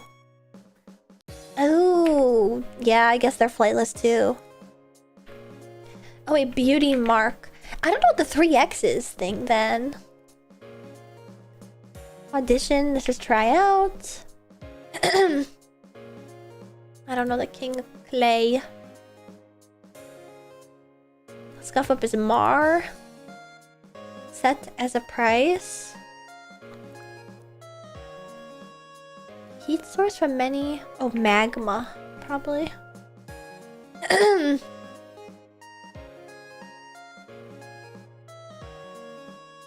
Taking charge.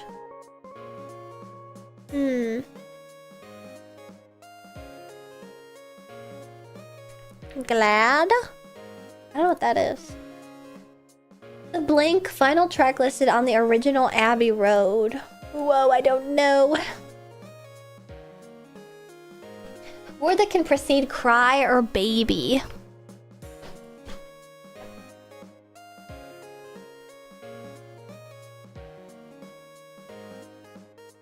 Picky, picky, picky. School attended by Steve Martin, James Dean, and Jack Black, none of whom stayed to graduate. And because school is abbreviated, it means that, a war? Is that it? War cry. Precede war cry or war baby? Yeah, I don't think it's war.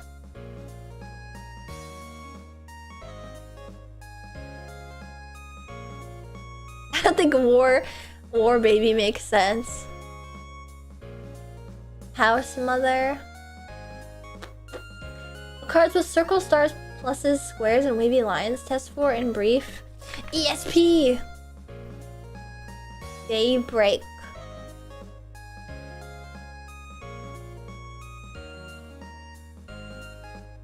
War baby is a real word? What? War baby is a real word? What the fuck? Disc golf hole in one.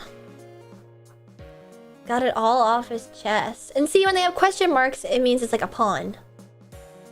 Capital city known as the Jerusalem of the Balkans. Buh. Consider. Disinclined. Small bug with a strong sounding name. Herculean tasks. Almost a quarter of the Super Bowl's runtime is ads. Sometimes uncredited appearances. Okay, this isn't that. Cameos. The dumb, for example. I don't know. Gift from a teacher's pet. I don't think this is paper. Because this is apple. Free for all. Result of a hot pursuit. Sweat. Grand Ole Opry. One leg press. Say. Uncle. Blank. Minecraft resource. Wham! Dedicated wham!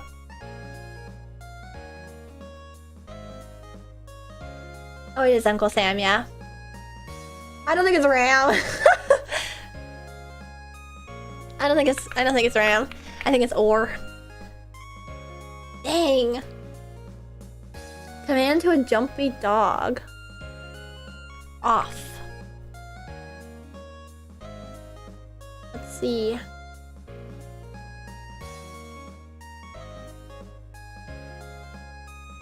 Acrimonious, probably messy as a breakup.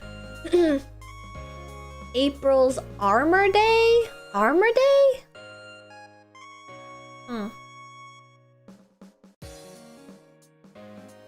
Oh, Arbor Day, duh.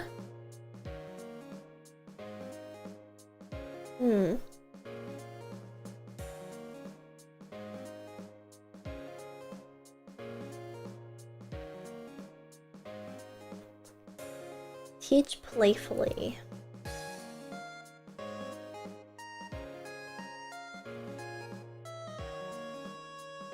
Not in the Sausalito cookies. Macadamia. I don't know if I spelled that right though.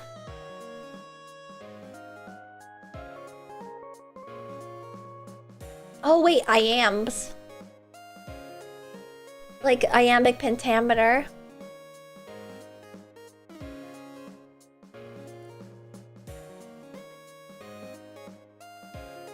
Unbelievable, or what 17 are made from?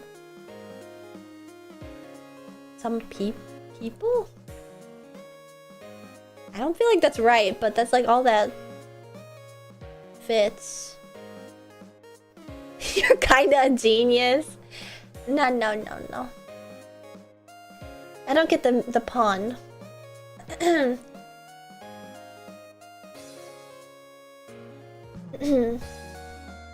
was just trying to figure out the capital city known as the Jerusalem of the Balkans. I don't know any cities in the Balkans.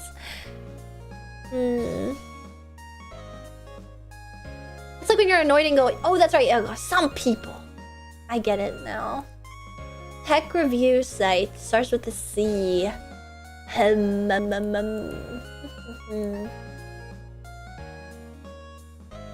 Instrument associated with beans and salsa. Is seen it? I don't know what that is. Small bug with a strong sounding name. Berry! Wait for it.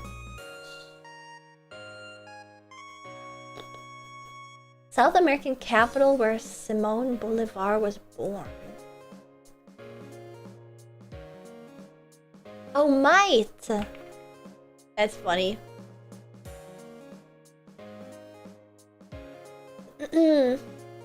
Oh, reams. Like reams of paper. Units of verse. Free-for-all? Would free-for-all be melee? I don't think that makes sense. Is that what a free-for-all is?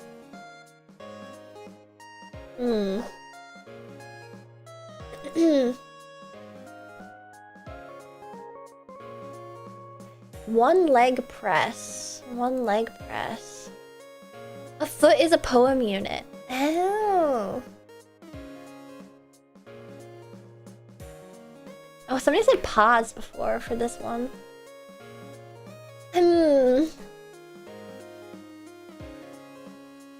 This has to be Never Have I Ever.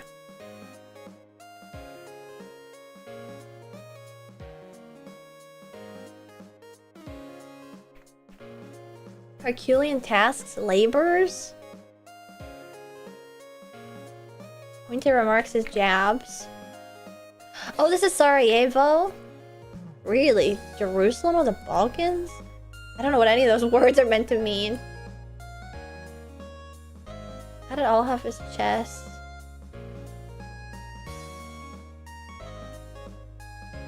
You are not getting the Simon Bolivar one even on intuition? Well, I'm assuming Bolivia is where he's from. But even Bolivia, I don't know the capital of, so...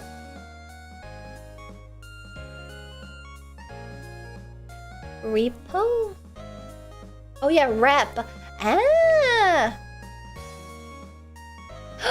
Got it all off his chest is manscaped. Stupid. Oh, Maui Wowie. Picky, picky, picky. Sweet popcorn coating.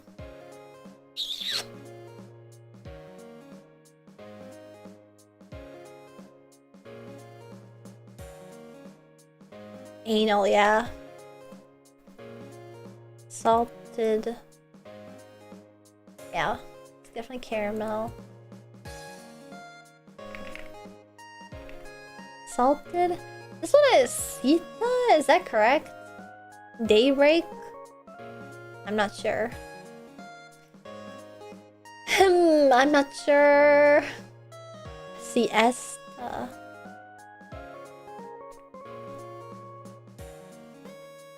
Is sit?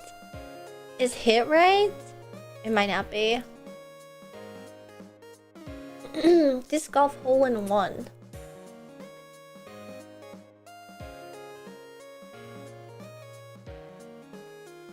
Ace?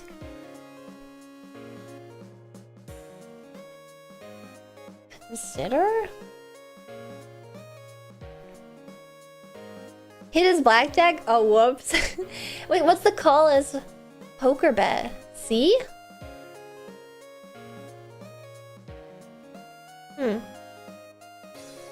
PC key could be alt. If that's ace. Simon Bolivar's from Venezuela. That still doesn't help. I don't know.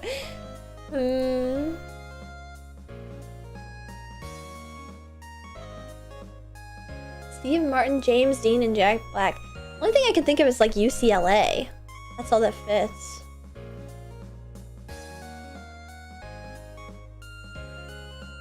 Matron is house mother.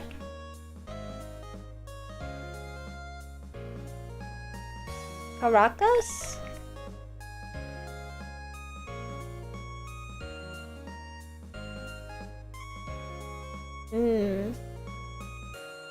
Edumate, don't piss me off.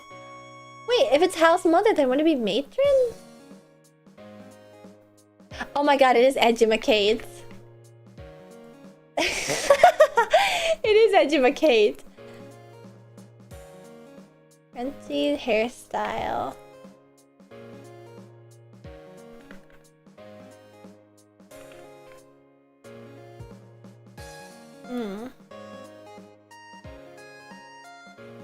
Wait, beans and salsa, maraca.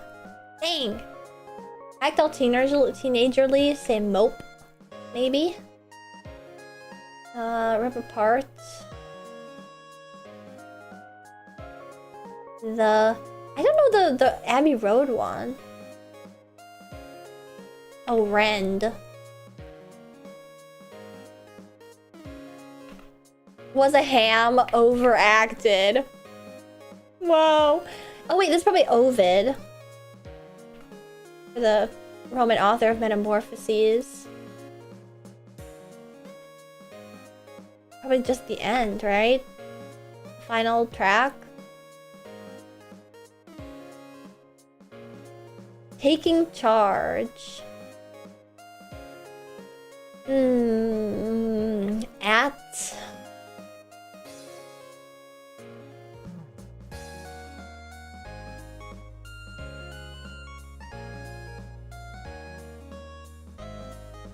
Oh, ATM fee. What the fuck? They did it. Thanks for the help.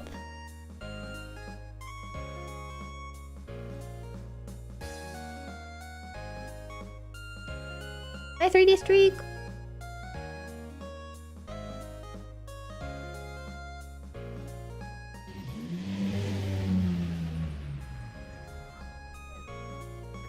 Yay! Thanks for that. The streakler. Blink and you'll miss it. Hehe. But it is almost 1 AM in Aston time zone, so I think I'm gonna wrap it up here. And also my throat hurts and I'm gunky. I need to recover from all the smog. And I hope you guys had fun today, because I had lots of fun and I miss you. I miss you guys lots. Yeah, yesterday I had to go to a family dinner and it's always so awkward because it's like family I haven't seen in like over a decade. And so it's always like, what are you up to? Working on your degree? Wow, cool. That's fun. What do you do for fun? Oh, the complete metric opposite of what you do for fun. Oh, interesting. What are you in town for? Oh, cool. Yeah. And then it ends. Luckily, it wasn't too long. It didn't feel quite like pulling teeth, but that's what it's like sometimes. Bye, have a good night. Thank you. It's nice hearing you talk, Ashton. Have a good night. Thank you, everybody, for joining. And if you followed and joined the Pit Crew, I hope to see you back again for another future stream. Because if you don't know me, I am Ashton Martin, the roller rodent race queen of VTuber racing, and I love everything retro anime, retro. I'm saying wetwo. The dedicated way I'm saying is fucking getting to me. Retro gaming, retro music, and retro anime. I do mostly retro gaming on my channel, and currently I've been interested in playing the Nintendo Switch NSO emulators and going through old stuff like Punch Out and Battletoads and the old Super Mario games, and I've been having lots of fun. And so next I'll probably delve into more maybe Donkey Kong Country or some GameCube games. We'll have to see. But yeah, if you're interested in that sort of thing, you should definitely follow and join in. And let's see who I can raid.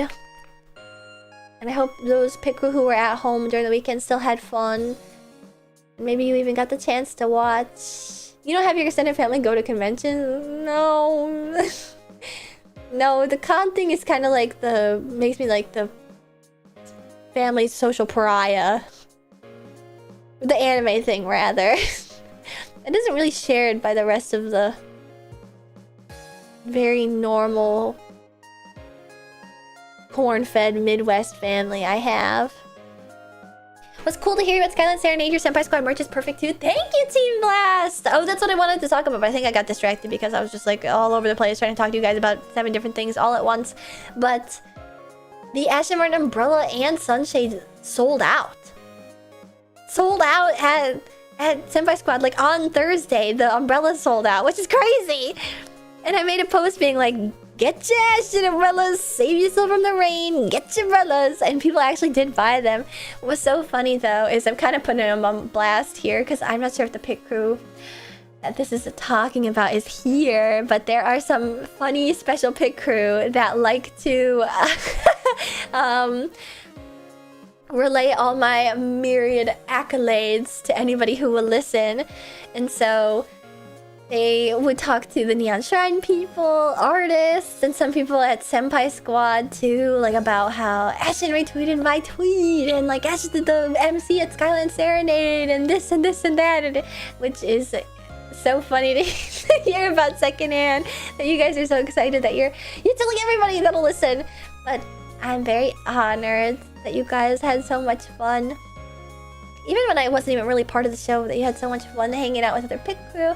And now we'll be back to hanging out online, and I'm so happy to see everybody back again, and I hope to see you guys again soon. And also, I'm going to be starting Silent Hill 2 pretty soon here. So Thursday rain was brutal there, I know, and the Aston Martin Senpai Squad umbrellas are very big, and they shield you from lots of rain. Your homie's glazing you in front of the cute ladies. I was like, I couldn't stop laughing. I was so like, not embarrassed, like, oh, why would they do that? But like shy when the girl who works at Senpai Squad was like telling it back to me. I was like, so they're interesting characters. My pit crew, huh? It's been really useful. Do you actually use a Senpai Squad as the umbrella? I'm so happy to see that. Yes, my pit crew is endlessly impassioned, which I'll forever be grateful for. Thank you. Alright, let's find somebody to raid.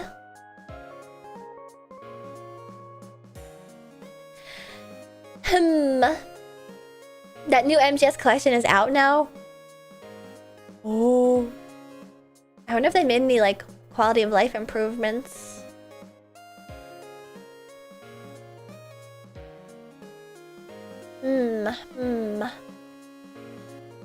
They did.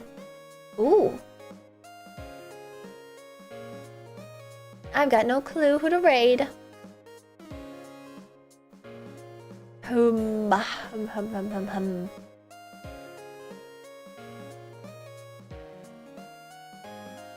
Maybe let's raid Ajidu?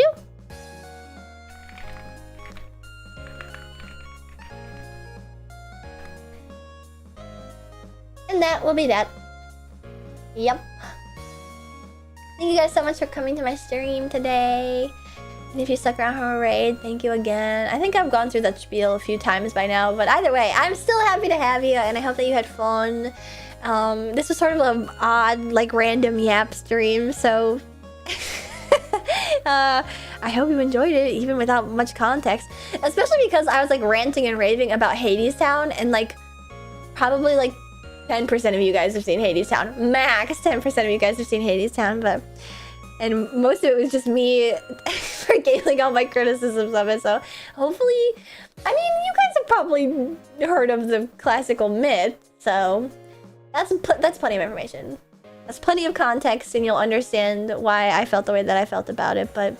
You gotta experience it to know whether or not you like it or not. The yaps are always random when we still listen. I'm happy. Let's see, I think I probably still have some random yaps that I didn't get to.